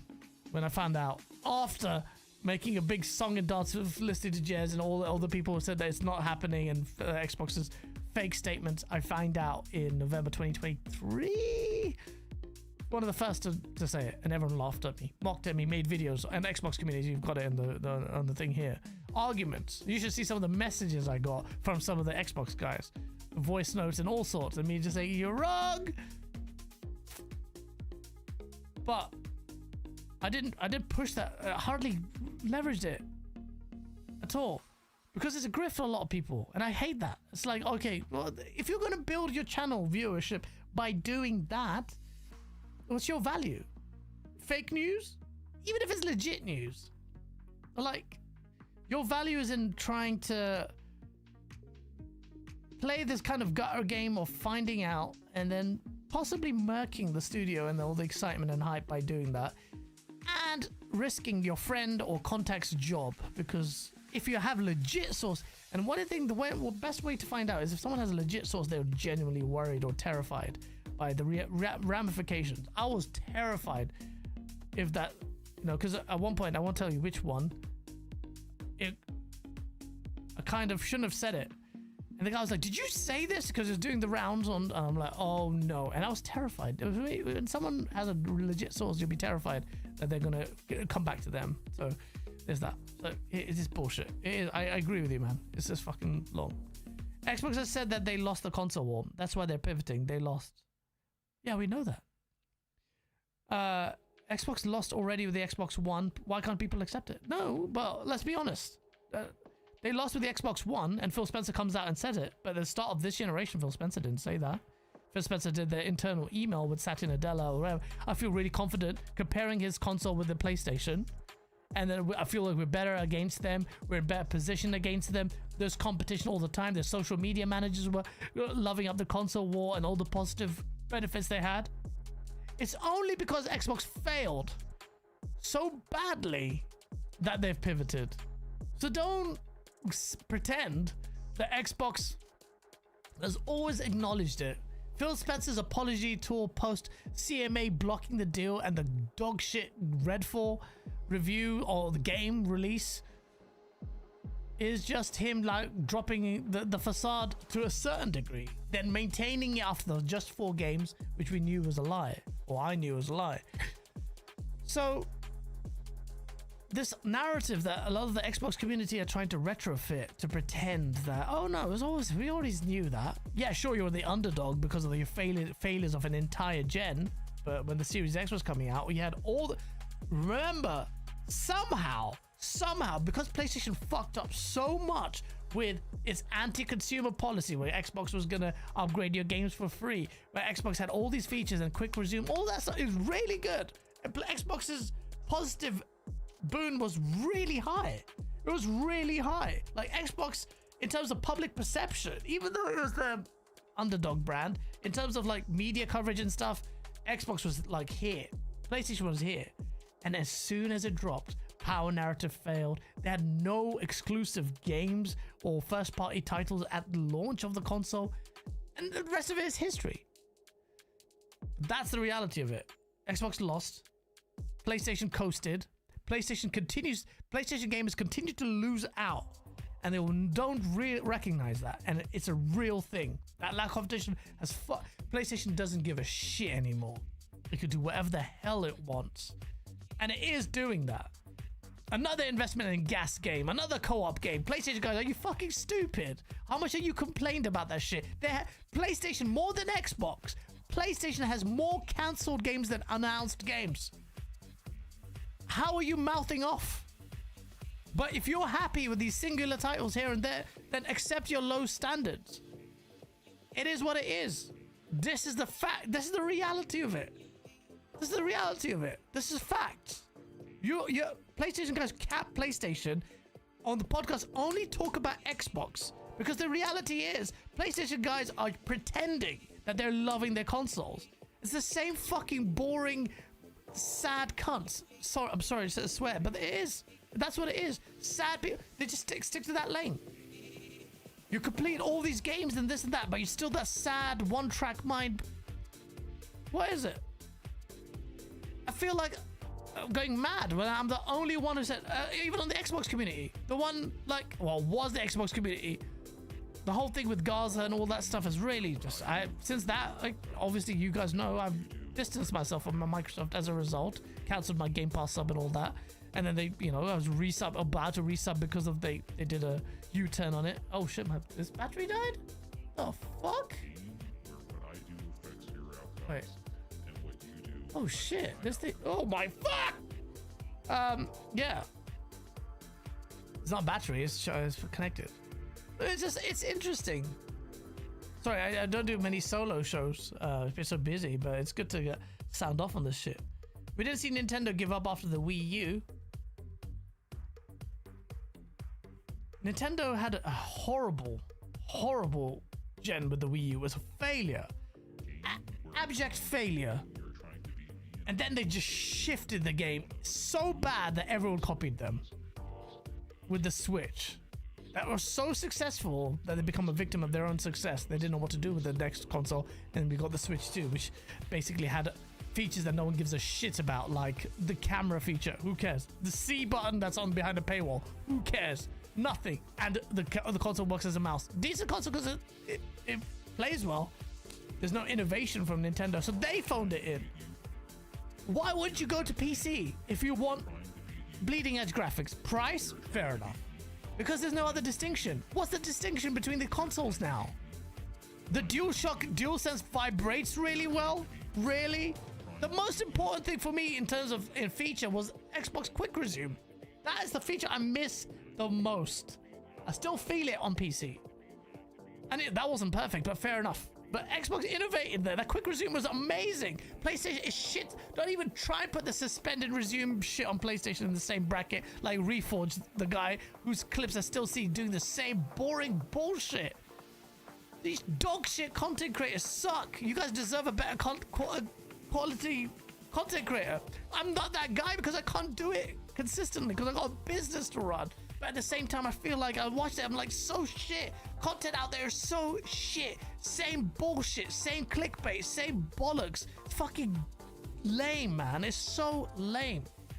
Then I'm annoyed at myself, like, Gaz, you haven't even put a video, you put out one video every 2 months. It's shit. It's and I need to improve on it. So it's just excuses on my part. It's not excuses, real life things. But at the same time, I need to do it for you guys. Because you deserve it, man.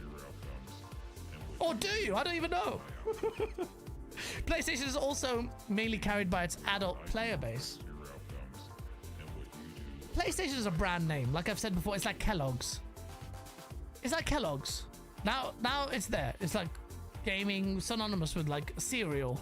Like you have breakfast, you'll have a Kellogg's. So it's like that. It's like a brand name. And Xbox is a publisher, and in the hardware space, they'll have a hardcore community. That it is what it is. But it's weird.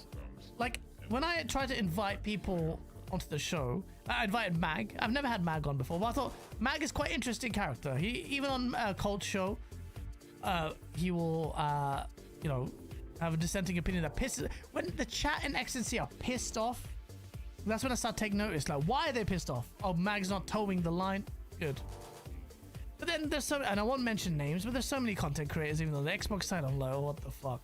Like, okay, people like Sean, I find him hilarious. Sean and Dirt, they unashamedly fanboys. They will fanboy till they die about Xbox. But at least they're legit in that they'll have fun with it.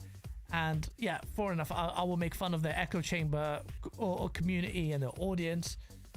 But at the same time, they're unashamedly, we bleed green. It's in their name.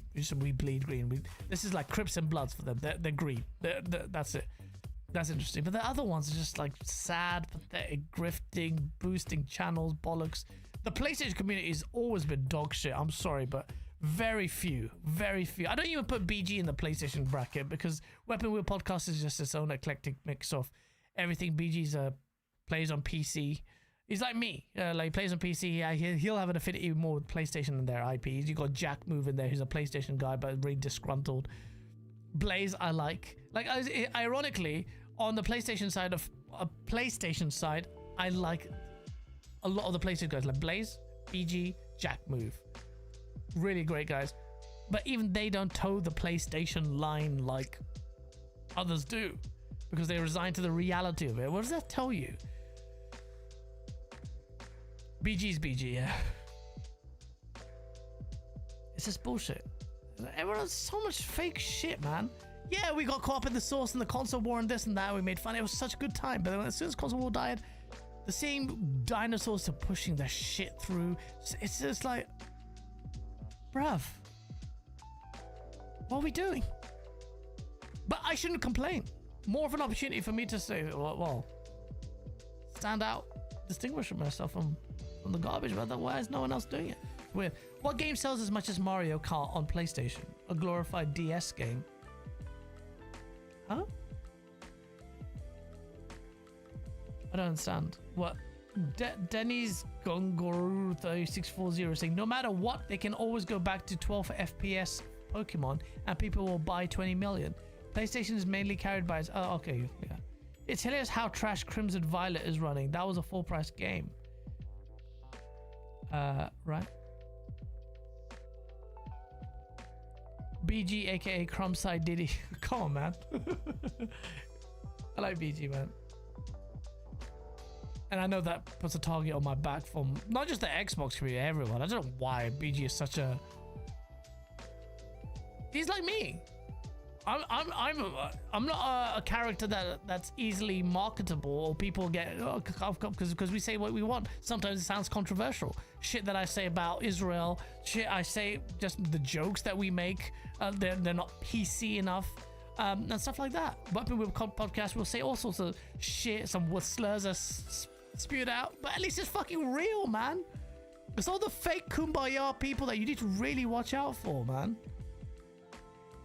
It's bullshit. What's the point of boosting when you still have 50 people watching you? Exactly, bro. I don't even know. I've got 70 people here. I'm grateful for it. But I didn't boost it. That's the difference. What's the fucking point of faking it? Why? Just work hard for it. Do something. Have some creative element. Offer something distinctive. Do something new. What is your flavor in this space? You have some dog shit PlayStation content do the same shit. You got that moron. What's his name? Koala Boy. What's his name? Dog shit content with his my big nose. He's got a C-shaped nose. It's fucking so lame. So lame. With the same shitty little face in the thumbnail in the corner. It's like so shit. You're a grown man. Do you not spend time to invest? Let me to improve the content a little bit. No one does it. No one says anything. You should be laughed out of the space. There's no creativity. Nothing. You think Xbox was going to sell consoles with games like Hellblade, Avowed, South of Midnight? And so let's be real, their console was gonna flop regardless, says James Black. What? No, man. James. We didn't think Xbox was gonna sell consoles with games like Avowed and South of Midnight. We wanted Xbox to deliver on games like the games they cancelled. Like Perfect Dark. Remember Perfect Dark? Maybe not the biggest seller, but what happened with that? You cancelled that game, right? You thought we were expecting Xbox with fix their power to deliver on games. They couldn't even fully deliver on Halo. They cancelled their project. If we lose our way with Halo, we lose our way with Xbox. They lost their way. Right? Wrong? Am I wrong? Like this whole thing is like, oh, this retrofitting, this victim mentality for Xbox. I was never meant to do this. Then why the fuck were you repping Xbox? It's disingenuous. It's not, man. Like Xbox could have had the potential to do more. Within Microsoft, this absolutely creatively defunct, shitty monolith of a company, existed a core group of leaders like Jay Allard, who formed an identity despite the monolithic nature of and the absolute faceless nature of Microsoft. Within it had a passionate group of gamers and execs within there that just fashioned something that defied Microsoft's mandate, so that you had Bill Gates, who was pissed off, stormed out of the building, but James Allard is like, nope, no OS here. We're gonna go in at the time. with broadband internet standard, led the way with online gaming, created achievements, just led the way. The Xbox 360 was a whole generation ahead of the PS3.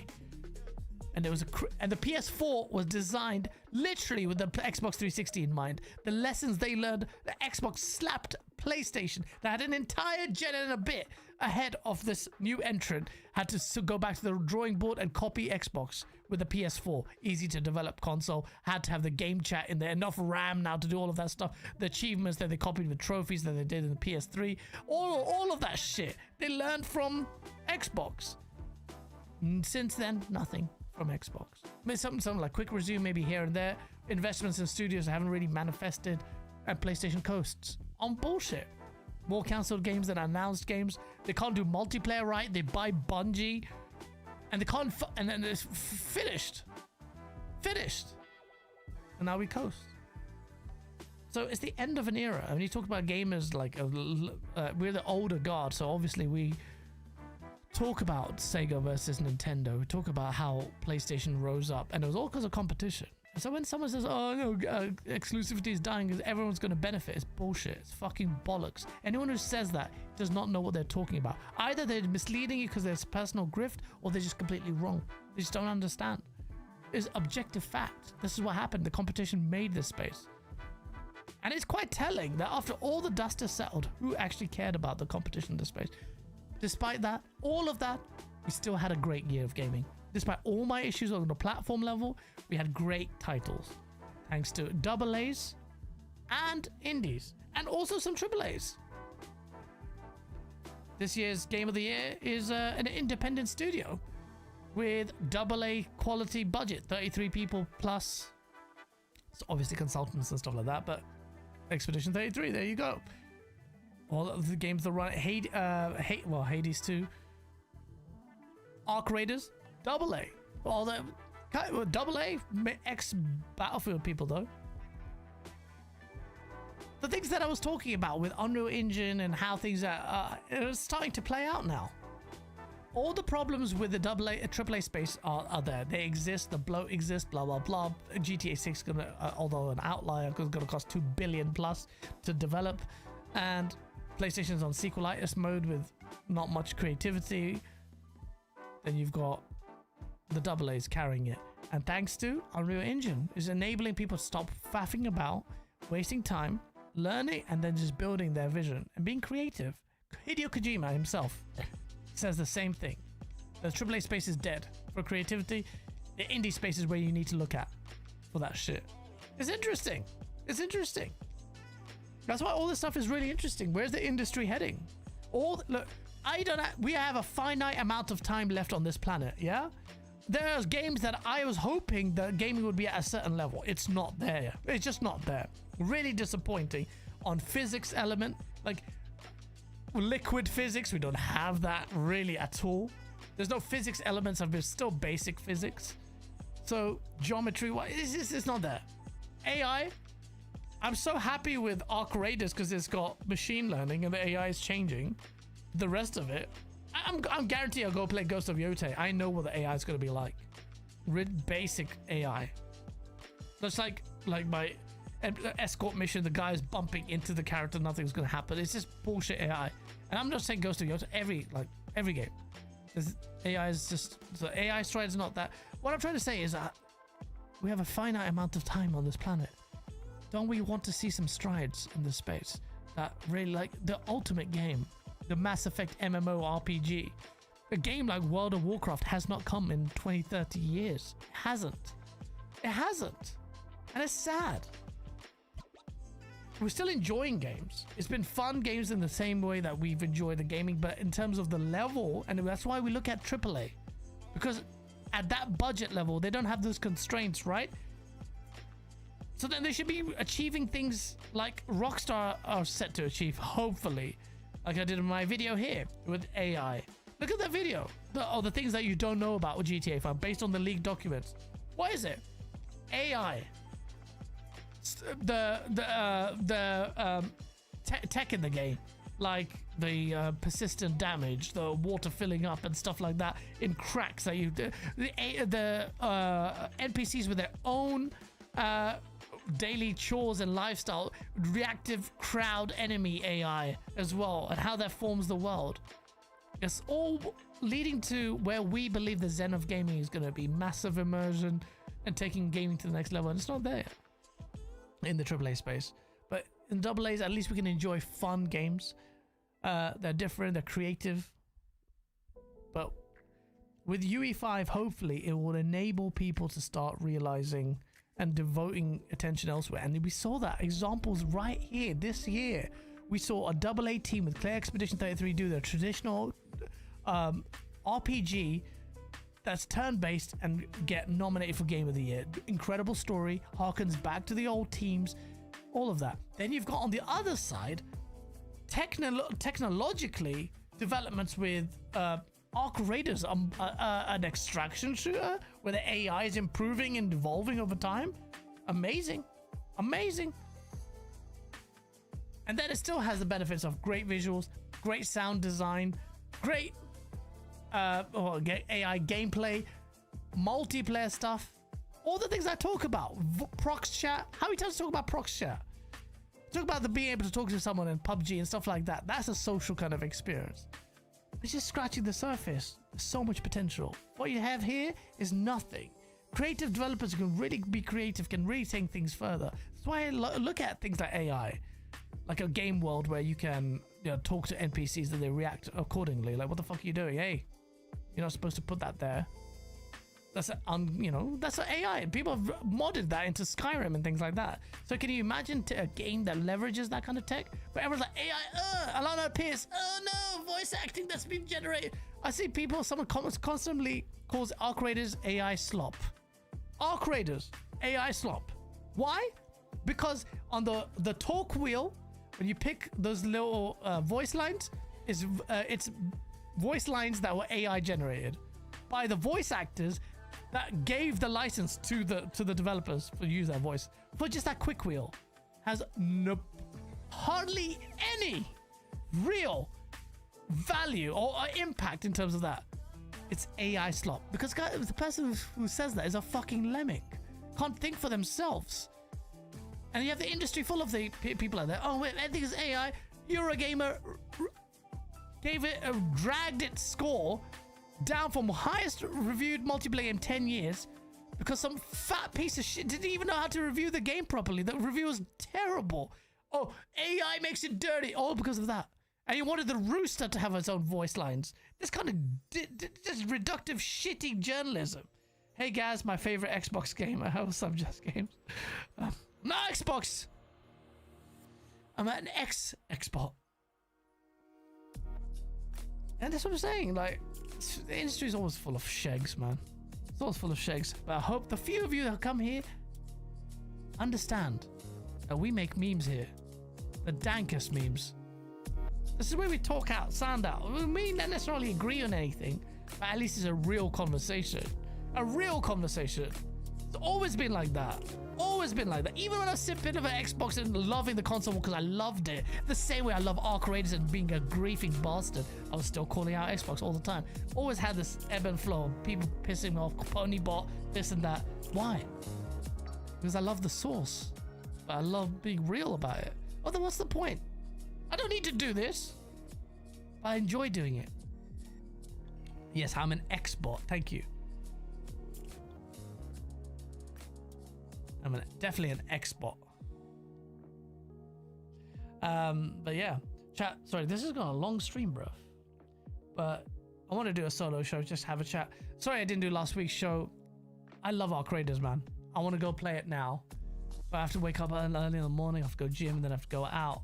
Time is of the essence, and I have to edit a video, which is kind of funny. That I think you'll like. We'll see. We'll see. But yeah, check out my Arc Raiders video.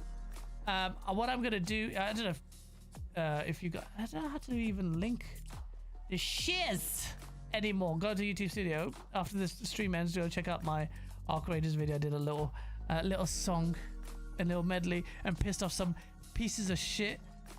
Trust me, when I say this on Arc Raiders, I am doing a public service, being the bad guy. It is absolutely, I enjoy it, but I love the memes, and there's nothing wrong with it. and the people crying about the inequity of it, they're the worst pieces of shit of life. Trust me on this. They're the worst pieces of shit of life. They're the people you don't want to trust. You might say, oh no, how can you say that? You're doing such dishonorable behavior. Bro, it's a video game. Don't trust those people. They're the worst pieces of shit of life. You can't trust them. You can't trust them. Me being an absolute antagonist is just, it's the memes. It's the source. Understand and recognize the greatness of it. I'm being serious. I'm being serious. Genuinely. There's a science to it. 1 second, chat. I'm just gonna figure out a way before I go to link to the things. Don't know how to do it. But yeah, do check out the Discord. And I promise you, I'm generally angling towards making sure that I make more content properly, like more regularly. Every week, I'm really trying. It's been a fucking crazy year for me. Like I barely, only starting to really get into my proper gaming time now. So much shit that's happened. You'd be surprised I even managed to. Anyway, I'll figure it out. Thank you so much, everyone, for being here. I really appreciate it. I'm not scrapping the gym. I'm not scrapping the gym. Bring back the Pony Hunter. He will come back. He will come back when it's needed. Not just for the sake of it. When it's needed. And he will definitely come back. Trust me. Thank you so much, peeps. Mad love to all of you. And I will see you this week. I'll be streaming the Game Awards, by the way. I'll find time because, yeah, that's going to be a big event. And there might be some announcements. So I'll be live streaming that. I think that's on the 14th. I think. I don't know when it is. Not 14th. When is the Game Award again? 12th? 11th? When is it? But yeah, I'll let you know. Anyway, mad love. Peace out, people. And yeah, if the ARC players band together to kill me, mission accomplished. Peace!